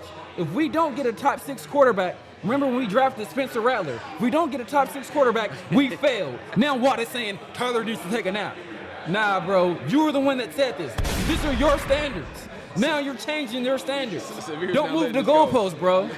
Severe's not gonna let this go. I'm missing some yelling. That's what I'm hearing. It's facts, bro. Don't move the goalpost. I've stood 10 toes down from the beginning on what I've said. I'm not changing my opinion. This was a bad pick. He's a good player. It's not a good pick. Severe, you. Sorry, I was off for a second. You respond to Severe needs to take a nap? Yeah. Okay, I got you. Yeah. I was just trying to catch up. Sorry. Man, Walt need to go throw a porterhouse on the grill and sip some wine from his wine cellar. So here's Lions pick is in, and they're announcing it right now. Lions pick is in. So real quick, what's the pick? I'm gonna say. I think it's corner. Say Nate corner's Wiggins. good. Say Nate Wiggins. Nate Wiggins. Damian Harm. Shit, Nate Wiggins might be a good one. Nate Wiggins, Taron Arnold. Okay. Because they're very comparable.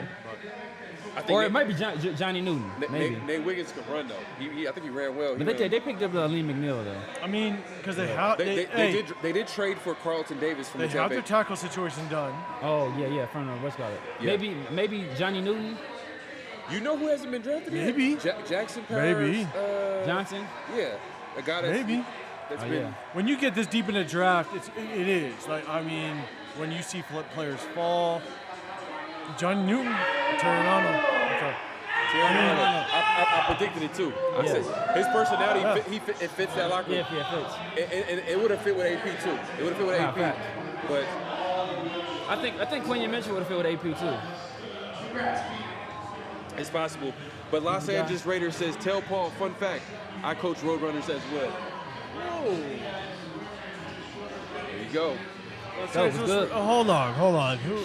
Shout out to all the coaches, man. Hold on. My 4-year-old son is Los playing Angeles 6 Raider right 11. now, so Shout out. shout out Yes, to you did. all the young Okay, coaches. hey, hold on. Los Angeles Raiders 11.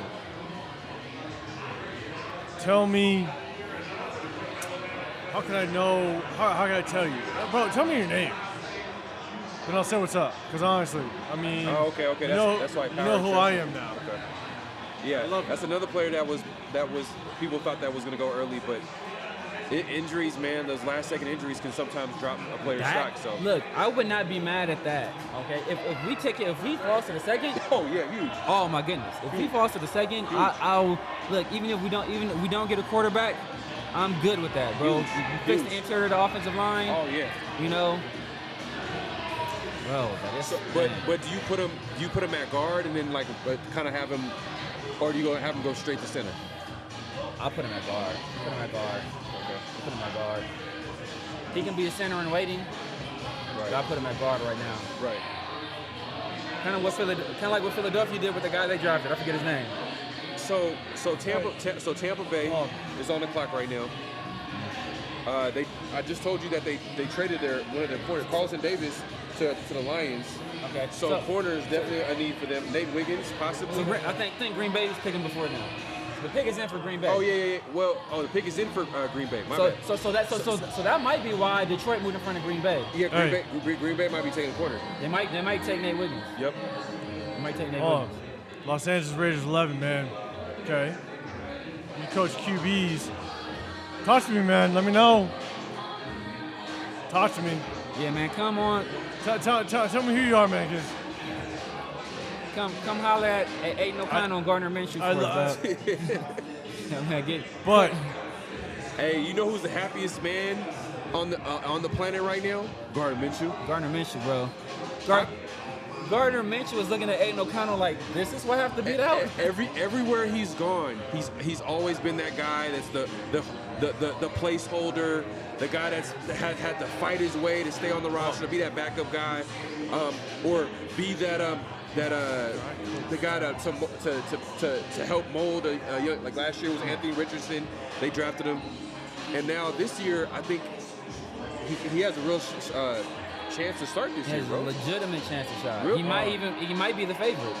And I'm just be curious to see what AP thinks about the pick, because in terms of personality, I think he'll love Brock Bowers' personality.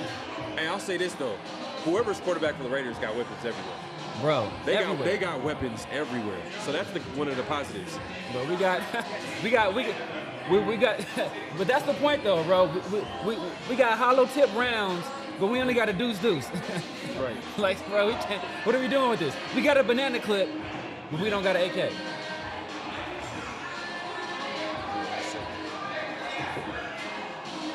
So look.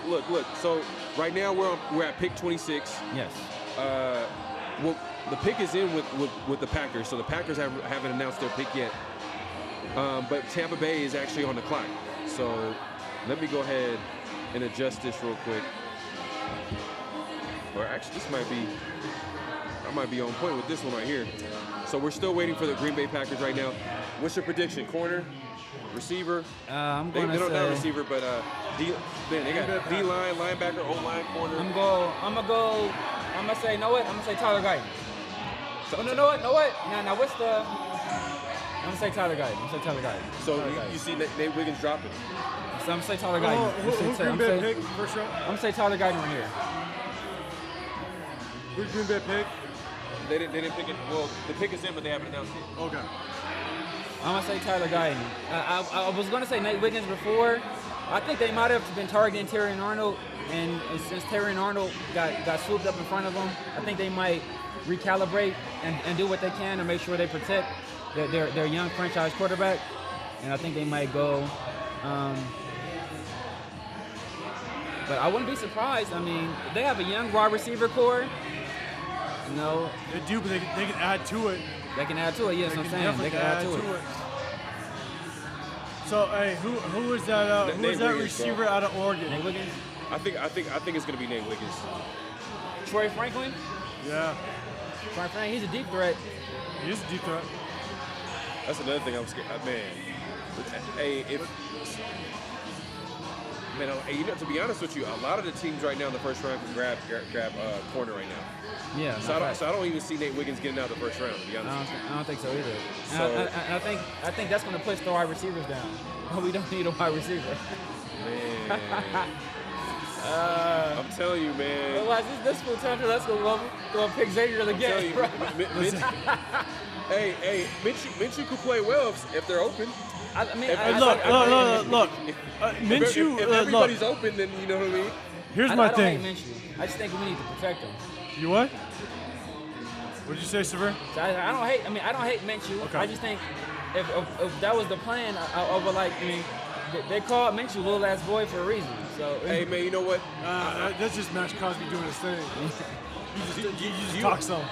Do you want the Raiders to draft a quarterback at some point, or I do. or do you want to focus on just building the team and just chalk it up and be like, you know what? I do. I think they have to, because you got to bring another guy into this locker room, because at the end of the day, it doesn't matter if you have Aiden O'Connell, Gardner Minshew. Both guys have not proven themselves to be solidified starters. Right. So you bring somebody else in, and so I do have a sleeper quarterback. There's a quarterback that I really like, and maybe we'll get back into that tomorrow. So stay tuned to that. Yeah, Packers are getting ready to announce their pick right now. Pick number 25, Nate Wiggins. I'm predicting it. Nate Wiggins.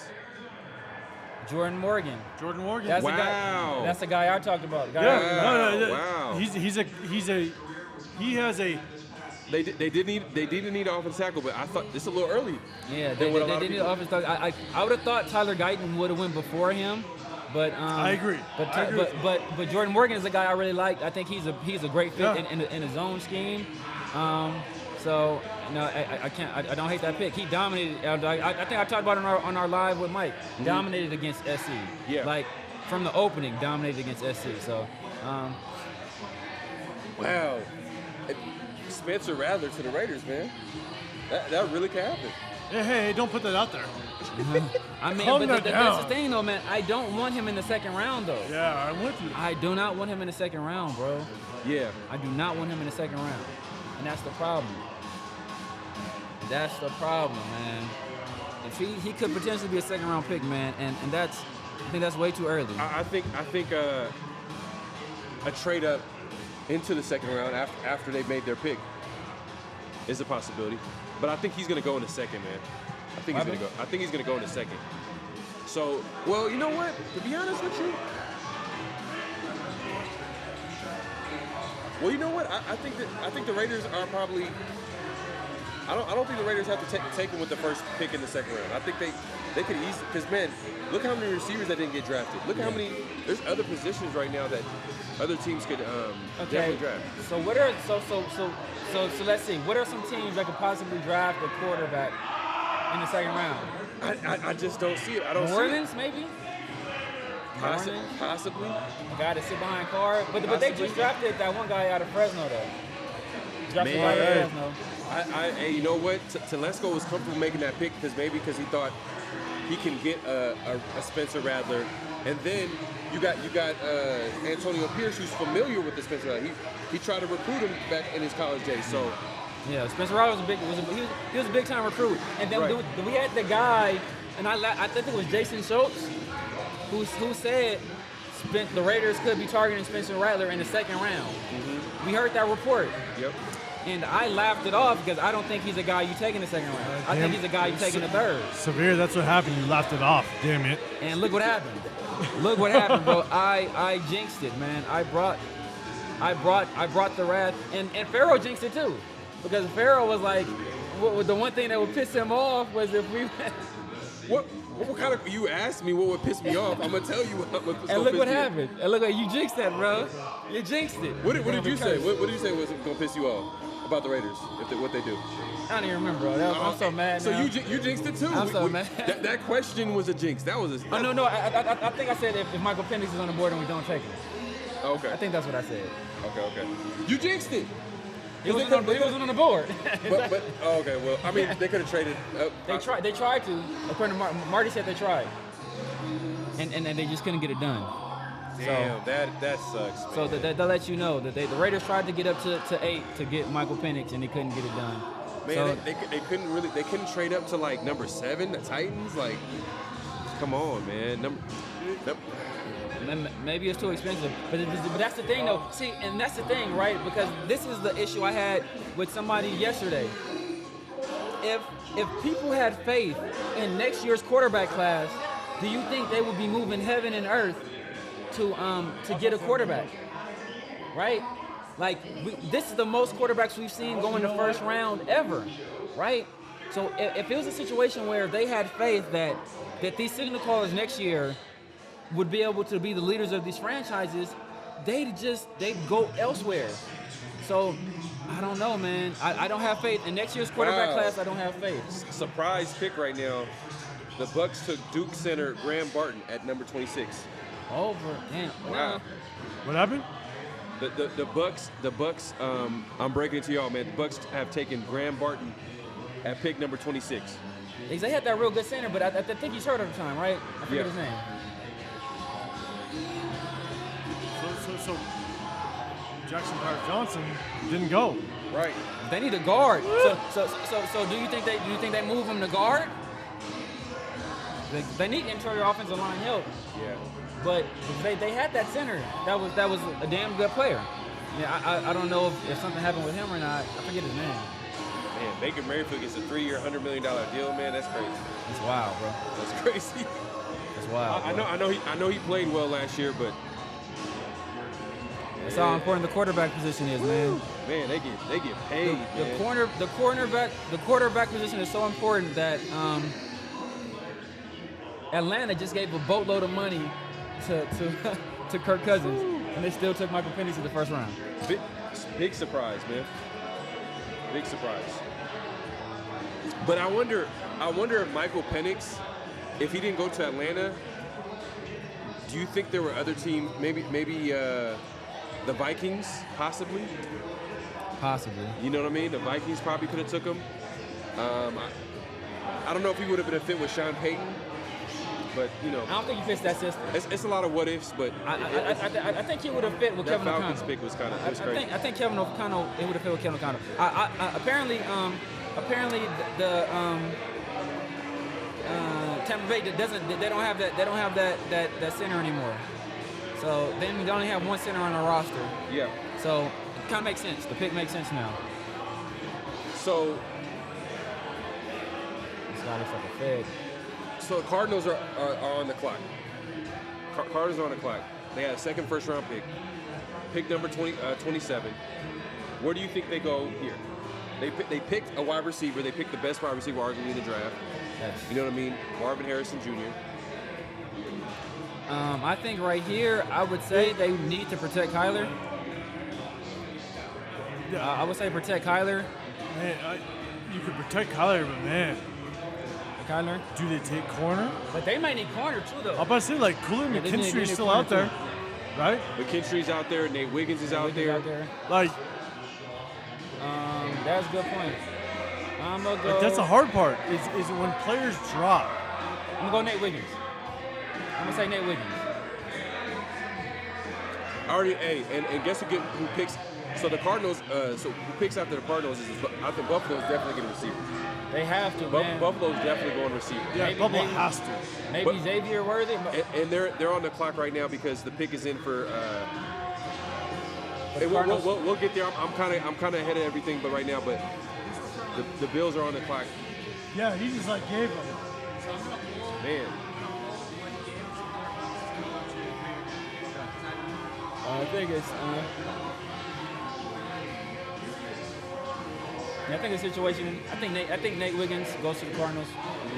I think Buffalo they do need a receiver. Right.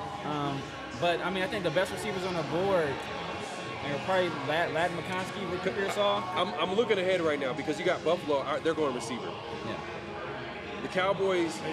Ladd McConkey. Hey, Ricky Pearsall's a baller. I like Ricky Pearsall too. He's a baller. Yeah, they're both. Ladd McConkey is good. Is pretty good. He's a pretty good player too. With all the trade talks with the 49ers, as far as the rumors about them trading, Brandon Ayuk, could they go receiver later in the draft? You know what I mean? I'm trying to. I'm looking ahead right now. But Casey, man, I hope they get the worst player in the draft. Bro, they may get. Imagine this though. Casey could get Xavier Worthy.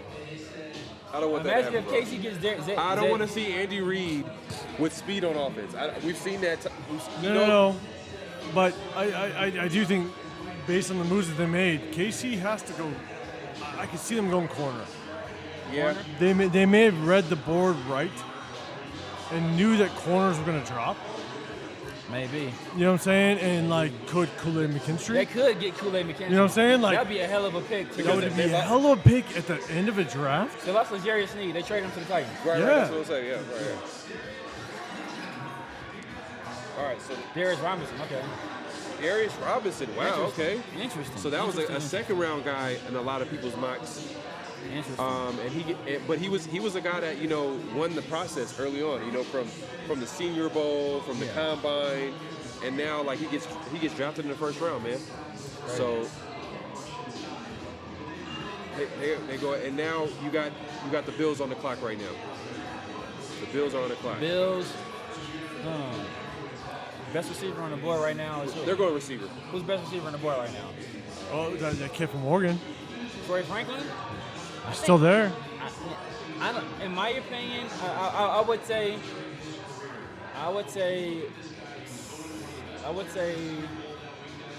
they lost Stephon Diggs. Maybe Troy Franklin. Maybe A.D. Mitchell. Maybe, but like Mitchell, I'm not saying like Troy Franklin is. I will go a A.D. stud. Mitchell. But it's interesting though because a lot of the issues with Stephon Diggs is that he was kind of becoming a headache for the Bills. Exactly. And then A.D. Mitchell, they talked about his issues are kind of like he has some issues off the field. Yeah. And do they take another risk on a younger Xavier player? Leggett's still on the Xavier board, Legette, right? yeah, man. Xavier Legette is a dog too, man. I like Leggett. I hope he doesn't. I hope he doesn't take. Hey, Leggett? Leggett right now. With the Bills? I mean, maybe. I wasn't expecting Legette to go in the first round. I think he has first round talent. But Don't get me wrong. I wasn't expecting him to go in the first round. But what other needs does the Bills have? That's all. Receiver, D-line, I guess running back. But running back, James Cook played well for them, I think. Is Johnny Newton still on the board? Johnny Newton on board. But they have Ed Oliver. And is he getting up there in age? He is getting. He's a Clinton Farrell draft, so he's not getting up there in age. He's not that old. Right. Yeah. Okay. That's right. He's not that old. So and I would think they would need, because he's like a 3 technique, so they would need a bigger guy to pair with him if they were going to go defensive tackle. I mean, but if they would just want to have 2 guys that are just just killing on the interior with speed. You know what's funny is like all the mock drafts, and this is why I feel like the mock drafts and all that stuff is like just trash, in my opinion. Kool-Aid McKinstry still on the board. Yes. Could Cooper DeJean drop to like the 3rd? To the 3rd round? I mean, with to the 2nd? The talent that's still sitting on the board right now. Yeah. Like that would be a hell of a fall. It would be hell of a fall, but like there's still a lot of corner talent. PFF loves Cooper DeJean. I know. That was their guy. But that's what I'm saying. Like the mock drafts are so hard to judge. They love Cooper DeJean. But like Cooper DeJean was touted as like a top 3 corner at one point. The Chiefs just traded up. Yeah, they did. The Chiefs just they traded did for a corner. Think it'll be for corner? For a corner. The Chiefs just traded up. But they traded up in front of who? Man, they just traded. Did they just trade up with the Bills? Did they trade with the Bills? Why would the Bills trade up with the Chiefs? That's like been a. So maybe they aren't going. So maybe they are going corner. If they traded with the Bills, maybe they're corner, going bro. Yeah, if they traded what I'm with the thinking. Bills, if they traded with the Bills and the Bills are able to do it, because generally, You're not going to trade up for a corner, or you're not going to trade up for a receiver when you have Patrick Graham or Patrick Mahomes. Oh my goodness. Hold on. Oh no. Hold on. Don't say nothing. My goodness. Don't say nothing. I don't even see. But oh man. This is my take. You're not going to trade up for a receiver. My guess is you're going to trade for a corner. But I'm going to let you guys marinate on what you're seeing. Oh my goodness. Oh man. Let's marinate on it. Oh my goodness. Damn, bro, that makes the most sense too. Really? Okay, hold on. Crazy, man. This is crazy. It's crazy. Damn, man. Look, and we talked about this.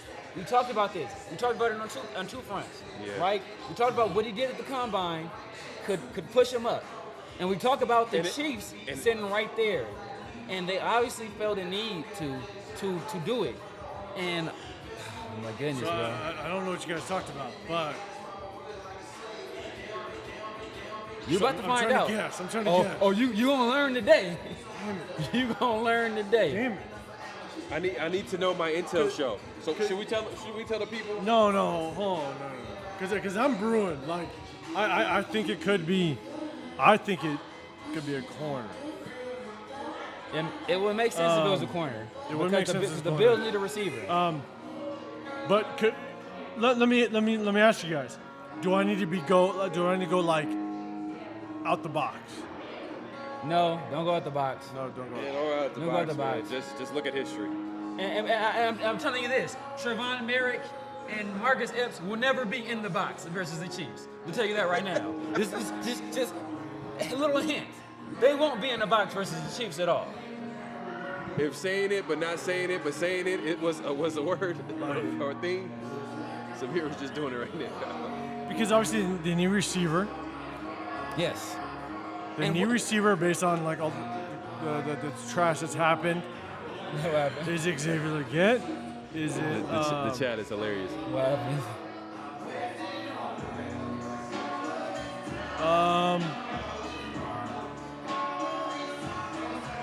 Yeah, man. He is, yeah. Like I said, Trevon Merrick and Marcus Epps will never be in the box again. We're gonna have to play quarters. Really? We're gonna have to play quarters. We're gonna play quarters, and we better hope that Malcolm Kuntz and Max Crosby I hope- beat the I hate you beat the guys because I brakes. can't judge your response. Like I don't. I hope it's a bust. That's all I'm saying. I just hope the Chiefs, whether the Chiefs draft, Really? which I know. That's what you're thinking? I hope. I hope. But it's a hope. But I don't. Think This guy, look, this is not gonna help at all either. Because this guy, he's skinny and fast. Oh. Huh? What happened? He's skinny and fast. The put in the 4-3-4. Maybe. Nate Wiggins is skinny and fast too. But that wouldn't necessarily warrant your reaction. No, it would not. Because it's like, okay, cool. No, it would not. Because Devontae will eat him up. Jacoby eat him up too. They'll just they'll box him up. Okay, I got it. They'll box him out all day. I got it. Yeah, they'll box him out all day. man. The Raiders are not on the clock, Walt. Look, Tom Telesco sitting right here. Damn it. Tom Telesco sitting in the draft room doing the Birdman hands, looking at Xavier Leggett. I mean, look. He doing the Birdman I mean, hands. I like Leggett, but like No, bro. it would be another pick where I'd be like, I like the player. I but like Bowers as a player. That's what they don't the chat don't understand. I don't dislike Bowers as a player. I think Bowers was the third best pass catcher Hey, in this draft. Steve, I wish it was a running back, man. I wish it was a running back. Man, I wish it was a running back. Brock man. Bowers was the third best pass catcher in this draft. It was Malik Neighbors, Marvin Harrison, and Brock Bowers. Those three best pass catchers in this draft. We just didn't need that. Bro, I'm gonna keep harping this point. I'm gonna wake up tonight. Hey, Like we don't need it. man. The pick is The pick is in. The pick Pick is is in. in. And LA Raider 11, you you know what's still crazy? got me. Know what's wondering. I crazy? don't know, bro. What's funny Talk as to hell me. is that I was gonna make a joke that I was like, man, I had a nightmare that we took Brock Bowers. You say tweet, Are we but I don't know trading- what you are we mean. trading? Hey, Luis, I'm man. a little on I Twitter, I got sources, man. I got sources. We got people that know people that know people. And that's why you're tuned in to the live draft show with Severe Raider, PharoahNFL, and my guy, Real Talk Raider Nation. You know what time it is. Make sure to hit that like button, subscribe if you haven't subscribed, hit that notification bell. Man, we love doing this, man. So you come through, support us, and how you do that is by subscribing and hitting the notification bell and liking the video. Hey, LA Raider 11 says that Cooper DeJean is going to be a safety. I agree. I agree. I agree. I actually agree. I think Cooper DeJean is going to play a similar role to the role that Trevon Merrick played at TCU, where he's a safety, but they also drop him down in the coverage to cover in the slot. So I think it's that not hard to same- see. Yeah. Yeah, I think that's going to be his role. I mean, as we said before, history is not on his side, but we have Christian McCaffrey, so he fought against the history too. So you know, maybe Cooper DeJean he's super athletic.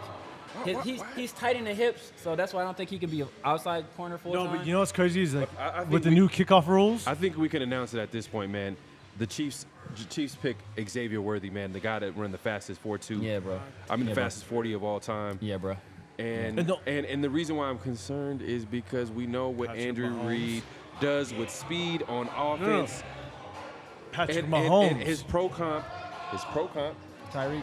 No, Deshaun Jackson. Deshaun Jackson. Oh, man. But it doesn't matter. Who Your also pro played comp under being Andy whatever it Reid. is, Patrick Mahomes is gonna do work with you. Facts, Yeah, bro. yeah. Patrick Mahomes is definitely. I mean, Look at that, dude. That is. Look Raider Nation over there. That hurts. They Man. know. That hurts, man. That hurts. That's a gut punch, bro. yeah. Tank Dale's good. Huge addition for the Chiefs, in my opinion. Just because we know So- what Andy Reid does with he knows how to put players in position to win. Yeah. He puts them in space. He's going to put this guy in space. A lot of people talk about Xavier Worthy. Oh, he weighs 160, but what was Deshaun Jackson? Exactly. So he's going to try to. You know what he's going to do, but you know, But- hey, like I said earlier, I hope it's a bust. I hope it doesn't work out. See, I hope Andy Reid retires. I hope. But Man. here's the thing, though. Here's the thing: is Woo! And that's a No, good no, point. hold on. Worthy in Hollywood. Marquis. Hey. oh damn, they got. Wow. Oh, my no. goodness. Hold on. This is what I'm Oh, saying. man. Hold on. Give me a second. So you got the Chiefs that now have Hollywood Brown, Yes. Xavier Worthy. Worthy. And Marquez Valdez And- Scantling, and- right? Yeah. And guess what? Hold on. We get Brock Bowers. Hold on. Let me say it again. We get Brock Bowers. Yes, man. Look, Like, what in the hell are we doing? and the thing is that like we talk about Xavier Worthy weighing like 165 pounds, right? So ideally, how you want to defend him is to press him. But who's going to have the balls to try to press that dude? Andy Reid is playing chess where we're playing checkers. Bro, we're playing tiddlywinks. Because Man, Xavier Worthy must be because here's the thing, though. Because here's the thing. Oh, bro, he got to be happy. No. Happy as hell, man. That's perfect. Look. Here's the thing, is that the Chiefs already have a good defense. Yeah. You know what I'm saying? And so if they build on the offense, we're trying to build through the defense. Brock Bowers is a possession guy. He's a guy that's not going to score a shit ton of points. He's a possession guy. And so we're now at the point where we are building on our defense, and guess what? We made no moves to do it. Yeah. And real quickly, the pick is in for the Cowboys. Who do you think they grab here? They traded down. Tackle, Tyler Guyton.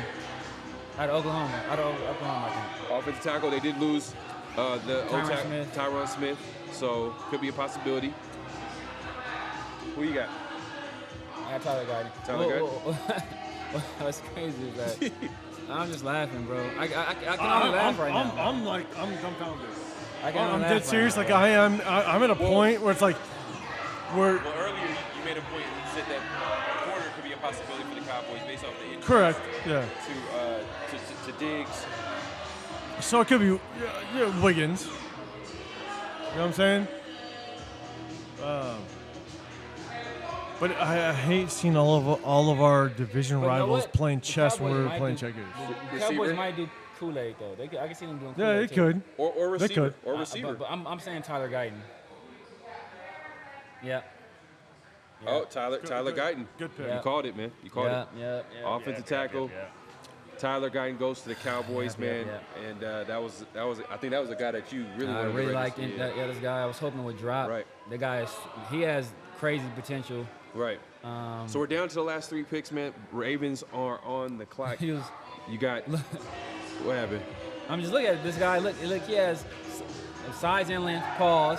But look at his athleticism score and his production score, both in the 80s. Right. He's a guy that has the traits and he produced. And he's man. He's athletic. Hey. He was a former tight end. He's athletic as hell. Tyler Guyton is actually a very impressive offensive lineman. Very impressive. I mean, the only knock I had on him when I was watching some of his film is that his initial punch wasn't as strong as I thought. As some of the better tackles, but if you can get him in the later rounds, okay. Yeah, but his initial punch wasn't as impressive as some of the first round, like the early first round guys. And and one thing we know about the Cowboys, say what you will about them, they usually hit on their first round pick, right? Do they? That's it. I mean, the only ones I can think of them not hitting on was Morris Claiborne a long time ago, and like Taco Charlton. Yeah. But generally, they hit on their first round picks. All I'm gonna say, hey, good point by Los Angeles Raiders is Wiggins 4-3, fluid, lightning. He can cover them. Man, the Raiders gonna have to they're gonna have to get some corners that can run. Yeah, man, Ja'Cory Ben is a guy that can run. Ja'Cory Ben could be back. He ain't got no technique though, and he is a guy that was getting ate up. Yep. And his back pedal wasn't great. But he was, he's a rookie. He's going through some growing pains. So. That's what I'm gonna say. Is like, I will go back and say that the hardest position in the National Football League, and I will say all of sports, quarterback, corner. Who's Baltimore going with? They might go corner. Can Baltimore go corner? O-line or receiver. That's O-line or receiver. So Receiver. I can see receiver, but A.D. Mitchell, Troy Franklin, well, Troy Franklin, Leggett, or Leggett. Ooh, a big body. nasty. Line. That would be nasty. Like the Baltimore Ravens strike me as a Leggett type of team. That would be nasty. You know what I'm saying? Like, I like Leggett too. you know what I'm saying? Like that could be nasty. That was a guy that I wanted the Raiders to get, but they're not in the right spots to get him. My guy Enes Rakestraw still on the board. I'm telling you, but see, like, but I had Enes Rakestraw and T.J. Tampa in the second round, and but I didn't expect the corners to drop like this. You know what I like about Leggett too? He also gives you some special teams ability too. Yeah, but like, I did not expect the corners to drop like this. So for the Raiders tomorrow, can we pick up Enes Rakestraw at T.J. Tampa? Bolster this defense to where you now have a balanced defense, looking solid. Is Tom Telesco and AP like, hey, let's score 21 points a game, and our defense is going to ball? Yes. You know what I'm saying? Like, that's the only way I can justify it. Right. Let's see. So, who do you got? So you got Baltimore taking? 805? I think it's Leggett. What about you? Possibly a receiver. I want some. I don't know why. I just want to get to go to the Raiders, but there's no way they're going to draft him in the second round with picking Brock Bowers. Exactly. But man, maybe Troy Franklin. Maybe add some speed. I'm gonna say on the other side. I'm gonna go on a limb. I'm gonna say Nate Wiggins. I'm gonna go on a limb and say that Nate Wiggins. I mean, the only thing I'll say is that it's tough because they tend to go defense a lot. Yeah, like they will predicate themselves on defense. Yeah, they do. Defense and running the ball. Could Cooper? Offensive line, Powers Jr. Austin, yeah. I just read a comment and I actually kind of agree. Like, could Cooper DeJean Hey, you know what? sneak his ass way into the first round? I think this pick might be online. But they just got Hamilton though at safety. I think they won another safety. They did, but I mean that's one safety. Like Hamilton's like a free safety on top. He goes sideline to sideline. I think this is where Power Johnson goes. I can see that. I think where he goes. I can see Let's that. see it. Because they lost some guards in free agency. Let's see it. Wiggins. Hey, Wiggins. Yeah, see? Ravens never fail. Defense. No, it's good. Caught it. Okay. Caught that. All right, guys. Let me ask you. Why do we keep saying? Oh, that makes sense. That makes sense. Good pick. And we pick Brock Bowers. God damn it, man. Like, see, this is what separates. This is why the Ravens are picking in the late 20s and we're picking in the early teens. That's what I'm saying. Like you build through the draft. You know what I'm saying? Like that's the hard part. And I hate to keep pressing on this, but it's just frustrating, man. Like, how many years are we gonna go through the fact that Yeah, Nate Wiggins, I caught that guy. I mean, they need corner. Marlon Humphreys is hurt all the time. Oh, yeah, that's a good point. He has been injured as of late. And he signed a big-time contract with them, too. Man, so San Francisco's on the clock. Nate Wiggins, best corner that was available, gets taken. There's still some good players at the position. I know Rakestraw is your guy. I can see Kool-Aid. Kool-Aid McKinstry is also available. But the 49ers could draft corner, O-line, receiver, linebacker. I think the Bills, I for some reason, You know what? receiver. I can see them. I can see the Bills receiver. Yeah. Bills, I think receiver. I can see the. I would say if the Who did the Bills pick up? If the Niners had in free agency, if the Raiders had, if the 49ers had traded Ayuk or Debo, I can see them going Leggett, especially if they traded Debo. Leggett can kind of, do some crazy gadget stuff. He's crazy athletic, built that same compact build. For some reason, I'm thinking Kool-Aid McKinstry. But they could be looking toward the future. If they're looking toward the future, they go receiver. If they're trying to win right now, I think they go Kool-Aid. Okay. Or possibly Cooper DeJean. That's not your guy, too. And It's not my guy at all, man. But the analytics people love that dude. Yeah. The analytics people love that dude. who's that? I'm predicting Kool-Aid. It seems like a San Francisco type pick, man. Like the guy that last year or coming into this season and early in the process, he was the #1 corner on a lot of people's boards for whatever. And not like he played bad. Yeah. He just got pushed down for some reason. So Man. I can see them. I can see them doing something like that, and I think they have a need at corner. Or know what? Maybe they take a tight end because they have George Kittle already. Oh, wait a minute. Good teams don't do that. So Walt says in my mock, I have us taking tackle Kingsley. Mateo, yeah. That's the guy we had taken in the second round too. Yeah. In our early mock drafts. An early mock draft. Yeah. I think the other ones we had the guy out of and what's the other guy? Frazier. We had Frazier. I think we had Frazier, and then we also had that one draft we had Jordan Morgan fell to the second. Jordan Morgan was my guy. Jordan Morgan was the guy I liked a lot. Okay. I like Kingsley Mateo. So let's do this. I'm not saying that we're getting late rounds.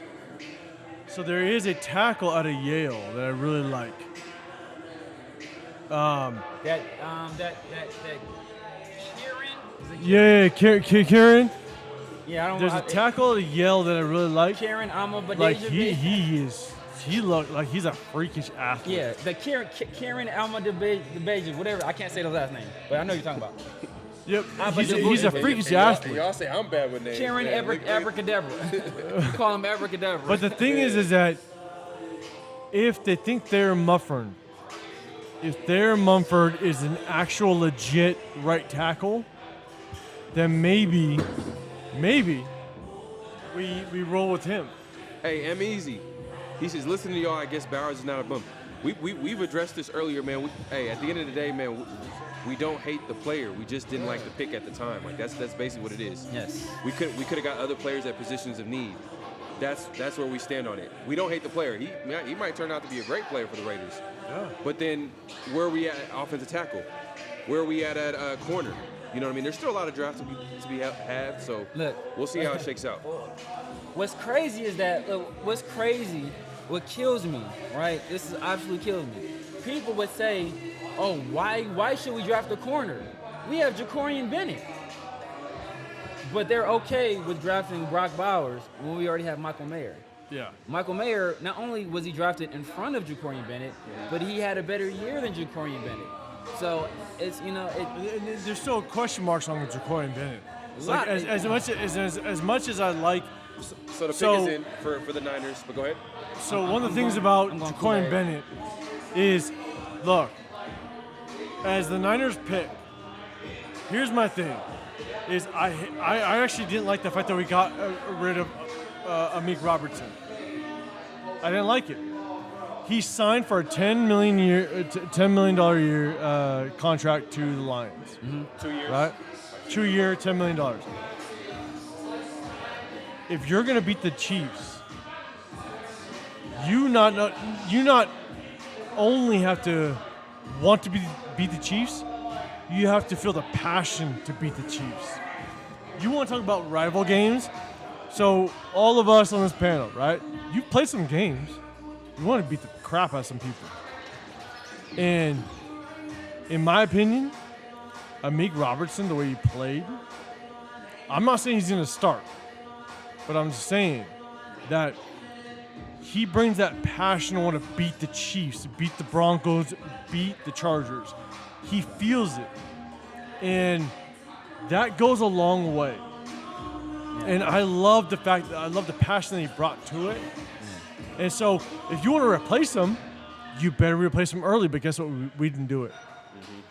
Like, if you got rid of Meek Robinson, but then brought in a Quentin Mitchell, okay, cool. You've addressed the position. But Ricky Pearsall. Interesting. Wide receiver with all this trade talk. With all this trade talk about Brandon Ayuk. That's interesting. You know what I mean? But in my opinion, Ricky Pearsall is better in the slot. So he is. He's much better in the slot. I actually, Ricky Pearsall in my mind is not an outside receiver. You see that one-hand catch? Yeah. That was a nice grab too, and he held onto that thing. He's not an outside receiver. You put him in the slot, he can work wonders in the slot. Ricky Pearsall. Yeah, I like Ricky Pearsall. Well, he's a slot receiver. What does that say about Debo? Everybody's talking about Brandon Ayuk, but what does it say about Debo? Yeah. No. The reason why I don't think you replace Debo, because if you look at the stats of Brock Purdy when Debo didn't play, his stats were garbage. His stats plummeted when Debo didn't play. So I think you hang on to Debo, you hang on to Christian McCaffrey. So the Ayuk is that. Breaking news: Panthers just traded into the first round. What? Just traded up in the first Who did? round. They just traded up into the first round with the Bills. Who did? The Panthers. So what are you thinking here? So you thinking?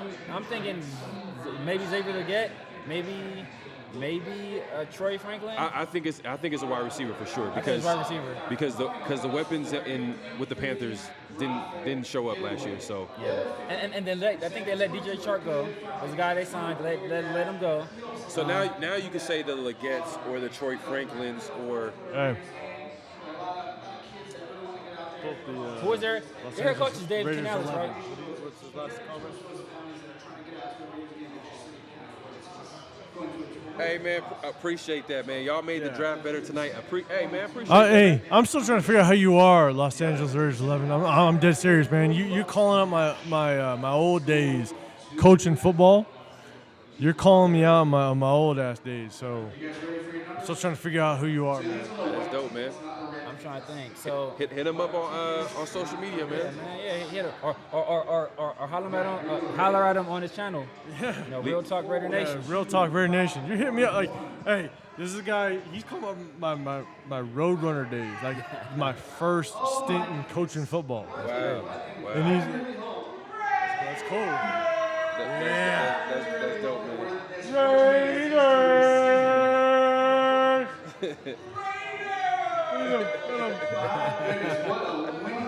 Let's see. So who you got? Who you got right here? Paul? Raiders killed Niners with their pick. Brock up. Who you got with the pick right now? Who With Carolina? Troy Franklin. I don't want to get going. That's kind of a Troy Franklin? I think so because like, if you look at good call because if you look at Carolina, Size, speed. Carolina struggled. Like Adam Thielen was their number one receiver last year, right? I'm going to say. Like Adam Thielen, what he's. I'm gonna say A.D. Mitchell. Oh, Mitchell? Ooh, maybe corner though. Ooh, maybe Kool-Aid. They got Deontay Johnson. I'm gonna say A.D. Mitchell. So, you have to justify that. You have to justify you picked the right quarterback. Yeah. So how do you do it? Give him weapons. Get him a weapon. A.D. Mitchell. Xavier That's what I said. AD Yeah, Mitchell. yeah. I just That or he's still on the Xavier board. Leggett? Yeah, that's what I said. AD Mitchell. Yeah, maybe. I would say AD Mitchell, just because they have Deontay Johnson, who's kind of like a speed guy. AD Mitchell, he's a bigger body. I would say AD Mitchell. If you're gonna go receiver here, but maybe Lad McConkey is a guy. Maybe they want a guy in the slot. Hunter Renfro's still available, y'all. So Oh man, he is from what, North Free Carolina? agent. he's from He's from the Carolinas. You know what I mean? Yeah. He got some roots I over there. believe South Carolina. I think. South Carolina? Is it South Carolina or North Carolina? South- Okay. South Carolina. All right. Well, it's not too far. Not too far. I could be wrong. I could be wrong on that. It's one of those Carolina. Or hey, So I'm saying they might go Hey. outside receiver instead of slot here. could they pick who's that boy? Keon Coleman. I think this is too early for Keon Coleman. They could. It is early, I think it's too early for Keon Big Coleman. body receiver. but Big body. but he slows all but get out, but though. a sure catcher. He slows all get out. I think if you look at catcher? if you look at the guys that Bryce Young had success with in college, he had speed. Yeah. It was speed. Yeah. He But- didn't- and you just know, to reiterate it this point was- right here. Just to reiterate this point, Daniel Kim says hopefully the rest of the draft makes up for our first pick, and I hope Bowers proves us all wrong. It's not even about. We got to say this real Yeah. quick. We're not saying Brock Bowers is a bad player. Yeah. It's like you can't tell me that you wanted the Raiders to draft tight end with pick number 13. Yeah, exactly. That's it. Yeah. You know what I mean? That's really what it is. It's not. It's not about getting. It's I think, hey, Brock Bowers might turn out to be a really good player, but where we at? Like I said, where we at corner? Where we at offensive tackle? well, hold on. You know? Like Daniel Kim, the way that I look at it At is quarterback. maybe we look at it as the offensive line is set. Maybe Thayer Mumford is our right tackle, and maybe Gardner Minshew is our solution. So the pick number 13 is about to be 32 is about to be announced right now to wrap up the first round of the draft. Yes, sir. Yes, sir. Appreciate all y'all sticking by with us. Yeah, 100%. Really Hey, especially Los Angeles Raider 11, man. Like, Makes sense. Makes sense. I'm with you, man. Steve Smith was hyping his boy. He was one of his favorite receivers in the draft, man. Yeah. there it is. And his old team Makes drafts. sense. There it Makes is. sense. Man, And know what? And It know what? does. And know what? one of my favorite receivers in the draft. Yeah, early in the process, I said I think I had Yeah. him. I think I had him as like my fourth. I had him above. I had him in front of Xavier Worthy and AD Mitchell. So it makes sense. It makes sense. It does. I thought the NFL was higher on AD Mitchell, but maybe a little bit to what you were saying, some of the attitude problems. Xavier Leggett is a dog, bro. Man. He is a dog. Well, He's a look, dog. But like, in all honesty, right? What's crazy is that so many. There was a lot of movement in the back half of the draft. Yes. You know what I'm saying? And I think there's a lot of movement because corners dropped, receivers dropped a little bit, tackles dropped a little bit. It was exciting. It was really exciting first round draft. We'll recap our draft real quick, but it was exciting. I think the people know how I feel about the draft.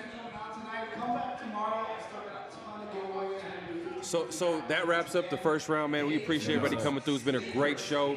But before we even wrap up the show, man, I want to ask y'all, man. Like, look, at this point, the Raiders do have they have a draft full of picks left, and it starts tomorrow with the second round. So make sure to tune in tomorrow. We'll be back. What are some players, man, on your mind that the Raiders can possibly get who are available? Obviously, you guys know how I feel about Ennis Rakestraw. I like Ennis Rakestraw a lot. Cooper DeJean didn't make it out. I mean, we didn't get picked in the first round, which is surprising because everybody was saying he was the guy that's going to get pushed up. He's not a guy I personally want, but Jackson Powers Johnson is another guy I think you have to keep our eyes on. Kingsley Suamatea is another guy we want to keep our eyes on as well. So it's still some value here, man. A little disappointed, man, but hey, all support to Brock Bowers. Hope he balls out for us next year. Hope he makes a difference. He makes up for some of the areas on the team that we're lacking because I think we still need a lot of help at tackle. I think we need help on defense as well. Hopefully the rest of the draft we're able to address some of those needs. Yeah, go ahead. For myself, it's like, look, to touch on what Severe's saying, Brock Bowers, he's an outstanding athlete. He can do some work, but what this told us was that this is AP and Tom Telesco's draft, and it's tough knowing that we have a lot of players, a lot of positions that have dropped. We have corners that are still sitting there. And one of the biggest things that I wanted to know, could Tom Telesco read the board? And I don't know, and this is just my opinion. I feel like he didn't read the board well. That's my own feedback, is that was the one thing that I wanted to really evaluate going into this draft. How well did Tom Telesco read the board? And when you have Quentin Mitchell drop to 22, 23? When you have Damien Arnold dropping into late 20s in positions that we of need, I have a bad feeling that we're going to have the talks again of, because not because Brock Bowers is bad, but because we didn't address the need, and we're going to say, damn, Gardner Minshew couldn't feed, or Aiden O'Connell couldn't feed Brock Bowers. Should we have taken Talisi Fuaga? You know what I'm saying? Like, that's the part that I struggle with, is that are we going to find ourselves in another position of, why didn't we pick this guy? This is going to sound crazy, y'all, but at this point, the Raiders couldn't get their quarterback in the future. That was like the big thing heading into the draft. I think now at this point, it's going to sound crazy because if they just did that in the first round, they need to take the best player available. And I see the Kool-Aid McKinstry. When you look at Kool-Aid McKinstry, some of the questions they have with him is deep speed. The Kansas City Chiefs drafted the fastest player that ever drafted that ran a 40 in the combine. And do you want to draft that guy to put on the outside to have him guard? No, I don't think that's a good idea. I think the trenches is a good way to start. Whether that's Jackson Powers Johnson. What about a Braden Fisk? Would you take a flyer off a Braden Fisk if he's there? No, you know what I mean? Maybe accentuate a strength, because that's what Telesco likes to do. He's like, we already got a tight end, so why don't we add another tight end? Exactly. You know what I mean? We got Christian Wilkins. Why don't we add another Christian Wilkins? another pass rushing D tackle, which makes sense when you have Patrick Mahomes in the division and you need to send waves after waves for pass rushers against Mahomes. So, I'm not looking at the receiver position. I'm not looking at any other position. I hope they don't go that route. There's some players available, but it's still a full draft, and we'll see how it shakes out.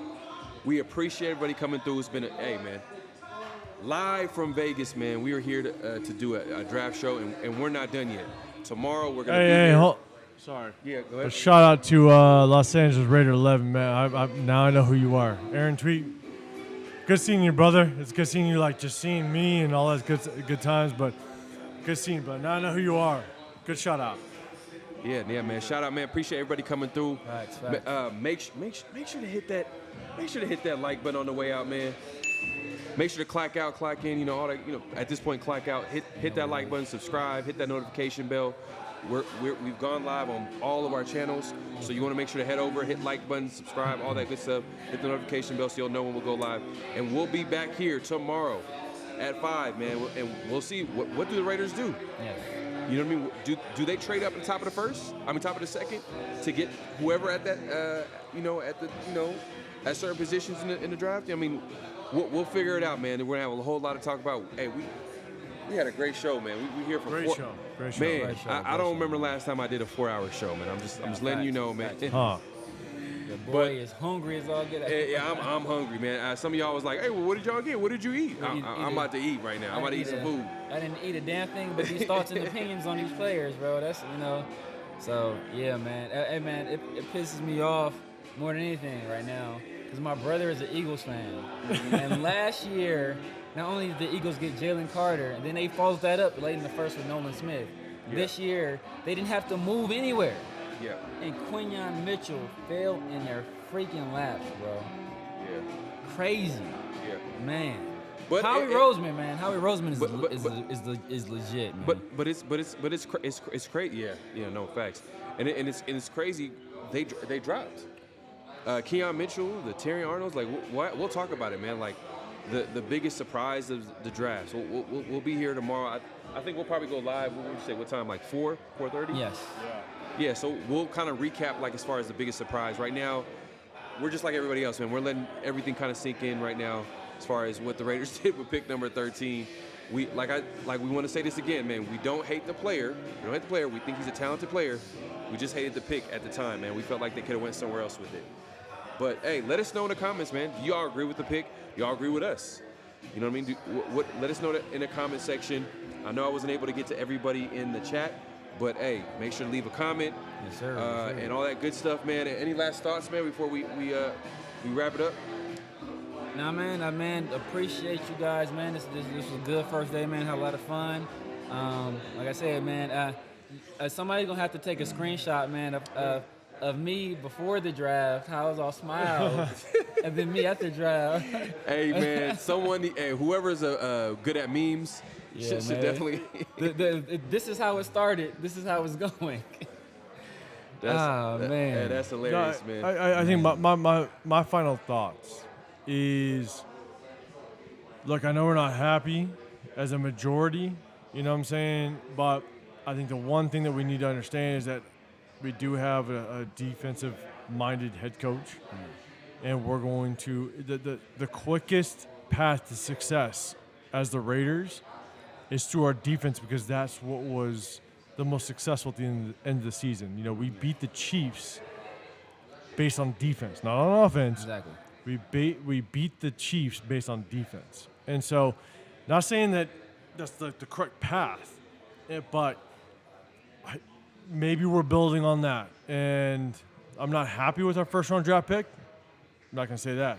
But if we can find some optimism behind it, maybe we're trying to just, control the sticks. We're trying to get some first downs, maybe score 21 points a game, and our defense can do some work. So, But definitely join us for tomorrow, because we're gonna be covering it and having a good time tomorrow. So yeah, man, we'll have plenty of time to talk about it and catch up tomorrow. We'll probably be going live around 4:30. That's why you hit the notification bell, so you'll be notified when we do go live. Hit the like button on the way out, subscribe, hit that notification bell. Man, till next time. Peace. Just win, baby. Hello? You play to win the game. You don't play to just play it.